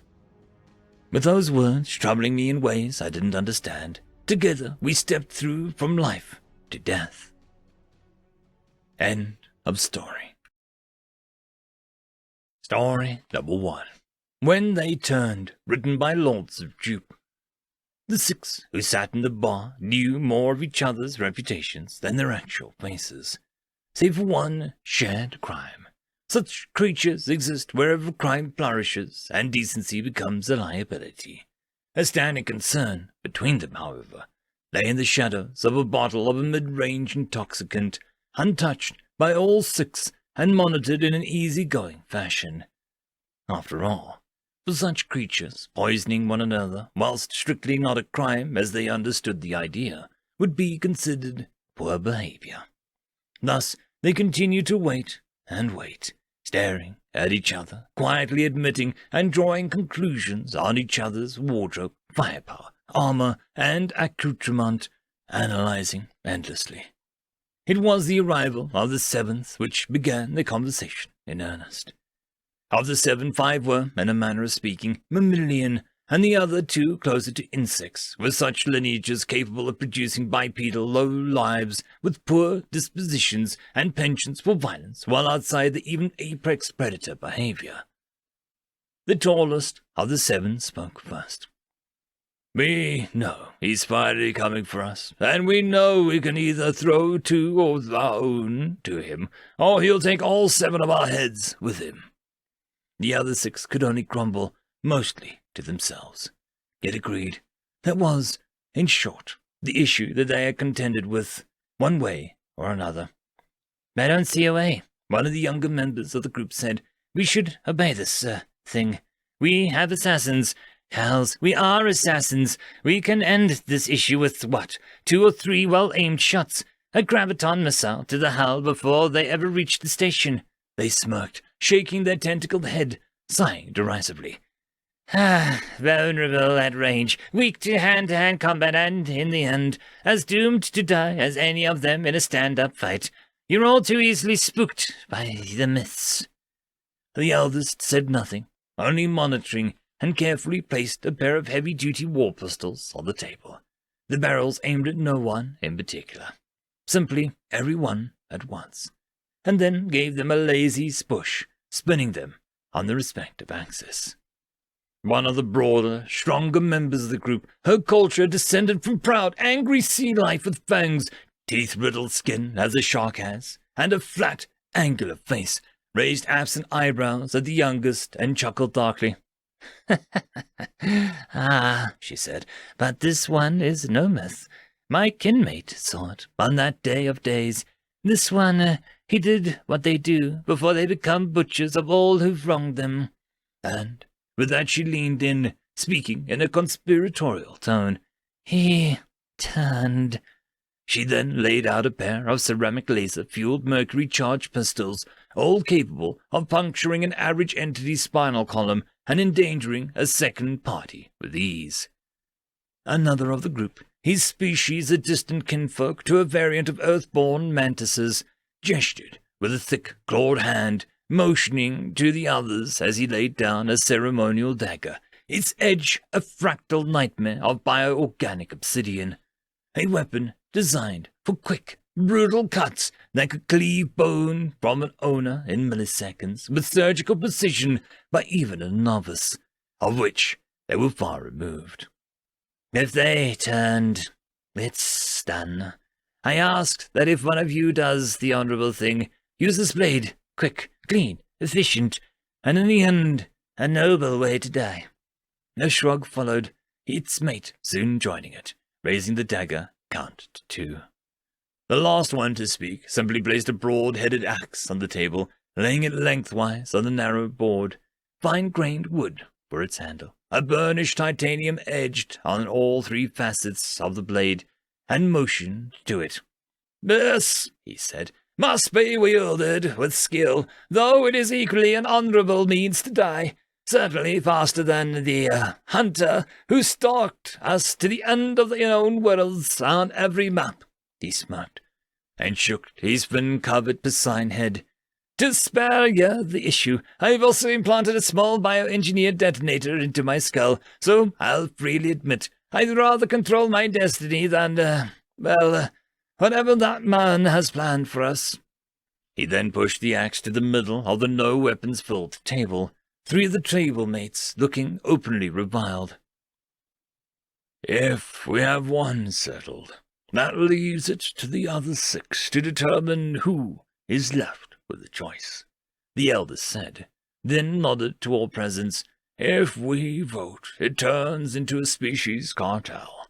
The Carcan will vote for the Mantid, who will vote for the Deneb, who will vote for, I believe, B." And with that, he shrugged, shaking his head. "So we determined this in an older, more civilized fashion, as the humans do in such instances." And with that, he placed down the only Terran weapon, a simple, inelegant chunk of fire-forged steel, brass, and iron, its basic function obvious to any present, a revolver. From within the pocket, he extracted 2 shells, and then raised high the gun, opened the cylinder, and inserted them into it, one spaced apart from its neighbor by 2 empty chambers, and then placed it atop the pile.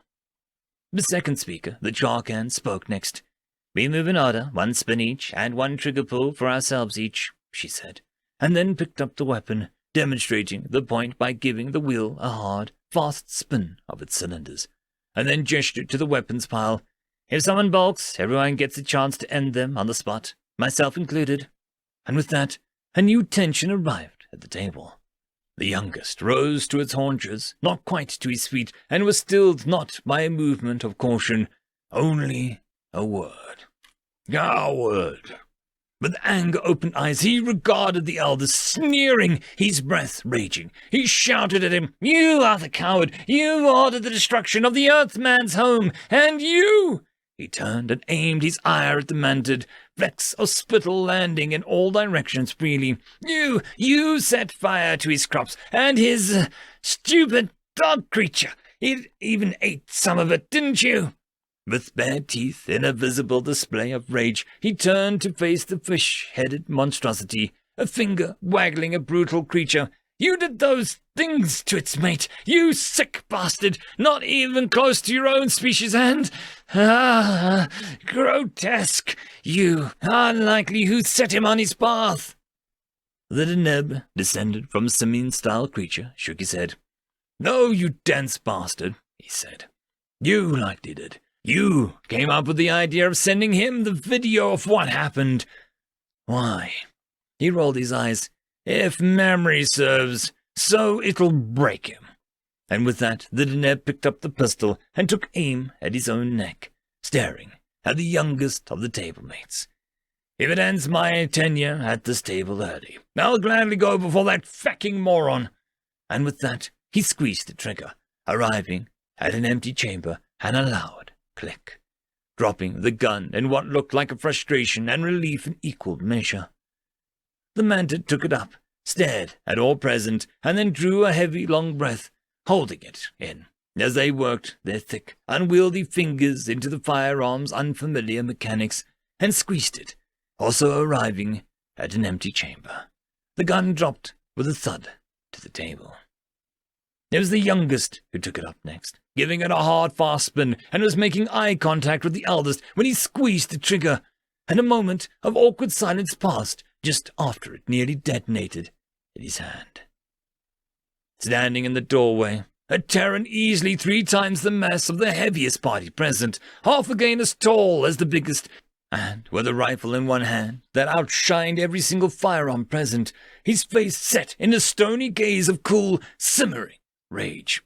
"I reckon," he said, his voice drawled through a built-in Vox translator, his throat bearing a surgical signs of an implantation countless years prior, "some of you are going to exit early." And with that, he shot not once, not twice, but 4 times, his rifle dancing at his hands, the lever action guided across his knuckles like a magician's coin. Each shot blowing apart one of the paired weapons, scattering the remainder, and leaving the table mates in stunned terror, save for one who simply stared in defiance at the human. It was the eldest, his nervous long since chilled into frosty resolve, who gestured to the bottle of whiskey left untouched, and then to the empty glass it sat next to, the bullet scouring and having dug deep, angry grooves into the table surface. "Your brand," the eldest said, and smoothed his jacket, never breaking eye contact for a moment, his voice steady and calm. "As you requested." At that, the youngest, his hand leaking blue-black blood, wailed, a sound of rage and betrayal, and the cusp of shouting out exactly that, then was silenced when the rifleman simply inserted the barrel of the still-smoking gun into his mouth, demonstrating that while silence is golden, lead ensures it quickly. "And I thank you for the small kindness, sirrah," the Terran said, taking a seat, looking from face to face. "I knew you'd be the one to arrange this, and that, sirrah, is worth another mention of my thanks. A dry well of late, though it did run deep once upon a time."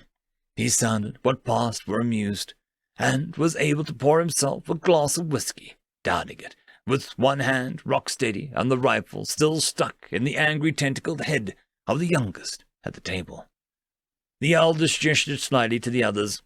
"Everyone wanted, all here, all willing to either die or sacrifice each other," he said politely. "The Karkan, fresh from a funeral, the Mantid, recently widowed, the Deneb, his girlfriend, missing some 6 cycles and counting." And then he looked to the shooter, raising his own magnificent eyebrows. "As agreed, will you hold up your end of the bargain, as requested?" And to this the Terran nodded and gestured to the door. "Make use of the exit while you still can. Mulvama, just 'cause the space between us, it certainly can still turn into tiger. But just because I don't like that you so willingly sold out your friends to spare your worthless rear. He then smirked and nodded, and at that the eldest rose, his features portraying a passing glimpse of fear response, his hands shaking as he hurried for the exit, and the exit beyond that, and the one beyond that, until there would be no more ability to exit. The other 6 at the table stared at the gunman and drew breath slowly, hands on wooden surface, watchful, calm, and by no means less lethal. The creature with the gun barrel in his mouth, though, his breathing was slightly arrested. It was done in smooth, even draws, eyes clicking carefully, absorbing the world. A table filled with takers, still consuming, unmoved by threat nor fear. You know what that means, the Terran said. When we Terrans are talking and leave, then turn to face you. 5 of their heads nodded, and the 6th, even with a gun barrel in his mouth, did not even attempt it. The Terran regarded the youthful moron and spoke to him. It means the deal ends, the hunt begins, and anything and anyone between the speaker and the target, well, they just won't have a happy ending. And on that day when I buried my wife, dog, and farmstead, I said, I'm big enough. This kind of mistake is easy to forgive. And do you recall what you did just before I turned away from y'all? He grew serious. And the gun spoke louder than he did, although all could hear his word, laugh. And the gun began to speak at length, as it did the one word with a variety of stresses applied, although the listeners dropped one by one, until nobody could hear what was being said. Each shot, though powerful, was aimed away from each species' instant kill zones, targeting only nerve casters, and in one case the controls for a biobomb implant, robbing someone of their life's exit strategy entirely.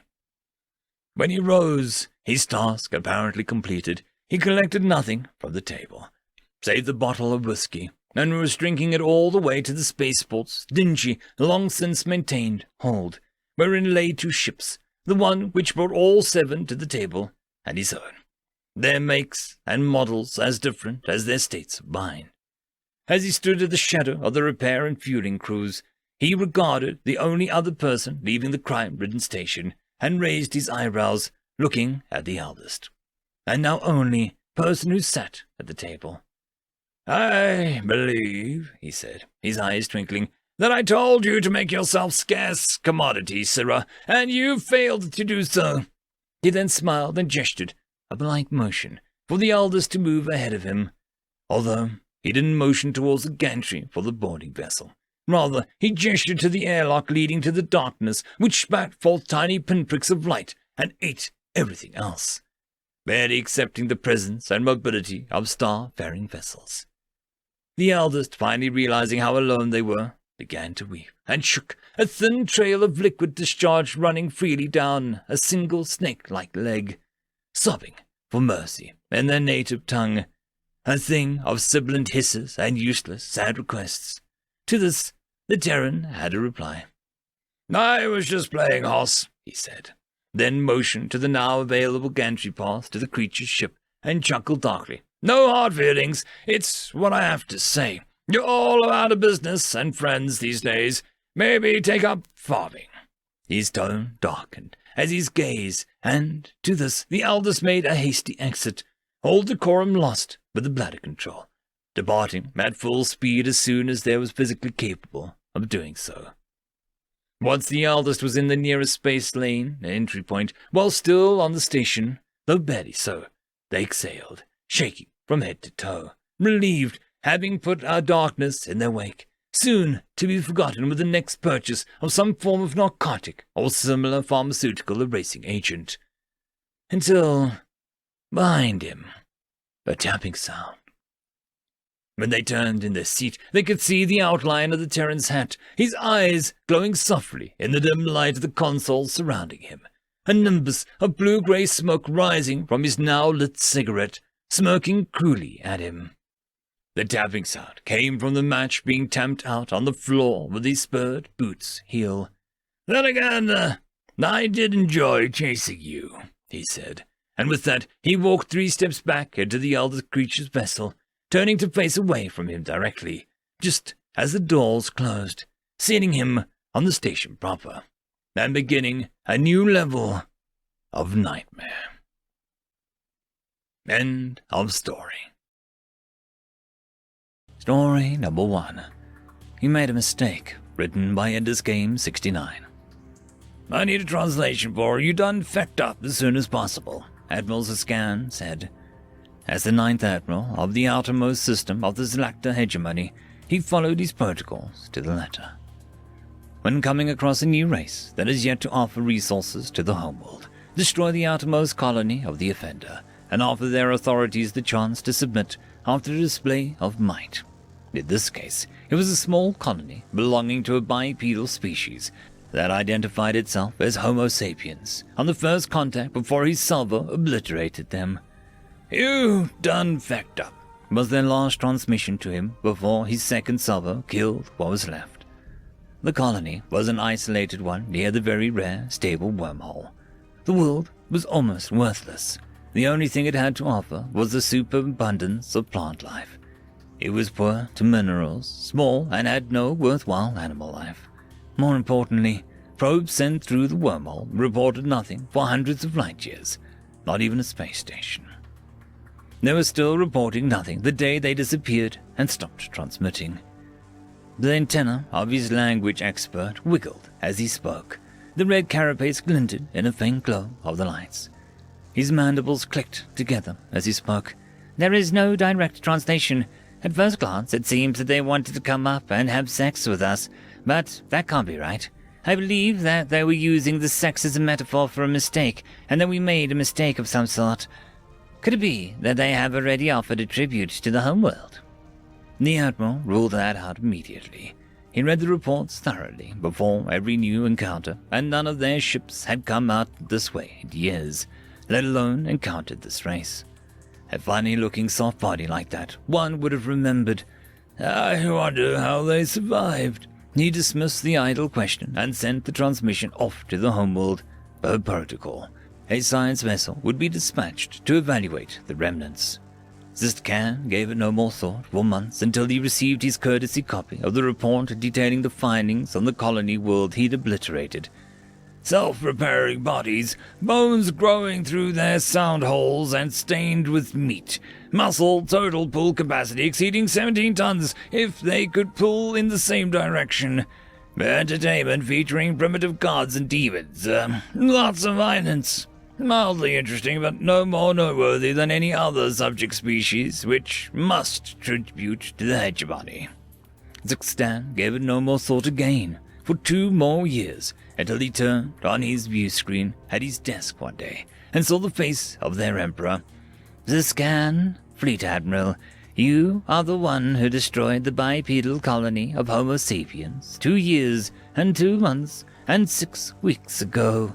The Emperor skipped all formality, a shocking departure from protocol, but he at least kept the ordering of events by timeline.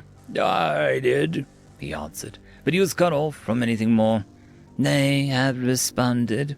The Emperor's antennae flitted about madly. As the view changed, the wormhole was open again, and through it poured a sea of white ships, each of them dozens and dozens of times larger than his flagship. The transmission of the Homo sapiens came on screen. This is Fleet Admiral Trio, Flight Commander for the Great Terran Amalgam. By order of the Interstellar Senate, the protectorate status of your empire is now forfeit. For centuries we have left you alone so that we could not impede your natural development. However, due to your wanton and unprovoked aggression, you are hereby ordered to stand down your fleet at once, and offer surrender and begin negotiations for a peace settlement that will ensure these events never happens again. This will of course include the liberation of all these tribute states, which will be placed under the protection of the Terran Amalgam immediately. We, who command hundreds of systems, are to be... Zixcan's words might have not been audible to the Terran, but they might as well have been. The Terran's face vanished, and a map appeared on screen. For a moment, Emperor and Admiral alike swelled with pride as the map of their empire appeared, so grand and glorious in its bright red shade. Then the tribute states Dozens of single worlds or small numbers of minor civilizations having 2 or 3 worlds or systems. But as the map zoomed out, it reached the wormhole, then the view changed, and the Terran amalgam came into view. It grew, and grew, and grew, and grew, and grew, until there was a great mass of blue, an ocean to the hegemony's raindrop. "Make your choices, hostiles, or we will make it for you." The Admiral killed the transmission, and Zixcan's antenna flailed about as he recalled the last transmission of the little colony. They were right, he thought, and from the way the Emperor's antenna moved, he knew it, too. End of story. Story number 2. Guns and Helmets, written by Tamwin 5. They say a soldier is only as good as their gun and their helmet. There's a lot more truth to that statement than most mercs are keen to admit. We would like to think of ourselves as well. I guess it depends on the merc. Badass, smart, free, maybe even heroic. For those fresh faces that barely last a week. But just a finger to pull the trigger once your helmet has told you where to move and who to shoot. It cuts through all the little lies you tell yourself. Still, there's nothing that a merc loves more than a fancy weapon. My baby's a ZT-7 plasma projector. Has the punch to cut through a ship hull if I need it, but it's intimidating enough I rarely have to pull the trigger. You'll see a lot of folks, particularly Claxton, who go for swords. Useful in the halls of a starbase, I suppose, but it's a big gamble. See, even if one of them does get me, all I have to do is pop a containment on the ZT-7 and blow us both to hell. Now my helmet, there's a story. Got it from the Rimside scrapper. It's an old Terran model, but never heard of Terrans. Not too surprised. It was, about 100 cycles ago, long before either of us. Some emperor had been beaten and decided to grab the longest-range ship he had and run for it. 3 galaxies away wasn't enough to save him. When the Terrans caught up, it only took a couple of battles before they captured him and started the trip back home. I was on Cassius 3 when I first heard about it. Word came down the grapevine that someone had old Terran gear selling for millions in some backwater station. So, on the off chance there was something half good as the rumor mill was making it seem, I flew my crew over. Since I'm telling you the story, you've probably already guessed. It was legit. The scrapper was selling things for twice what they were worth, of course, but it's hard to get top quality as a merc. And what's money when you're not around to spend it? Terrans used projectile weapons with enough power to go straight through any deflector shield. They didn't look like much, and that'd be useless on a station that you were trying to keep airtight. I didn't want to have to kill some punk every time I needed a gang to back off, so I passed at those. There were plenty of other things. Explosive charges, a portable shield dome, a vial of nanites no one was stupid enough to open. But the cream of the crop was a full set of armor. It was intact, or at least as intact as you'd expect from some poor bloke's tomb to be. No way in hell I could afford it, even if I got the rest of the crew to chip in. So I bought the helmet. Every merc knows the helmet is 10 times as important as the rest combined. But the scrapper wasn't one, so I was able to get it separate. There was bartering, of course. They pointed out the suit was worth more as a full set. I pointed out that it was already missing a leg. You know how it goes. It cleaned out my life savings. But I got a helmet. Turns out there was an AI in there. Poor thing had been left on alone for the past century. I offered it some sympathy and asked it nicely if it wanted to work with me. And we hit it off well enough. Normally, you only get an actual AI running strategic level operations. Having a tactical level AI is the main reason I'm as effective and expensive as I am. At the end of the day, it's just guns and helmets. End of story. Story number 1. Rescue Service, written by Archivist on Mountain. There was an isolated beach, more rock than sand, with the usual detritus thrown up in the high tide mark. It was only momentarily visible in the flashes of lightning, but it promised that there was a safe haven from the storm. It was there the damaged boat was headed, but the promise was false. The haven illusory. Concealed in the spray and the high waves were the rocks of a barrier reef that had completely damaged the Chun's trading vessel, scuttled the boat, and dumped the crew to cling as they could to what stone reached above the stormy waves. The flickering torchlight on the shore was mocking him now. There was no hope of reaching the dry land, and the strength in his arms would give out soon. "There's one over here!" His dreams were invading his ears now. But then there were arms, holding him, lifting him, pulling him into a small skiff crowded with men, the wettest ones with some of his crew. None were dry, but the dry ones were full of frantic energy as they fended off the rocks that could still doom them all. "I think that's all of them, sir. Who do we lose? The Lee brothers went overboard, but we've picked up all the survivors." Chun gave up the struggle for clarity then, and let the darkness take him. Saved. The helicopter began to spin up as soon as the klaxon sounded, before the pilots knew where they might be headed. Specifically, that is, out there was good enough for now. The rescue swimmer was throwing himself aboard the copter. The flight mechanic tapped the lead pilot's shoulder, and the bird threw itself upwards into the horizontal rain. 25 minutes later, the fourth survivor of the shipwreck was being strapped down in the bright orange air-sea rescue copter. The flight mechanic poked his head into the cockpit. "Jimmy didn't come up with the last one.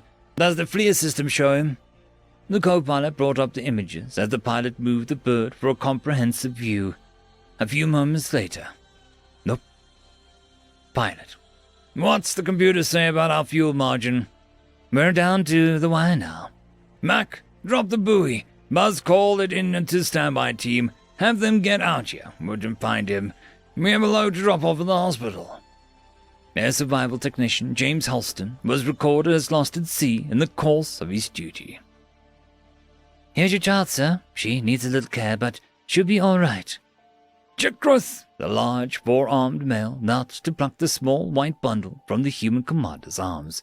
A few pokes and gestures caused the white fabric to fold itself aside to reveal a very small version of a father inside. After a few reassuring hugs, the child was turned over to her mother, scarcely smaller than the father, and the male turned to the commander. Looking down at the human, who was only a few meters tall, he asked, "Where is the one who has returned my child to me?" The commander gave a tight-lipped smile. "He is, not available," he said softly. After assuring the large alien that as soon as he saw the rescuer, he would have him contact the family, the commander retreated to the safety of his office. Only then did he unclench his hand, revealing a memory chip that had been fastened to the outside of the child's rescue pod. Properly, the first viewing should be with witnesses, but the commander needed to know. The view screen lit with the face of Antonio Chavez, and the commander's lips tightened as he heard the last words of his petty officer.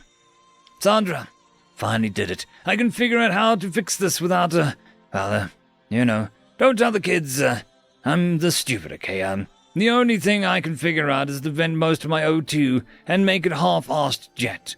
And when it's almost gone, I'll jump away from the station. The comp says that I'll just barely put the kid into a rescue bay before her life support gives out." A long pause. "I know that it's not an official motto, but it always resonated with me. We have to go out. We don't have to come back. Tell Mary and Alex that I love them. And I'm doing this to give a child like them a chance to have a life like they have." End of story. Story number 2. A Lesson on Strength, written by British Tea Company. The prince was a tall man and undoubtedly handsome. Sometimes his mother found herself staring at him, trying to see an image of her husband one more time. Alas, it was not meant to be. He may have had the powerful muscular frame of his father, but his face only bore a resemblance of his mother. You shocked the council when you said that we were going to prepare for war, the Terran prince said, as he watched his sisters play in the garden while the servant brought them coffee. Everyone was saying that we should have continued negotiations, but it was you, of all people, who said we needed to prepare for war. And from my decision, were you surprised? Her son nodded. Father always talked about how much you hated violence. He always talked about how long arguments you had about whether or not it was right to continue talking or to rally the fleets. To hear you be the one to make the decision that we are going to prepare for war, it feels a bit strange. He gave a slight chuckle. Besides, wasn't that going to be my job? It would have been what Father wanted. There was a slight sigh from the Terran Queen as she shook her head. What your father and I wanted were the same things. We always just had different ways of doing things. You have no idea how much I wished he was here with us. I only told the council that we would go to war. If I was your father, his words would have made them demand for the Atlian blood in a heartbeat. For me, it's hard to motivate people into doing something I hold in the greatest disdain. Violence. She gave another sigh. War is an ugly thing, and that is why I cannot bear the thought of having you dragged into it. Worse, I cannot bear the thought of you wanting to be a part of it. It was your father's legacy, but I hoped that it would not be yours. The prince looked to himself and back at her. Then, why drop negotiations? Why not try to continue to stall the Atlians? You think for one moment they would actually agree to any settled terms. Look at what happened in the past 2 years. No, they would never honor any agreements. To them, so long as they are strong and the victims are weak, they can do anything they wish. She held up 2 fingers for emphasis. 20 years ago, your father crushed their navy at the Battle of Polaris, had sent them running back to their homeworlds. To this day, they don't dare threaten Terra. They know we are stronger than them. We probably still are. The same cannot be said for our neighbors, though. She sighed again and took a long pause, looking up at the sunset. She heard the laughter of her daughters playing in the garden and looked back at her son. That is the ugly truth that no one will ever tell you. Might does make right. The strong can take from the weak if they choose to. The key there, however, is if they choose to. Tell me, throughout the past 20 years, what has Terra done besides secure peace treaties and send aid to those who've needed it? Through these past 20 years, did we take from the weak because we were strong, or did we give to the needy because we had plenty? Might makes right, my son. And right now, Terra is the last lifeline of any justice left in the galaxy as the Atlians drive forth. Our fleets will crush theirs and send the devils back to whatever holes they crawled out of. In a universe that doesn't care or the powerless, we will be the ones to force the galaxy that still does. That is why I will give them war. That is why I who gave the edict that will send the generation of young men to the conflagration of another war. So 2 weeks from now, when you take up the mantle of your father, can you promise me one thing? Is it to beat them like Dad did? The prince asked with an eager grin. 'Cause I'll do that to tear them apart.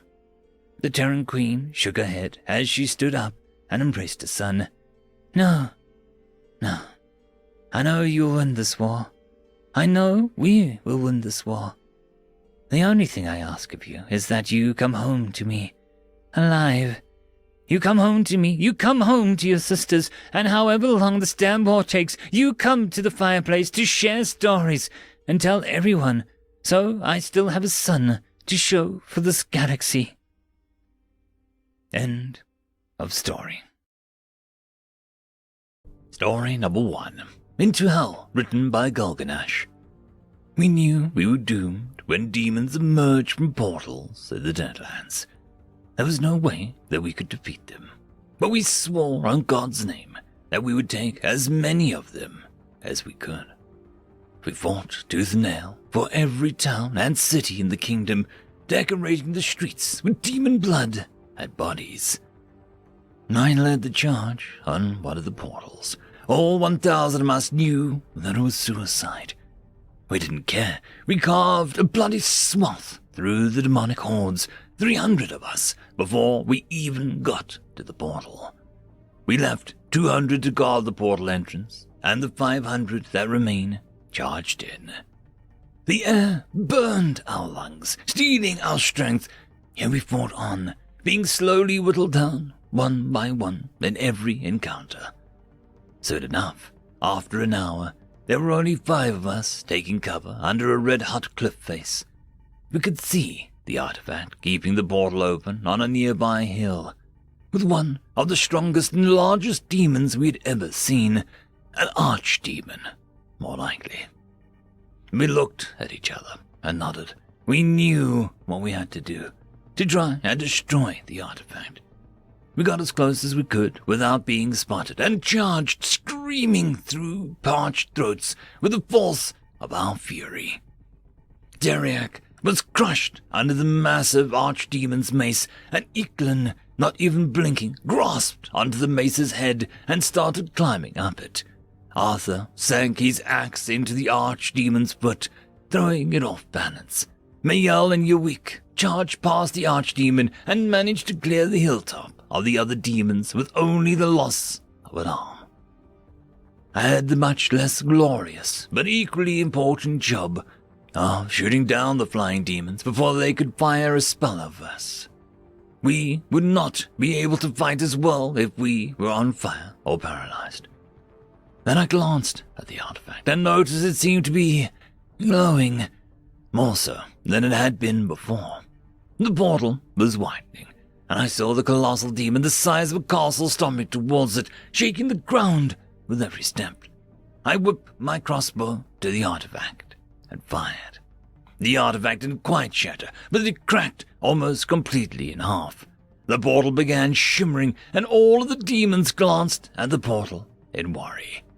Arthur, not being one to take a rational path, tore his axe from the archdemon's leg and threw it at the artifact. By pure luck, he managed to actually hit the artifact, shattering it in an explosion that knocked everyone down on the hilltop.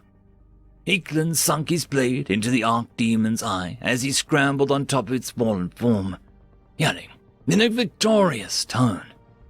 I couldn't make out what he was yelling, as I was busy shooting at the now enraged imps swooping towards us. Mayel drew a dagger and threw it with his bad arm, since the other one had been torn off. It twirled through the air next to another archdemon that was charging at us. I shot a glare at him for missing as I fired a bolt into its face. "For glory!" Yawik exclaimed as he hoisted his two-handed sword and charged at the archdemon, something that undoubtedly outclassed him by almost every way. Yawik sliced through the archdemon's leg, but was caught by a demon's whip as it tumbled into the adjacent chasm. He stabbed into the ground with his sword, holding onto it with all of his strength. The sword began to twist under the force exerted on it, and he flashed us a final salute before he let go, plummeting down the chasm, shouting of glory and honor. I took a deep breath to calm myself. We were down to 4 out of 500 soldiers that charged. We had gotten rid of one of the 6 portals. We were heroes. And we had forgotten about the castle-sized demon until it bellowed in rage and began charging, our size feet crashing and others under its weight. Mayel, Eklund, Arthur, and I looked at each other. Arthur shrugged and smiled. "We're dead anyway. Let's try to take that thing with us." He picked up his axe and rested it on his shoulder. We all nodded and fought the thing. We had no chance. We died in less than a minute. It was a good end, all in all. End of story. Story number 2 and 1, written by Yuxnex. And where were you born? Earth, the United States of China, to be more precise. Equivalent noises that corresponded to surprise rushed through the gathered crowd. Some tentacled things changed color rapidly. It reminded me of cuttlefish. Could you repeat that again? I leaned in a bit. Millennium of experience has taught me the value of a flair for the dramatic. Earth. I was born on Earth, third planet from the solar system. Some call it terra firma. Some being our ancestors. Doesn't matter that they can't recognize it. Adds to the flavor of the situation. Muttering now, whispers. Something made a schlepping noise. The cuttlefish person turned white. I wondered what it called itself. John, maybe. Please, we require silence. This is not a viewing gallery or a zoo. The thing asked me questions was actually a collection of smaller animals that looked like a cross between ants and mice. They sort of collected together in a sphere, and every once in a while a mouse ant would bubble up from the center and replace a companion holding the form. I figured there was a queen in there somewhere. When it spoke, there was a number of mice ants that squeaked and chittered in harmony. My translation system worked flawlessly, as always. Everyone knows that Earth was destroyed by its inhabitants over 3 galactic rotations ago.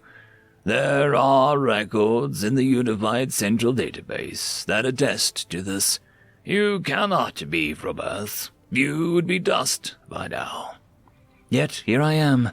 I don't know how I can prove it to you. Actually, I did, and I knew what was coming next. It's the same thing everywhere. The myth of humanity has grown to extremes. I can't say that I haven't helped it along, though. Heck, I might have even started it. It's been a long time. The mouse ants rippled a bit. There was antennae and furry-tailed abdomen shivering with activity. If you are indeed from Earth, there is a way that you can prove it. I can't even remember my goddamn age. I think it's an integer overflow problem. And I still smiled like a chimp. Most aliens are the same. There are occasional ones that can understand me, really understand me, get what I'm about. But the rest, they just want parlor tricks, simple technology, demonstrations. It's magic to them. But to me, it's just an expression of the fabrics of reality. These are the ones I want. Make us a star. The creatures in the crowd went silent. Some even leaned in. Eye stalks, antennae, whiskers, everything trained on me. They knew what would happen next. Oh yes, a little star, built from thin air. I have to admit, though, the air here was pretty thick. Something of a demonstration of the famed abilities of humanity. Control of space and matter. An innate understanding of time itself. Strength of thought, capacity to learn, and the ability to work together in a planetary hive mind. I guess galactic, now. We may be scattered through the cosmos, I hope, but at least we still have our tools. Well, far be it from me to disappoint such a pleasant assortment of things. It reminded me of home. I accessed the metaphysics module, summoned up a daemon for control of the fundamental fabrics of the cosmos. This happened in a nanosecond. I'd have to look into this parser module. Maybe she misunderstood me. The Higgs field, the electromagnetic field, the Chang field. I could see them all now, and I wove them together like a conductor for a strange orchestra, painting a tapestry of invisible silk. I played a hint of an excerpt of Beethoven's Ninth to add some oomph. I think some of the creatures could hear it. Music is usually outlawed in some of the saner planets. But, whatever. I'm only human. Cuttlefish guy, flash red and white in an undulating pattern. I think, blue. I like blue. It reminded me of the oceans and the sky. There are lots of blue planets out there, but none like Earth. Yeah, the star would be blue. I opened my arms a bit. I'd need some of the atoms here. I could feel their vibrations, their being, the quantum superstructure of their constituent parts, and what they could be and/or what they are. It might take a bit of my energy, but I can do it once every couple of weeks. Easy. Einstein, Rosen, Nakamura, Sharonkov, Smith. This part wasn't necessary, but I liked the throwback to my forebearers. Billions and billions and one. I clapped for effect and then opened my hands to a tiny star shining bright with a sustained fusion in the palm of my hand. This is practically impossible, but really, it's just a matter of knowing how it works. We figured this out a long time ago, and here I was, again, showing a microstar to some alien 3,000 light-years from galactic central point. I rolled it around a bit in my fingers, and then I popped it into my mouth and swallowed. It wouldn't last very long anyway, and swallowing helped my image. The cuttlefish closed its eyes and turned white. The mouse ant ball thing, M-A-B, maybe. I'll call it Mabby. She rolled back a bit. I understood through the translator that there was surprise and fear. The rest of the creatures stepped back a bit. Still got it. So, you know what happens next. I looked around. The Grey is coming, and I'm gonna need your help to stop it. End of story. T makes humans do the darndest things. Written by Japarthing. We'd heard reports of unknown vessels operating in our space, some time. For a while, we presumed it to be the Gothorian pirate armadas and notified local task forces, as was procedure. We suspected that was not the case when weeks went by and no colony was raided. Instead, we received reports of strange mammalians landing on their planet without warning and planting textiles on sticks all over the place. We deemed this strange enough to warrant an investigation. When we arrived at the colony of Hanging Branch, we spotted a fleet of over a dozen strange vessels, constructed from what appeared to be riveted iron alloy and primitive contragrav plate sails bolted to their sides. As we came towards the vessels, we picked up transmissions on open communication channels in a frequency never used. When we opened up the communication, we were nearly deafened by the repeated beeps and screams of a synthetic nature. We had no idea what in the name of peace these beeps were, and hoped that it was not what the mammalians sounded like. We relayed a message back to them and awaited a response. We were hailed again by the exact same message. Figuring to go for broke, we sent the same message back. One of the larger craft realigned itself with my comparatively smaller ship. A great deal of superheated water vapor poured out of the ship into vacuum and reclaimed in a rear-facing tube whose sole function was reclaiming said vapor. The contragrav plates folded inwards, and it was now that we could see that the entire side of the ship was painted in a garish red and white blue.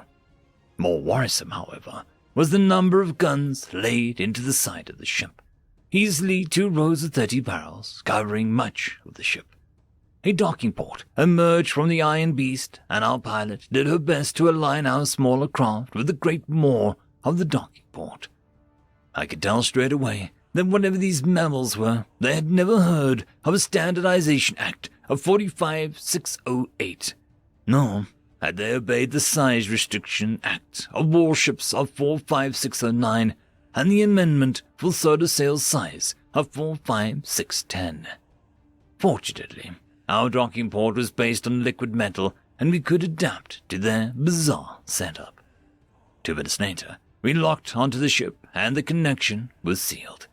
The interior temperature of the ship, based on its air makeup, was horrifically hot and composed of mostly nitrogen and oxygen, but with substantial carbon quantities. I adorned an environmental suit since their vessel operated at a temperature that would cook our blood. I and 2 security officers approached the airlock between our ship and theirs. Technical officers assured me the suits were operational and that the airlock would transition in 5 seconds. 4.5 seconds later, the door opened and we were hit by a wave of heated oxygen.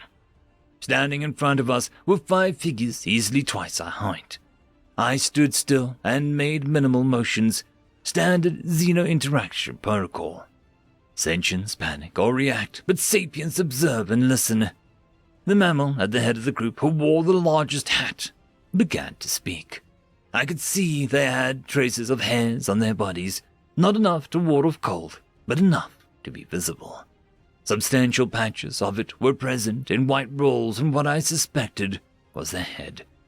After the leader of the group stopped talking, I slowly reached into my pouch and pulled out the Xeno-Linguistic Monitor AI. The more the mammals talked and made distinctions, the better we'd understand. It usually took about 2 hours to get the basics down. You can imagine my surprise when the AI immediately understood what was being said by the mammals. My heads-up display showed that their language was rated as highly analytical, semi-compound-based, and had limited to no romantic capability, but showed signs of absorbing more romantic languages in small amounts. Once we could understand them, diplomacy could begin. We explained that they had entered our territory illegally and that all merchant acts must be done through the Navigator Guild. They laughed it off and explained that they were exploring, not trading, and that they were on a mission from a figure known as Her Royal Highness, and that they were under no obligation to honor anything they had not heard of nor signed. To hear a race be so flagrantly ignorant of customs was stunning, though looking back on it, that should have been the least of our concerns. Attempting to establish diplomacy with these strange, tall, rude youths, I asked if there was space on their craft where we may speak more comfortably. The captain took this quite well and guided us through their darkly lit craft. The interior of their ship was much like the exterior, with large bulkheads and cramped hallways composed of riveted iron alloy. Liberal usage of wood fibers was walking platforms, and what appeared to be gaslit lights lined the walls. Still burning carbon lingered in the air and stained every surface it touched. We entered what I suspected was the captain's quarters, and we began diplomacy proper. At least as much as we could with such primitive brutes. They called themselves the British Empire, and they came from Earth and were on a mission by their deity, Her Majesty, and someone called God. I still wasn't sure if Her Majesty and Her Royal Highness were the same, but somehow I doubted it. As we spoke to them, back on our ship, my crew was hastily scanning the ship. They had no sign of nuclear, fission, or antimatter engines on board, and the ship continued to purge and reclaim superheated vapor. I inquired to the captain about how such a large ship was powered. He informed me quite calmly that he was powering the ship with the finest Yorkshire coal, which they were running out of and was searching our planets for it. I, and every living soul who was listening, was in abject shock. Coal? The remains of an ancient organic matter compacted over millions of years, filled with toxic residue. Coal. It was impossible. It was insane. It was downright ludicrous that any spacefaring race could possibly consider using coal as a means of power generation. The captain assured me that we could purchase it from their extraplanetary trading company office once they established trade routes. We politely but firmly informed the captain that we used fission and were quite happy with it. This time, it was the captain's turn to act confused. He'd never heard of fission. My mind danced. Was this entire ship a selective breeding program that expelled the least qualified of a species out into space to die? Was the carbon residue causing hypoxia? What sort of spacefaring species hasn't figured out fission, or at the very least, nuclear fusion? Over 2 soul-cleaving hours, the captain explained how they were chosen by God's fellow to rule over their planet. He described, while being adjusting his white hair and the rolls within it, that a device fell from somewhere called the heavens, and that their finest minds replicated the technology and built a fleet of ships powerful enough to dominate their entire planet. A feat I'm sure a sufficiently well-armed youth group could do. If that was all that he'd said, I'm sure I could have slept that night. But no, because fate had turned its back on Earth, the captain went into detail about every cruel, exploitative, and downright horrific thing that they'd done to any variants in their species that didn't share the geographic location or ethnic heritage. We were invited to see the rest of the ship, something I was bound by science and damned by circumstances to do. The first thing I saw was what took up the majority of the rear portion of the ship. 4 vast towers of red-hot iron alloy tubes with openings where superheated air vented into the blackened faces of sweat-soaked laborers as they poured more toxic coal into it. Those 4 tubes, in turn, powered a massive rotating pendulum attached to a crude generator like the ones included in some snack packages on my home world, only large enough to make even the humans look small in comparison. At the very heart of the ship was what the captain described as the device. Even from behind crude glass, I could tell that it was a crude attempt to replicate a slip-space drive that was half a millennia out of date. Near it was their navigation station, where I could briefly see primitive star charts being drawn by hand and instruments before one of the officers blocked my vision of it. The last thing we saw before we were kicked off the ship was the weapons bay of the ship. More laborers worked over 2-ton projectiles and large bags of explosive propellant, and clean guns with balls large enough to fit one of my kind without them having to crouch. The captain assured us that he would love to chat, but they needed to return to resupply. He said, in what I cannot decide was either a threat or an assurance, that he, and more like him, would return. My security escorts and I were obliged by treaties older than our civilization to not kill them, despite how our hearts told us. Such barbaric creatures. We returned to our vessels, with our suits blackened by coal dust and smoke. I told my crew of what we had encountered and what the captain had said. Much to the captain's word, his ship and those like his broke off from orbit and engaged their slip-space drives and flashed out of our space. We rushed to the nearest communication hub and established direct communication to the Senate to warn them of the British. I told them urgently that they were a primitive race that had access to space-sparing technology. If it had not been for my diplomatic rank amongst the Xeno Contact Board, they would have laughed at my request to have these presented to the Senate. As it stood, though, I would need to present damning evidence to allow for a preemptive war against the technologically inferior species, something that had been frowned upon since the days of Nagatatron and his 5 tenants of Alder guiding the hatched. The Senate would hear my appeal when I arrived at the capital, but I risked my career for requesting immediate audience. We arrived at the capital with video evidence and scans prepared and ready for presentation. The Senate of the Federation, all 5,821 planets, had their representatives already at the capital for just such things. Most planets were in blocks of at least 200, but some of the greater planets, such as the Senator of Yun, stood at their branch alone. I was flown to the Tower of Order to make my presentation. When I arrived, all senators had taken their places, with the 9 greater voices ready to make deliberations on behalf of the senators. I began my presentation. At first there was much ridicule and claims of believing the sky was falling for being fearful of such a race. Indeed, the coal remark was met with numerous offers to buy the rights to sell to the British. but when the captain discussed the matters of their home planet and the treatment of their own race for genetic deviations and geographic differences, the Senate became deathly quiet.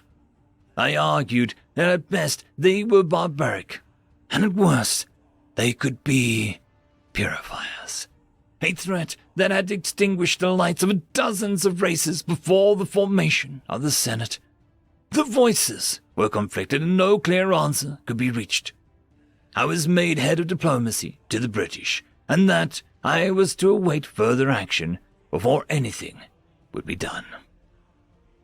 And so, here I sit, on the edge of civilized space where we had first met the British, unable to sleep without seeing their blackened ships gliding under white panel sails towards Senate space, unable to do anything but watch. I will remain ready to act and perhaps say, "I told you so." All we can do now is wait. End of story. We Are Humanity, written by British Tea Company. We are hope. Following the devastating bombardments on the world of Ognus at the hands of the Aryan Federation, the entire Ognesian system was thrown into anarchy as all sense of law and order faded away into favor of piracy and rampant crime. The Ognesian military, all but obliterated in the war against the Federation, could barely manage to keep pirates from looting their own equipment, let alone police an entire system. This infestation of pirates drastically curbed rebuilding movement which occurred on Ognus. Supply ships containing valuable supplies were looted with such an impunity that even the closest Ognesian allies refused to send aid to the bedraggled world. In a state of utter desperation, what remained of the Ognesian military launched an attack on various pirate bases in hopes of recapturing much-needed supplies and equipment. This attack should have ended catastrophically. When the Ognesian military remnant was moments away from being massacred at the pirates who were far more better equipped and less strained than they were, warp signatures were detected coming into system. The pirates were completely annihilated by the newcomers, an armada of cruisers coming from a solar alliance. With the pirate problem cleared, Ognesian allies were once again willing to aid in the rebuilding effort. The humans, complete strangers to the people of Ognus, shipped supplies and relief workers in such large numbers that any outside world would have thought the two countries to have been age-old allies. Although humanity had almost nothing to gain from aiding Ognus, it earned a new friend amongst the stars that day, as the lost people soon had a tomorrow to look forward to. We are honor. The Aryan Federation had long been feared for its aggressive nature, which lent to its warmongering ways. Although Ognus felt the heavy hand of the Iranian government, it had suffered a milder fate than most. The Skeel civilization was the next race in the Iranian government found in its crosshairs. Rather than bombard their homeworld to intimidate their population, the Federation sought to destroy the populace entirely. Genocide, as hateful as it was at times unstoppable when it was performed by a powerful and ruthless military machine. This, however, would not be one of those times. When the Iranian Death Fleet arrived to cull an entire world, they found a massive armada of human vessels above the orbit of Skeel Prime, backed by whatever meager forces the Ognus and Skeel civilizations could scrape up. Unsure of the capabilities of the Sol system, the Iranians opted to postpone the destruction of Skeel homeworld in order to avoid a battle with the human fleet. Angered, the Iranians made plans to deal with the Sol Alliance. Its act of defense was a foolish one, for the Skeel had little to offer. The Alliance had humiliated the Federation in front of the whole galaxy. For that, the humans would face the wrath of the Iranian people. It was a consequence the Alliance was well prepared for. We are courage. Though the humans were known to have a relatively large military, the Iranian Federation roughly outnumbered the Solar Alliance about 3-1 in total military force. While numbers weren't everything in armed conflicts, odds like this made war seem to have very predictable outcomes, at least from an outsider's perspective. Relentless was the only way to describe the human forces when they clashed against Federation vessels. Unyielding and valorous were another two. The industrious human race, known to the galaxy for holding a rich civilization with ward workers and silver-tongued diplomats, were vicious warriors and successful tacticians. Massively outnumbered human armies massacred Iranian forces through a combination of spirited warriors and ingenious strategies. The humans, having fought war since they could as much as walk, understood every trick in the book and were quick to adapt to their targets. Having studied the Iranians for years, the Solar Alliance had long planned to end the tyranny of an oppressive regime. Roughly a year later, the entirety of the Federation laid in disarray. Massive human fleets and armies were pouring towards the Iranian homeworld, where they eventually surrendered shortly. The menace of Irania had come to pass. We are justice. Many races and civilizations called for the immediate eradication of the Iranian race. The moderates called for a hefty reparations and, more, sending the entire race into slavery for the crimes against the galaxy. The Solar Alliance had none of that. Revenge was not justice, the humans argued. There was a better way. Although many wanted the Iranian leaders to be flayed alive and their entire families purged for the crimes that they had perpetrated, the humans had given them all a right to trial, something that almost no race present at the hearings would have done. The fact that it was a fair one, with the defendants given lawyers and the judges selected from unbiased candidates, was unthinkable. The result of the trial, however, were an awakening for many races. Out of the 5,000 or so leaders tried, only half of them were found guilty of crimes which demanded an execution. These criminals hung swiftly, but there were others who were merely cogs in the evil machine. These individuals were given hefty prison sentences, one which, while may have left the more vengeful spirits unsatisfied, served at least as an appetizer. When it came to light that close 1 in 10 of the Iranian leadership worked under duress, and that the majority of the Iranian population was ruthlessly oppressed, the view of the galaxy changed. The race, once vilified by all, soon began to draw sympathy. A civilization crushed under the heels of tyrants and now left in a state of ruin was pitied by many. We are compassion. The fact that the human armies did not massacre and exterminate the Iranian populations for their crimes against the galaxy made some believe that the human race was full of foolish idealists. Most, however, believed that perhaps it was a higher standard which the humans held themselves to, and made them refuse to put the Iranian populations to the sword. Indeed, that was certainly the case. The Solar Alliance didn't just blast the Iranians back to the Stone Age and leave. Surprisingly, they had left large forces to occupy conquered Iranian worlds, not for the sake of subjugating and exploiting them, but to ensure security of those worlds as well as to aid in rebuilding. The willingness with the human race employed in reconstructing planets that had once belonged to their enemy was certainly out of the ordinary. But few at this point would question humanity's judgment in any matters.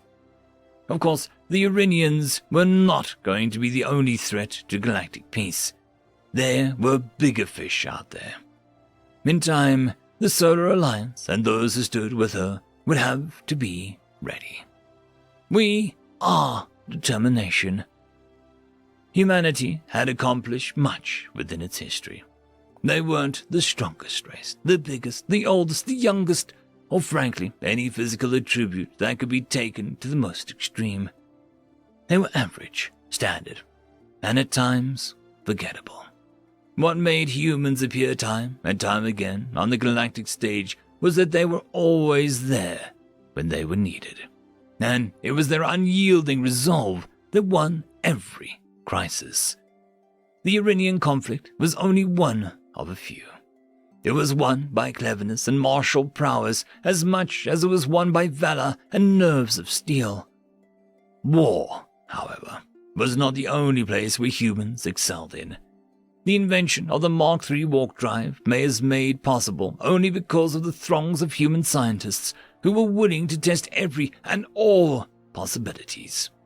The countless worlds which needed relief aid could only have gotten their help because the humans pressed hard enough for it.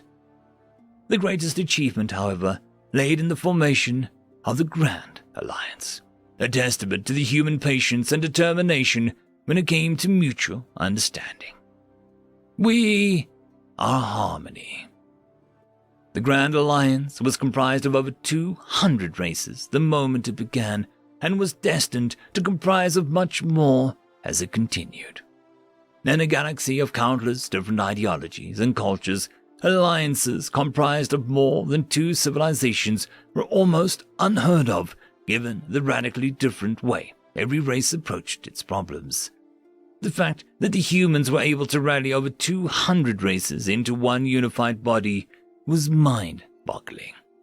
So many different ideologies and cultures would have been destined to butt heads over different goals and interests.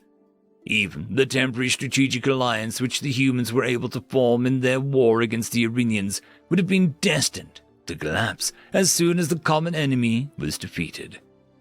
Most historian and diplomatic analysts all agreed that the only reason most civilizations came together was because of a common foe.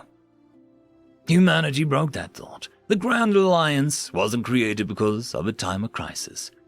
There was no invasion from an evil empire or some vile cosmic monstrosity that needed a united galaxy to defeat. The Grand Alliance was formed because hundreds of races had a common friend.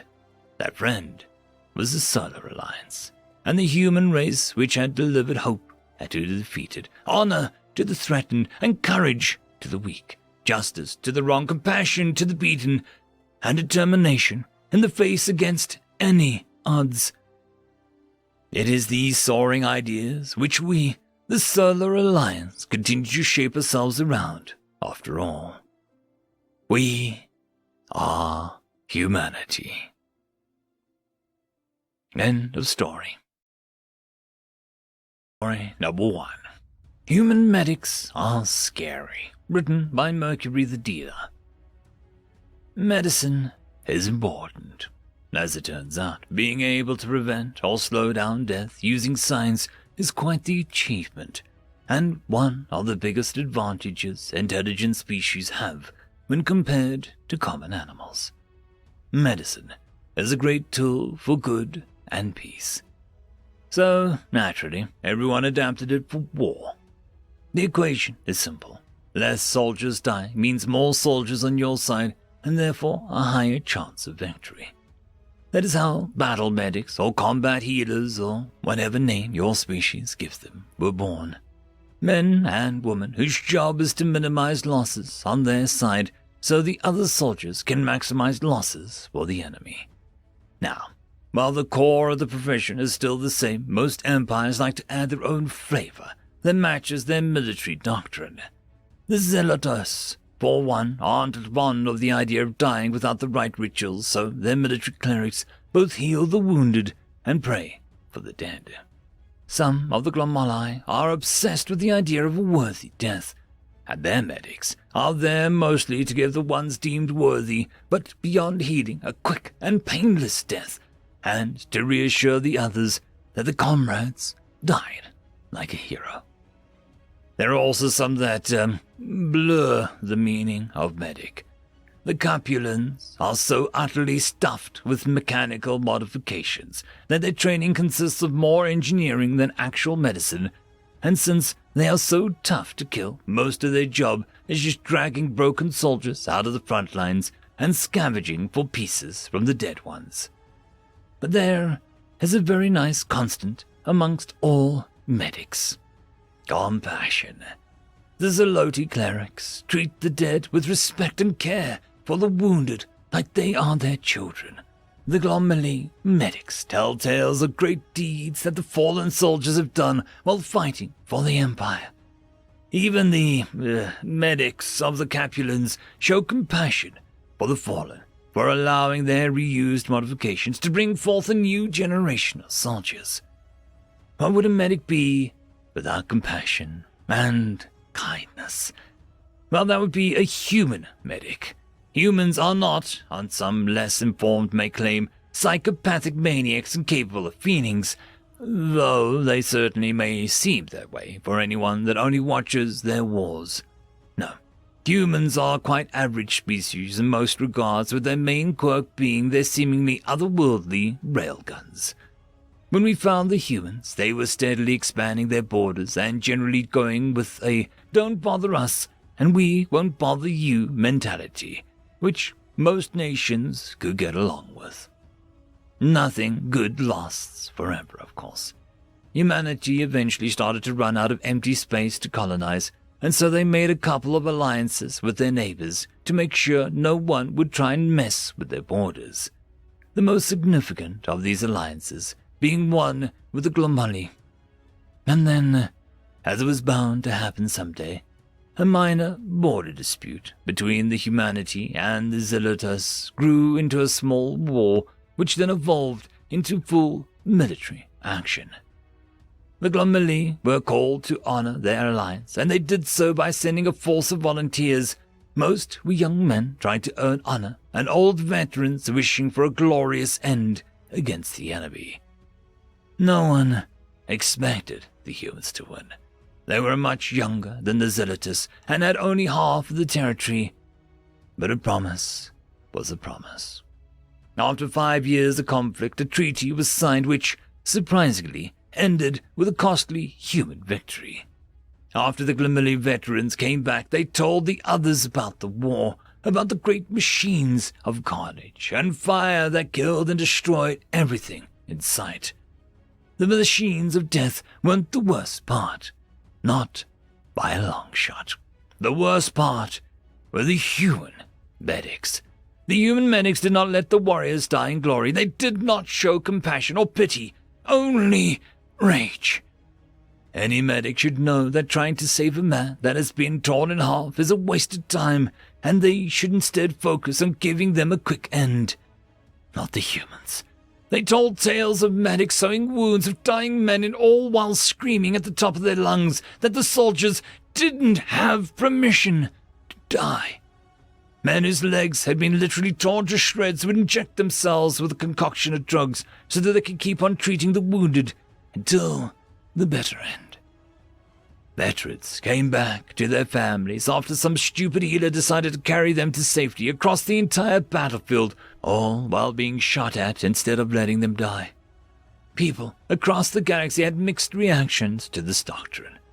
The Capulans thought it was inefficient and started placing implants on their medics that made them more aligned to human. The Zelotes were utterly disgusted with the idea of forcing a soldier to keep on living after being brutally mangled, and many others had different opinions on the matter. But no matter the species, nation, or culture, there is always one thing that all soldiers who have seen human medics in action can agree on.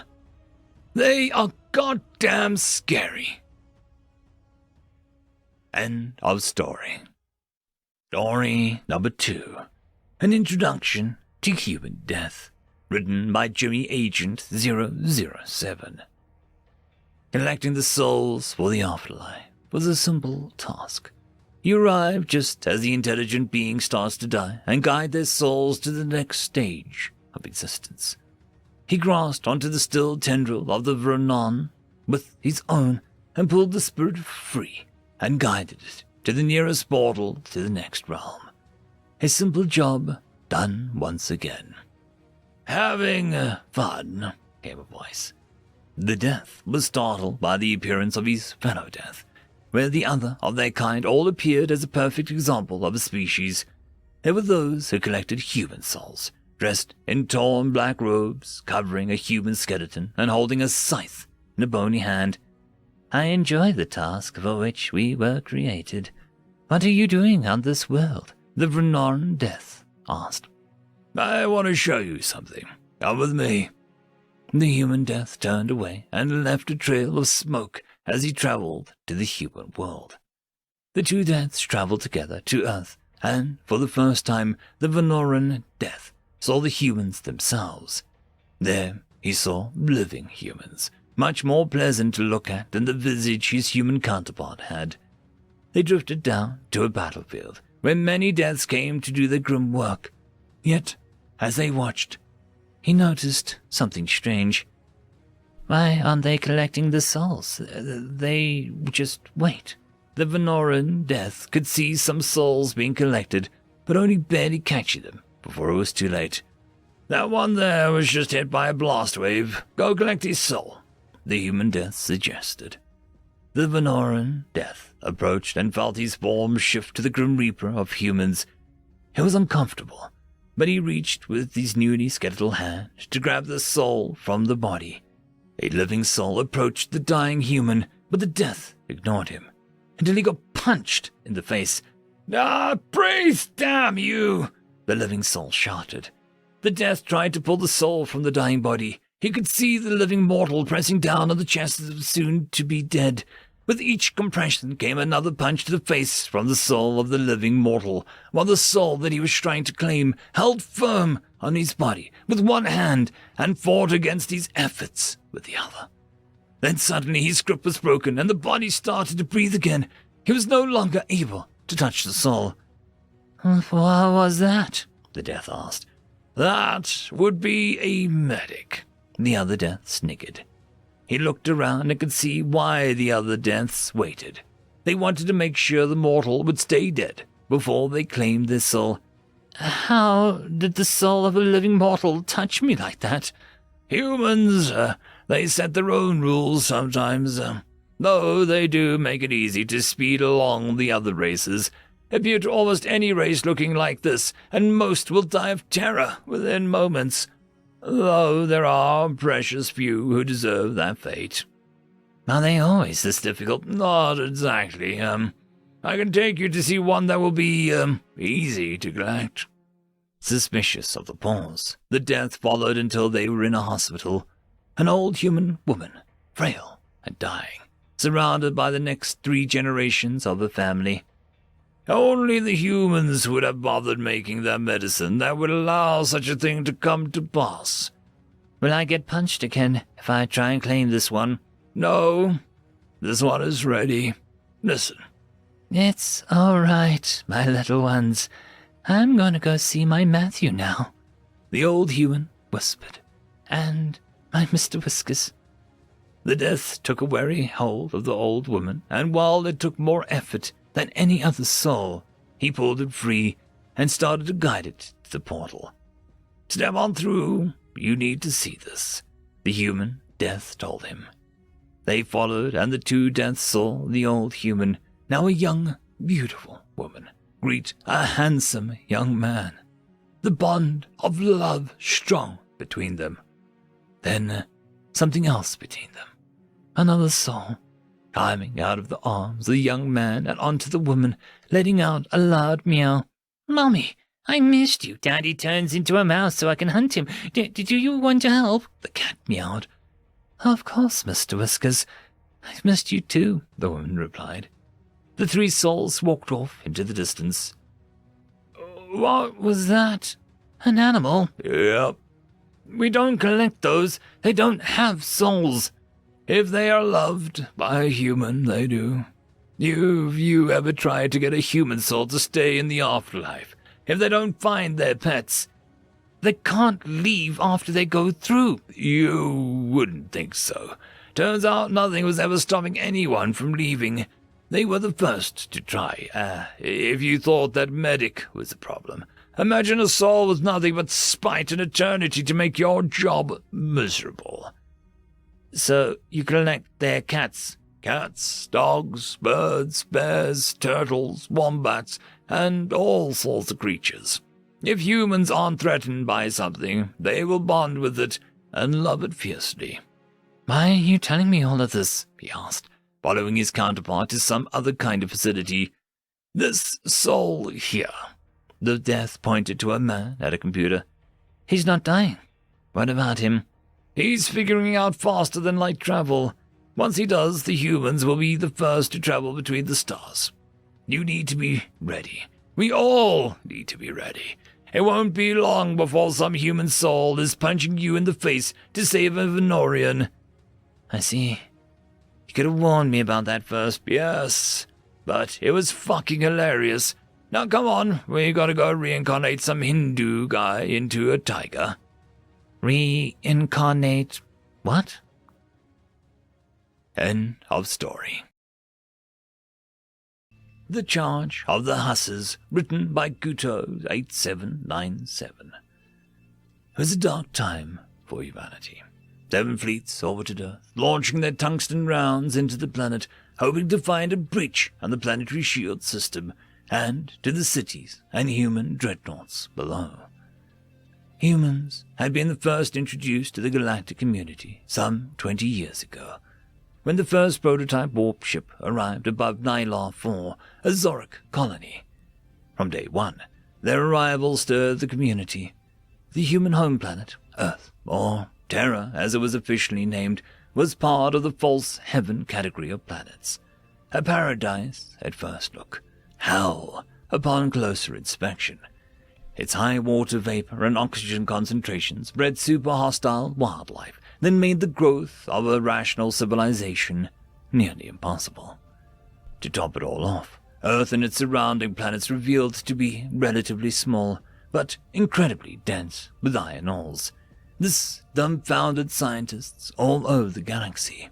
How could a species survive such an environment and make it to space while facing an acceleration of 10 meters per second squared? To even reach space, colossal amounts of fuel would have to be wasted, even to lift relatively light ships, much less the interplanetary dreadnoughts. The Terrans had not revealed their secrets, but their peaceful existence within the community was short-lived. The Zoric craved the human homeworld and its surrounding planets. The immense reserves of minerals were a major asset that would only go to waste on the hands of a peaceful and pacifist species like the humans. And so, 18 years after being introduced to the Terrans, the Zoric declared war. And the rest of the galaxy just stared, unwilling to damage their relations with the Empire in order to help a doomed species. The human fleet was incapable of facing the military traditions of the Zoric Empire.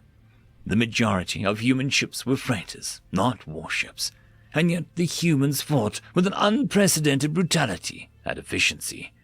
They were pushed back, but for every human destroyer engulfed in flames, 10 Zoric ships met their demise.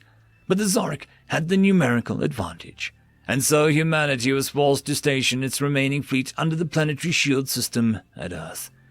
What no one had expected, though, was humanity's skill at waging war. A day after the declaration of war was received, human society changed into something that was unimaginable to every other species. A state of total war. Every aspect of human society was drastically changed to support the war effort. Rations, conversion of civilian factories into military factories, conscriptions. Humans stopped building fridges and started building dreadnoughts, all while singing songs of victory, beating the drums of war, complaining that the restrictions were too mild. Foreign diplomats stared in shock and disbelief as humans cried for more austerity, even when the previous measures would have sparked an all-out revolt on any other species. But it would not be enough. Even with factories splitting battleships into staging areas every day, the humans were too outnumbered. Zarok dropships had established beachheads on several points around the globe, and the Terran military was being stretched to contain them. Once the shield fell, and the rail guns of the Empire zeroed in on the defenders, it would all be over. But the Terrans were not ready to give up, They had realized from day one that conventional tactics would not work against such numbers. They needed shock and awe, demoralization, in what many species would call madness. The humans looked into the past, seeking a solution to the woes of the present. They set up a secret base on the asteroid belt, where workers labored day and night, converting freighters and scouts into ships of war. Covered by stealth shields, the colossal human trade fleet was fitted with prototype weapons, ready for a desperate, final stand. The day arrived. Zarek technicians estimated the human shield would last only for a couple of hours, and then victory would be theirs. As the Admiral and officers congratulated themselves over such a great victory, the sensors lit up with multiple warnings. A large human fleet had warped into combat zone. As those long-range scanners finished their work, the Admiral simply laughed. Repurposed freighters, what a joke! With one swift order, the Zarek computers did the necessary calculations, evaluating the human fleet, its position and speed in orbit, and aimed the massive cannons at a spot the small ship should be in when they got into range. And so, the Admiral and the officers laughed as the pathetic human fleet moved to their certain doom. But one officer did not laugh. Something was wrong. The Terrans had proven to be stubborn, sometimes even reckless, but not stupid. And something was off with the freighters themselves. They'd been modified. Large metal wings had been welded onto the back of the ships, and strange energetic readings, nothing unlike anything the scanners had ever picked up, emanated from the ships. The fleet had also been named by the humans, its beacon quietly declaring its name, the Winged Hussars. Right before the Zorek could fire on the fleet, the humans unleashed their secret weapon, the reason they had managed to lift colossal ships away from such a dense planet, the G-Drive. Rather than fight against such a force, the humans harvested it. The G-Drive threaded the line between magic and science as it changed the gravitational vector that was acting on its ship. Gravity pulled the ships towards the planet, but the G-Drive changed that. It did not fight gravity. It merely redirected its force. And then the drives of 1,000 ships kicked in, altering the course of the fleet. Their new vector was now pointed directly at the Zorek fleet. As the freighters approached faster and faster, transmitters in the human vessel erupted, sending their message across all frequencies, even down to the planet itself. Millions of radios and receivers were flooded with an old human sound. One that had instilled fear into the hearts of warriors for millennia. The deep roar of 1,000 war horns and human battle cries. For terror, death, Gaia! Panic broke out among the Zorek. Their radios and communication networks were flooded with endless cries for blood and that horrible, chitin-chilling sound that they had never heard before. The computers could not calculate the fire solutions as the Hussars broke the laws of physics and accelerated towards them. The humans closed in. They were about to crash when the scanners picked up bursts of the strange energy. Seconds before the impact, the wings of the Terran ship started glowing in a strange, deep purple, along with spear-shaped metal rods on both sides of the hull. As the two fleets collided, their purpose was made evident. The purple spears sliced through the ships as if they weren't even there, splitting destroyers in half, obliterating fighters, and smashing through the Zork lines. The Hussars approached the larger dreadnoughts, and a tragic impact seemed inevitable. But the purple wings glowed even stronger, and a small cone was projected ahead of the ships. Whenever they could not avoid collision, the Terran ships would just carve through the Imperial ships, leaving venting, mortally wounded carcasses in the passage. The human dreadnoughts on the planet did not need a second call. They too owned their own G-drives, and the force that had bound them to the planet began pulling them to the skies. As the ships crossed the shields, the spinal rail guns began singing their song, first red with heat, then scorching blue, and finally blinding white, as the tungsten shells eliminated any remaining Zorek ships. It was a total rout. The minds of the Imperials were filled with only a primal fear. as the radio still burst with human promise of destruction. The entire fleet broke off and attempted to flee, but the G-drives, supplemented with the conventional engines, were too fast. Of the thousands of invader ships that had been proudly bombing the planet just minutes ago, fewer than a dozen managed to engage their warp drives and flee the catastrophe. The crew members being declared combat ineffective as they showed extreme signs of post-traumatic stress disorder. But the Terrans were not done. The Zorks sent increasingly desperate peace terms, but if they had bothered to study human history, they would have learned that whenever humans go into a state of total war, there is only one peace term that they will accept: unconditional surrender.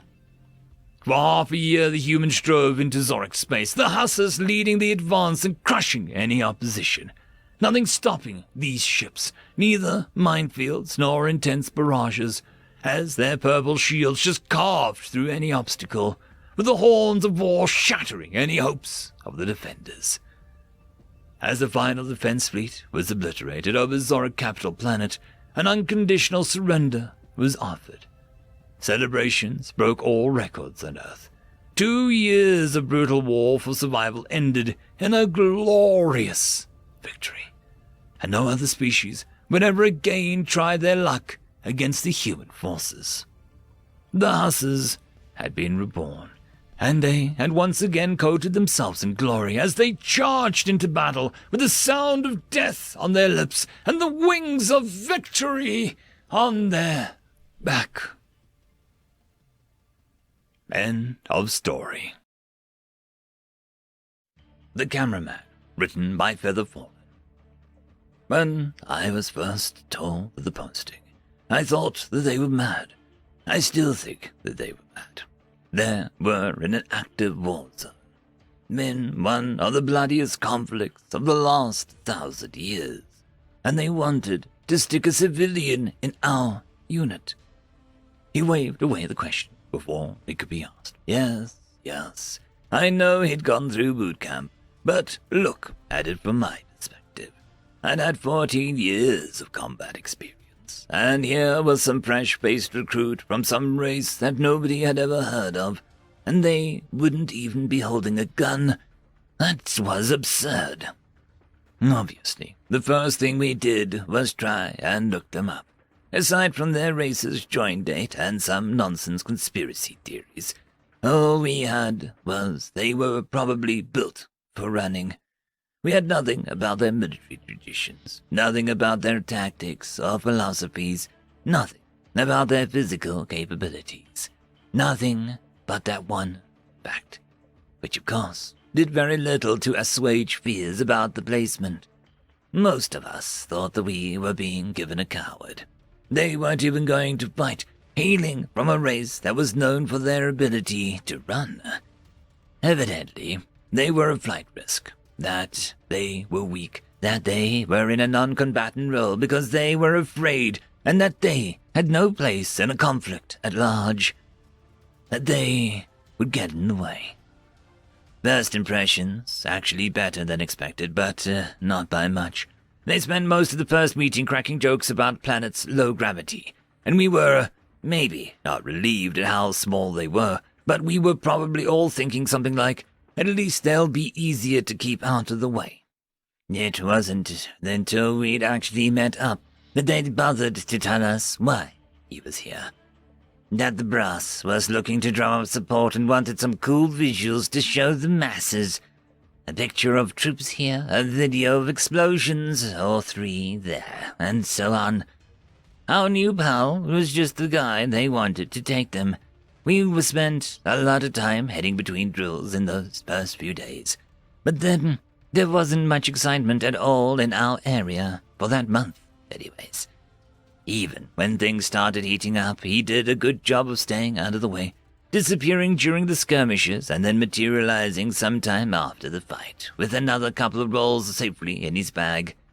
He did his job, we did ours, and I honestly didn't take much notice of him for just about the entire deployment. The general grinned. But for some reason, I get the feeling that that's not the part of the story that you're interested in." He took a moment to get comfortable, knowing that I wasn't about to leave, then leaned forwards and lowered his voice. "Just try and picture the scene. The light is starting to fade, and our original 5, there's 3 down, dead on first impact. We're half-starved, and we have no orders. Our squad's leader was more or less obliterated in the hit, and the rest of our army is drawn back. I'm missing a leg, and quite probably going to bleed to death in the crater besides our fallen comrades. The main body of the enemy's force is between us and our evac, which is leaving in less than half an hour. We have no reinforcements. The enemy is still actively shooting at us, and somehow, the only man in our squad still actually standing was our non-combat photographer. And this dumb son of a bitch just looks me right in the eyes and says, 'Don't worry, I was on the track team.' The general threw his hands up. That was it. That was all he told me. I, of course, had no idea what track is or why I shouldn't be worried. When he slings me over his shoulder and starts running at the enemy lines, they're still shooting at us, mind. Camera in hand, bag over one shoulder, and my screaming 80-pound ass slung over the other. And here he is, running faster than I'd ever seen anyone in their life run. Past bunkers, past encampments, past vehicles, emplacement weaponry, lines and lines of enemy soldiers.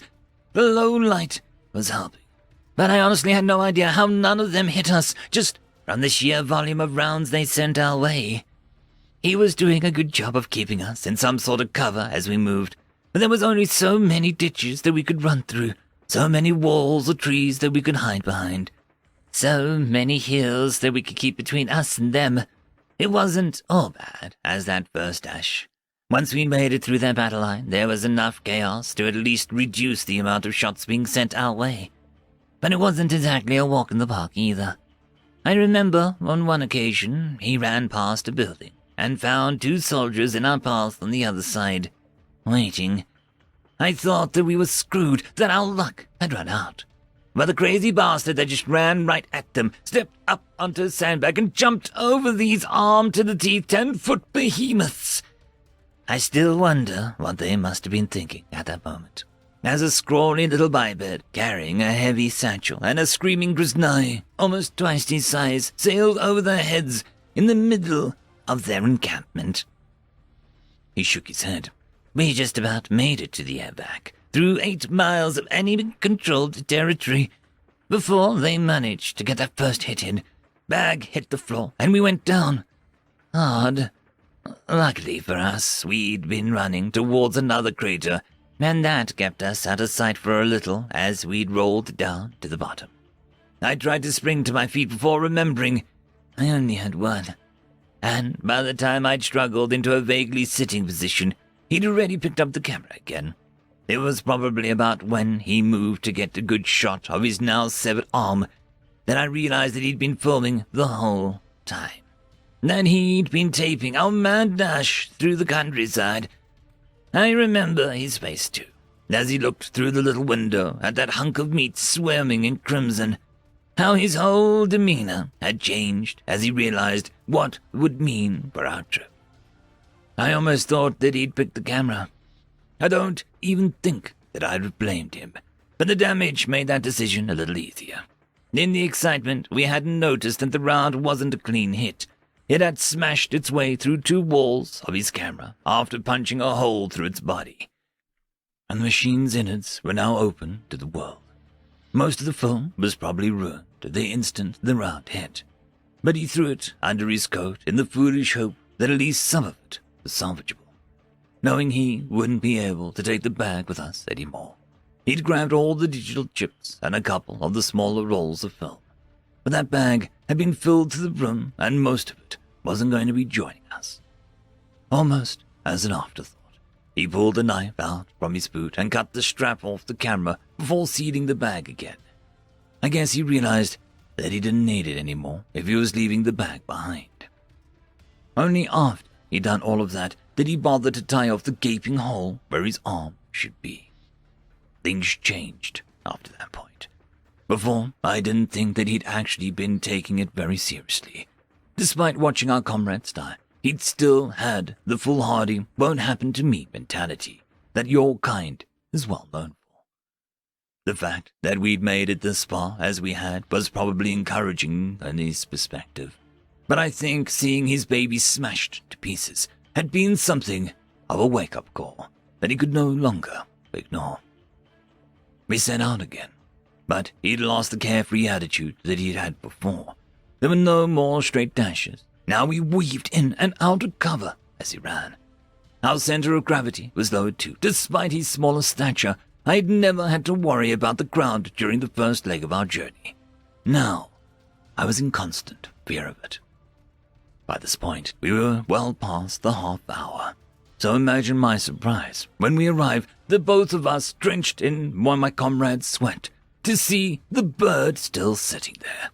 Eyes above had been keeping tabs on us from the start of the fight, and they'd held their ride back on the off chance that this merry chase wasn't a failure. They were after propaganda after all, and this story was perfect. A dash of incompetence on the enemy's part, a sprinkling of courage, and a liberal helping of praise for our newest ally. Thus, it was some no-name non-combatant instead of an honor guard doing the rescue against all odds on a hostile planet. It was exactly what they were after, and then some.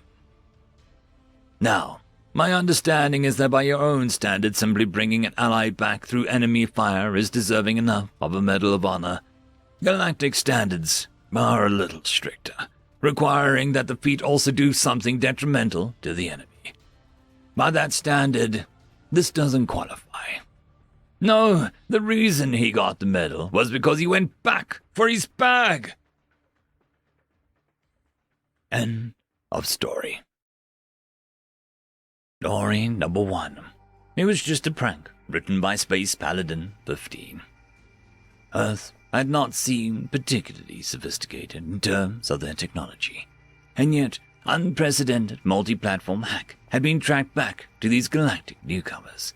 It had left the Galactic Council scratching their heads in confusion. Were our analysis reports wrong? Perhaps the humans had been concealing their technology. Either way, the cyber attack of this scale was tantamount to an act of war. Certain hot-headed senators were already suggesting a retaliatory strike. Who would have the resources and the coordination needed to execute a digital takeover on this level other than the Terran government? Well, it was a logical argument. We decided to give them the opportunity to explain themselves first. Ambassador Kowalski arrived shortly after our summons, demanding his presence. There were not many individuals in the room, just myself and the members of the Senate Securities and Commerce Committee. As a chief investigator on the case, I knew that I would be the one asking the questions. The senators were just there to listen and, well, make it seem like they were doing their jobs. This incident had made us all look quite incompetent, to be embarrassed so thoroughly by a race that was barely spacefaring. I was a seasoned officer of the law with nearly 43 years in the cybercrimes unit out of my belt.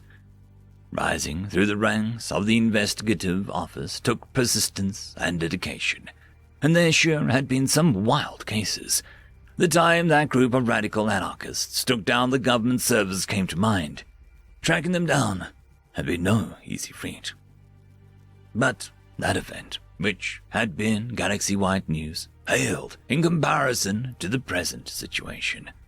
The targets that had been hit by the unknown Terran entity ranged from civilian message boards to news blogs to government sites. We needed answers, and we needed them now. I approached the ambassador and fixed him with a menacing scowl. "Would you care to explain why your people launched a cyber attack against us today?" Ambassador Kowalski appeared genuinely troubled by my hostile demeanor. I'm sorry. What? This must be some kind of misunderstanding. The Terran government has not taken any such actions against you. I have no idea what you're talking about. Well then, let me enlighten you. I swiped through a few holograms on my touchpad and projected a newscast onto the hearing room's view screen. Various popular internet websites are under siege today in what is already being referred to as the largest data breach in the Council's history. The origin of the attack has been tracked back to the planet Earth. Experts have noted the strange nature of the attacks, which they believe to be some form of Terran psychological warfare. Read the Shazili anchor. Now cybersecurity expert Ulan Marcus gives us his take on the unfolding incident. The footage pivoted to clips of the hacked Senate website, overlaid by Ulan's voiceover. You can see that all pages on the site now direct to this picture of a strange green animal with very wide eyes. Honestly, I can't begin to guess what it means. Then, of course, you have the Stellar News, where all of the writers were unable to access their accounts. One story was uploaded after the hack, titled, "How to Make Your Holodesk Run Faster." It provides a step-by-step process on how to delete process spin, with a long and patiently false rationale for why it works. To be clear, you should not do this, as those are the files that generate visual output. And the other most prominent target was Thoughtly, the largest social media network. Only celebrities and government officials were locked out of their accounts, but the average person could access the platform as usual. The hacked public figure sent out various thoughts, declaring how sad it was that their stars were about to explode, leading to mass panic. This is what led us to realize that this was likely some twisted form of psychological warfare. I paused the video, turning to study the ambassador's reaction. Human expressions were a bit difficult to judge, but he seemed as though he was trying not to laugh. "Is there something you find funny, Ambassador?" He stopped smiling. Not at all. I apologize. I know who's behind this, and I assure you, it's not the Terran government. If it is not the Terran government, then please, who could it be? I demanded. Trolls? The word did not translate through my implant, but the program did inform me that the ambassador's tone was dismissive. How could he be so nonchalant over a group that had wreaked such havoc? Who are these trolls? Are they a rogue faction? I wouldn't give them that much credit. A troll is a broad term that applies to anyone who tries to annoy or confuse people on the internet. They're usually not affiliated with any organization. My confusion only intensified from his explanation. He was suggesting that random civilians had coordinated this attack to annoy us. It made zero sense, yet nothing in his cadence indicated deception. Ambassador, you seem very dismissive of these people. You are not worried by them, even after an assault such as this? I asked. We've been dealing with trolls on Earth for a long time. Our first FTL starship, we had an internet poll to choose a name for it, and a bunch of trolls brigaded the results to have the Death Star wood. And there was that time that we got into military databases so that they could send pizzas to Area 53. The ambassador paused, noticing a blank look on my face. Well, I have no idea how they did this, but I'm sure it's something so dumb that it works. Humans are bizarre. I took a deep breath to refocus my thoughts. We need to get to the bottom of this. Can you identify the people who did this? Bringing them to justice is our top priority. Ambassador Kowalski nodded. Yeah, give us some time and we'll find them. Within a few hours, the Terran embassy sent over a dossier on the suspect that they had identified. According to their intelligence agencies, there was only a single culprit behind this plot, a boy named Adam Parker, who was 19 years old. This couldn't possibly be the work of one human who was barely an adult, could it? But I decided to talk to him for myself before rejecting their findings. Ambassador Kowalski arrived, escorting the suspect. Adam was avoiding my gaze, staring at his shoes as he was ushered into the room. This is our troll. How did you find him so quickly? I asked. The ambassador smirked. It was easy. He wasn't even using a VPN. I had no idea what that meant, but decided against asking for the sake of my sanity. How exactly did this kid hack into so many important, highly secured sites by himself? Kowalski gave the boy a sideways glance. Go on, tell them what you told us. Adam sighed. There was no hacking, just social engineering. I messaged someone with admin access on each site saying that I was a new developer, and I had accidentally deleted my copy of the password information. That I couldn't remember it, and I didn't want to look bad in front of the boss on my first week. I just asked if they'd help me out and send me new admin info, and all of them did. You're telling me that people just gave you access? I could hardly believe my ears. I'd never heard of such tactics, and then you used it to frighten and inconvenience an entire galaxy? He shook his head. I'm sorry. I didn't think you guys would be this upset. I thought that it would be some harmless fun, that's all. This whole thing, calling it a cyber attack and psychological warfare it's a stretch. It was just a prank, bro. End of story. Story number 2. You Can't Catch Me, written by Terran Mikas. The race. That's all there is for us. Speed and distance. The time it takes to get from point A to point B. It is no wonder that we were the first race to discover faster-than-light travel. It was through going faster than we had ever gone before, faster than anyone had gone before, that we discovered the others. The slow ones. Species after species we found. Disappointment after disappointment. None of them had the drive. None of them had the means to move as fast as we did, to race, until we found you. At a dead sprint, you are no match for us. The distance you can travel in a week, a month, pitiful. But you can keep going. Over 10 years, you can cover the ground that we can reach in 20. There is a story of yours about a mammal racing a reptile that creates striking parallels to real life. We found that you honor the fastest, the Farlaps and the Mackay Divas, the Schumachers, the Thorpes and the Bolts. Your stories tell of heroes that could travel faster still, of Hermes, of Barry Allen, who could move at speeds that our cutting-edge drives could barely fathom. We had found another like us. You were not a slow one. You were fast. You were competition. The race was beautiful. Our rivalry continues to grow. Champion after champion we best. But there is one that we are still falling behind. His fans' taunts are almost too much to bear.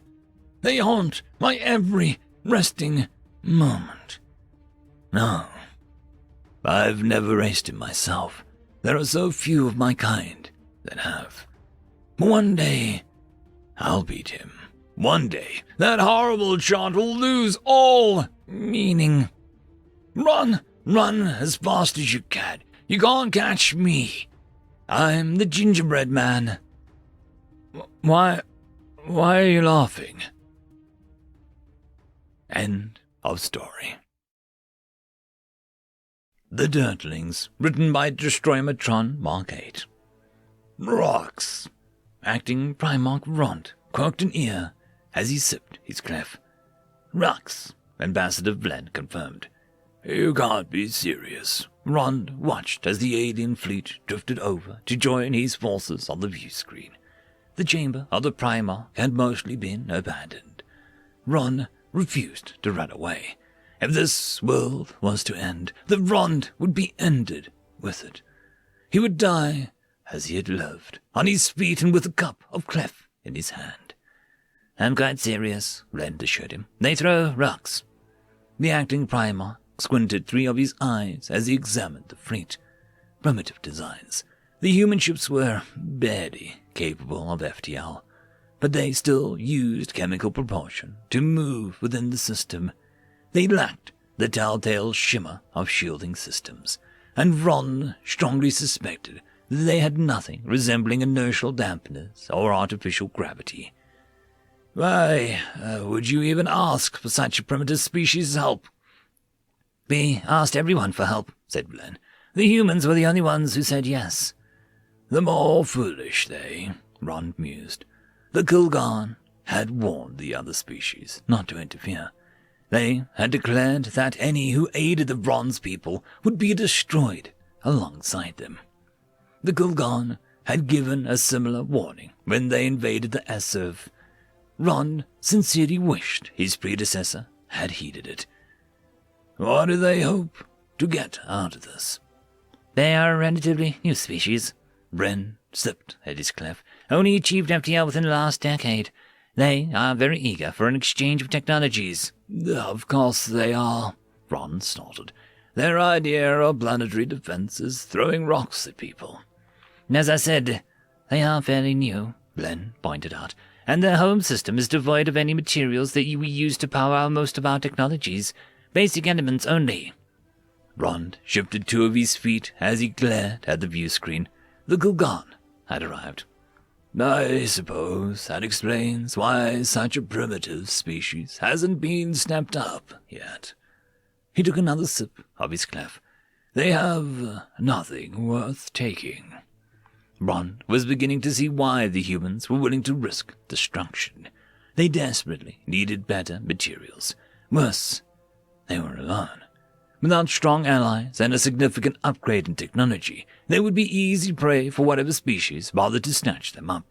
The Fuelen Primarchy was one of the most advanced and powerful species in the galaxy, and they were everything the humans could hope for.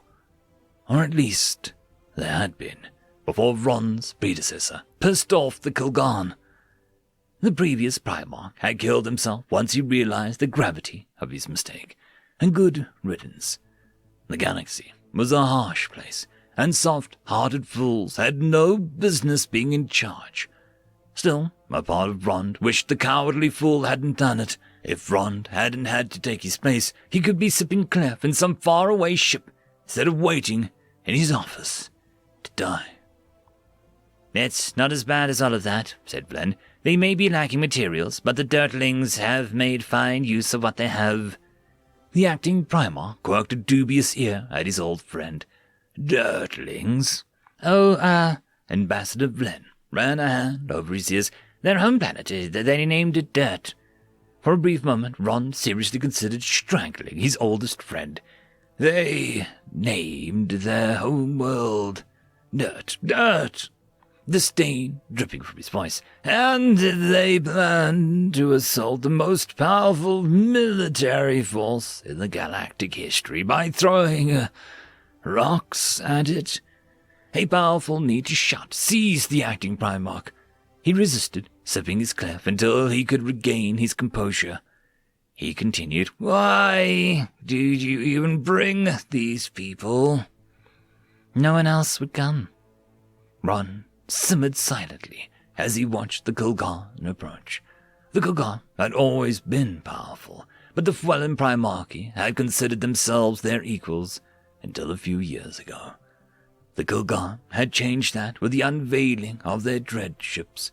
The dread ship was massive, nearly 7 times larger than Ron's homeworld. Such was its power that the millions of Kulgan warships housed within were basically superfluous. Ron didn't know how long it had taken Kulgan to construct the thing. Decades, at least. He did know that the combined might of the entire Fuelen Armada would barely be worth its notice. Not that he had the entire Fuelen Armada. Only a few million ships, a third of the force that he had left, had been stationed at their homeworld. The rest were guarding his people. Every ship in the Fuelen could scrape together had been stuffed with as many of his people as they could hold. Rond would die if he must. The Primarch would die if it must. But people must live on.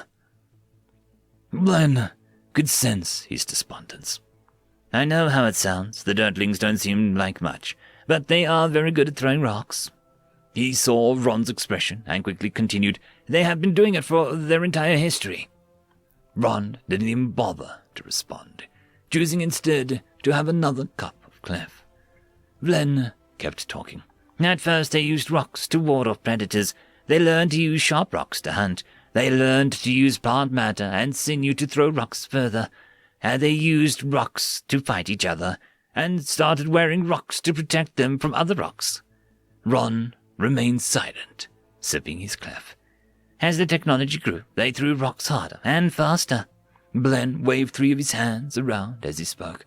"Warming up to the subject, they started making better rocks to throw. Steel rocks, incendiary rocks, rocks that explode. When they achieved spaceflight, they found ways to throw rocks in a vacuum." Irritation poked its way through the acting Primarch's stoic silence. "Why are you telling me this?" "Because I want you to understand," the ambassador said. "The Dirtlings love their rocks. They have a very special relationship. And they are quite good at throwing them." "How nice for them." Ron glared back at the view screen. "By the by, shouldn't there be more of them? I only see a few hundred Dirtlings approaching the dreadship." "There are more," said the ambassador. "That is just an expeditionary force. Most of the Dirtlings are in the asteroid belt." Ron quirked an ear. "What for?" "Their leader said something about—" Blen trailed off and seemed to wilt as little as he continued. Expanding the rock collection?" Ron bobbled a sigh. Of course he did." The dreadship reached the Vuelan Armada a minute later. The defenders fired up an opening salvo, unleashing a full might of the Primarchy in a torrent of plasma and antimatter. Well, the third of what he had left did, anyway. The dreadship seemed not to notice, continuing its slow, steady approach. Ron had seen this play out dozens of times. He had hoped his generals would be able to come up with a better strategy, but in his heart he knew that it was not to be. Plasma slowed as it reached for the dreadship. Streams of antimatter reversed their course, and the Kilgarn had built the dreadship out of the densest materials that they could find. Its gravity was an order of magnitude greater than his home world's. That gravity had been reversed. Plasma was just superheated matter, and it lacked the kinetic force necessary to overcome such a strong gravitational push. Antimatter was affected in much the same way. The Armada was forced to maneuver as their weapons were repelled back towards them.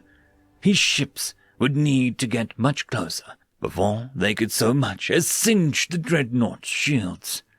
Pure energy weapons were unaffected, but lasers and other pure energy weapons would be useless until the shields were brought down. If they even could be. The dreadship waited for them. The moment the first of the Ron's fleet struggled through the gravity and struck the giant ship's shields, it fired back millions upon millions of weapons discharged, shredding the Armada. Those few ships that survived turned back, having barely scratched the shields of the Kilgarn monstrosity. The Dirtling fleet had not moved with the Armada. They were still intact. They were throwing rocks. "The Dirtlings don't need to get closer," Blen told him. "Their rocks move quickly enough to overcome the gravity." "Indeed," Ron sipped his clef. "They don't seem to be doing much, though." Stopping fast-moving objects was the most basic function of a shield. Ron doubted a normal warship would be bothered much by Dirtling rocks, and the dreadship would be thousands of times more protected. For its part, the Kilgarn vessel took notice enough to send a few million lances of plasma at the humans. The humans had sufficient distance to move out of the way. A few seconds later, their ships began to melt and explode. Apparently, they had no protection against direct energy attacks. A few million lasers made short work of them. "So much for the Dirtlings." Ron shook his head. He walked over to his desk and lifted the glass over the console that he'd installed. On the console was a button that would trigger a device. The device would trigger a chain reaction that would cause the sun to go nova. Ron hoped the nova would happen fast enough to catch the Kilgarn and destroy the dreadship. But deep in his heart, he doubted that it would. "Mate, old friend," Glenn placed a hand on Ron's before he could press the button. Normally, such an impropriety would incense the acting Primarch, but Glenn was his oldest friend, and it was the end of the world. He withdrew his hand and regarded the ambassador, ears tilted in question. Now it's just an expeditionary force, the ambassador explained. The real attack starts now. He pointed at the view screen. Movement. Very fast from the asteroid belts. The dreadship was at the edge of the solar system. For the objects to approach so quickly, they must be moving at a fraction of the speed of light. A large fraction. Maybe as high as 10%. Ron squinted at the screen, trying to make out the shape of the objects. They were rocks. Some of the rocks were only a few kilometers around, several of them outsized his planet's moons, and a wild hope pulled the acting Primarch away from his console. He angled closer to the view screen. I said it before, Ren said over the clef. The Dirtlings are good at throwing rocks. The dreadship's reverse gravity could do little to soften the impact of an asteroid moving at such speeds. The first rock smashed against its shields, shattering fragments in all directions. Ron doubted a standard warship would have survived such a blow. More rocks struck at a fraction of a second later. Hundreds, perhaps thousands. For the first time, the Kilgarn dreadship might be in danger. The dreadship began to move, a sphere of larger than a world could not maneuver the way a normal ship could, but the Dirtlings were throwing from far away. The Kilgarn would have to weather some hits, but once they were moving, Ron was sure that they could avoid the worst of it. The dreadship moved out of the way of the rocks. The rocks moved back into the way of the dreadship. How are they doing that? Ron wondered aloud. I told you, said Glenn. The Dirtlings have a special relationship. The answer, Ron realized, was so simple, he'd almost chuckled. The Dirtlings had attached engines to the rocks, powerful engines, no doubt, operated by remote control. The rocks continued to smash against the Dreadnought shields. The dreadship began to launch its fleets. Ron's heart sank. Even if the Dirtlings succeeded in destroying the dreadship, the Kilgarn fleet would be the end of them all. If Ron had the entirety of his armada still intact, he might have been able to make a fight of it, but his few remaining ships would easily be overwhelmed, and the human ships were basically helpless. A rock the size of a moon punched through the dreadship's shield. It plowed into a massive sphere. Such was the force of the impact that the entire dreadship rocked back. A hole the size of a continent bored through its frame. The shields flicked out. The Kilgarn fleet ceased its deployment. Several of the ships fell back down to the surface of the Kilgarn sphere. It took a moment for Ron to realize what had happened. He stared in wonder as more rocks crashed into and through the dreadnought. The impact of the giant rock had caused a plow of fluctuation. The Kilgarn had lost gravity control. Without it, the natural gravity of so much dense material had turned every Kilgarn on board into a puddle. Ron was willing to wager most of the warships hadn't been ready for a sudden shift, and their crews had been turned into smears as well.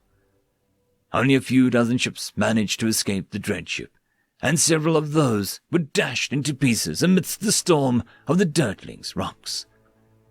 Ron went back to his console and opened up the communications link with the remains of the armada. Attention, this is the Primarch. Jam all further communications and engage the remaining Kilgarn. No survivors. He ended the transmission. Ron was reasonably sure the Kilgarn hadn't yet reported on the dreadship's demise. He'd like to keep how it was done a secret if he could. The remainder of the Fwellen armada moved in. There were only a few hundred of them left, but that was more than enough to deal with a few dozen Kilgarn warships. The Dirtlings had stopped launching asteroids almost immediately after the destruction of the dreadship, but it was another 40 minutes before the last rock hit the thing. By that time, the remaining Kilgarns had been destroyed, and the armada had stopped jamming communications. What is the name of the lead Dirtling? Ron asked Blen. Admiral Wells, Blen answered. The acting Primarch hailed the leader of the Dirtlings. Admiral Wells, this is acting Primarch Ron Valveloy, My compliments. Together we have won a great victory. Her face appeared on the view screen, a symmetrical oval head. Only 2 eyes, pale, devoid of fur except for the mane on the top. Rond had met many species. Few were uglier than this, but none had filled Rond with greater joy. He wondered if the dirtling drank Clef. Perhaps he would invite her to share a cup. Acting Primarch Rond, the dirtling could not bow the felon way, but she offered the closest gesture that she could approximate. Her voice was far too high and musical to speak Rond's language, but the console's translator conveyed meaning well enough. Indeed we have.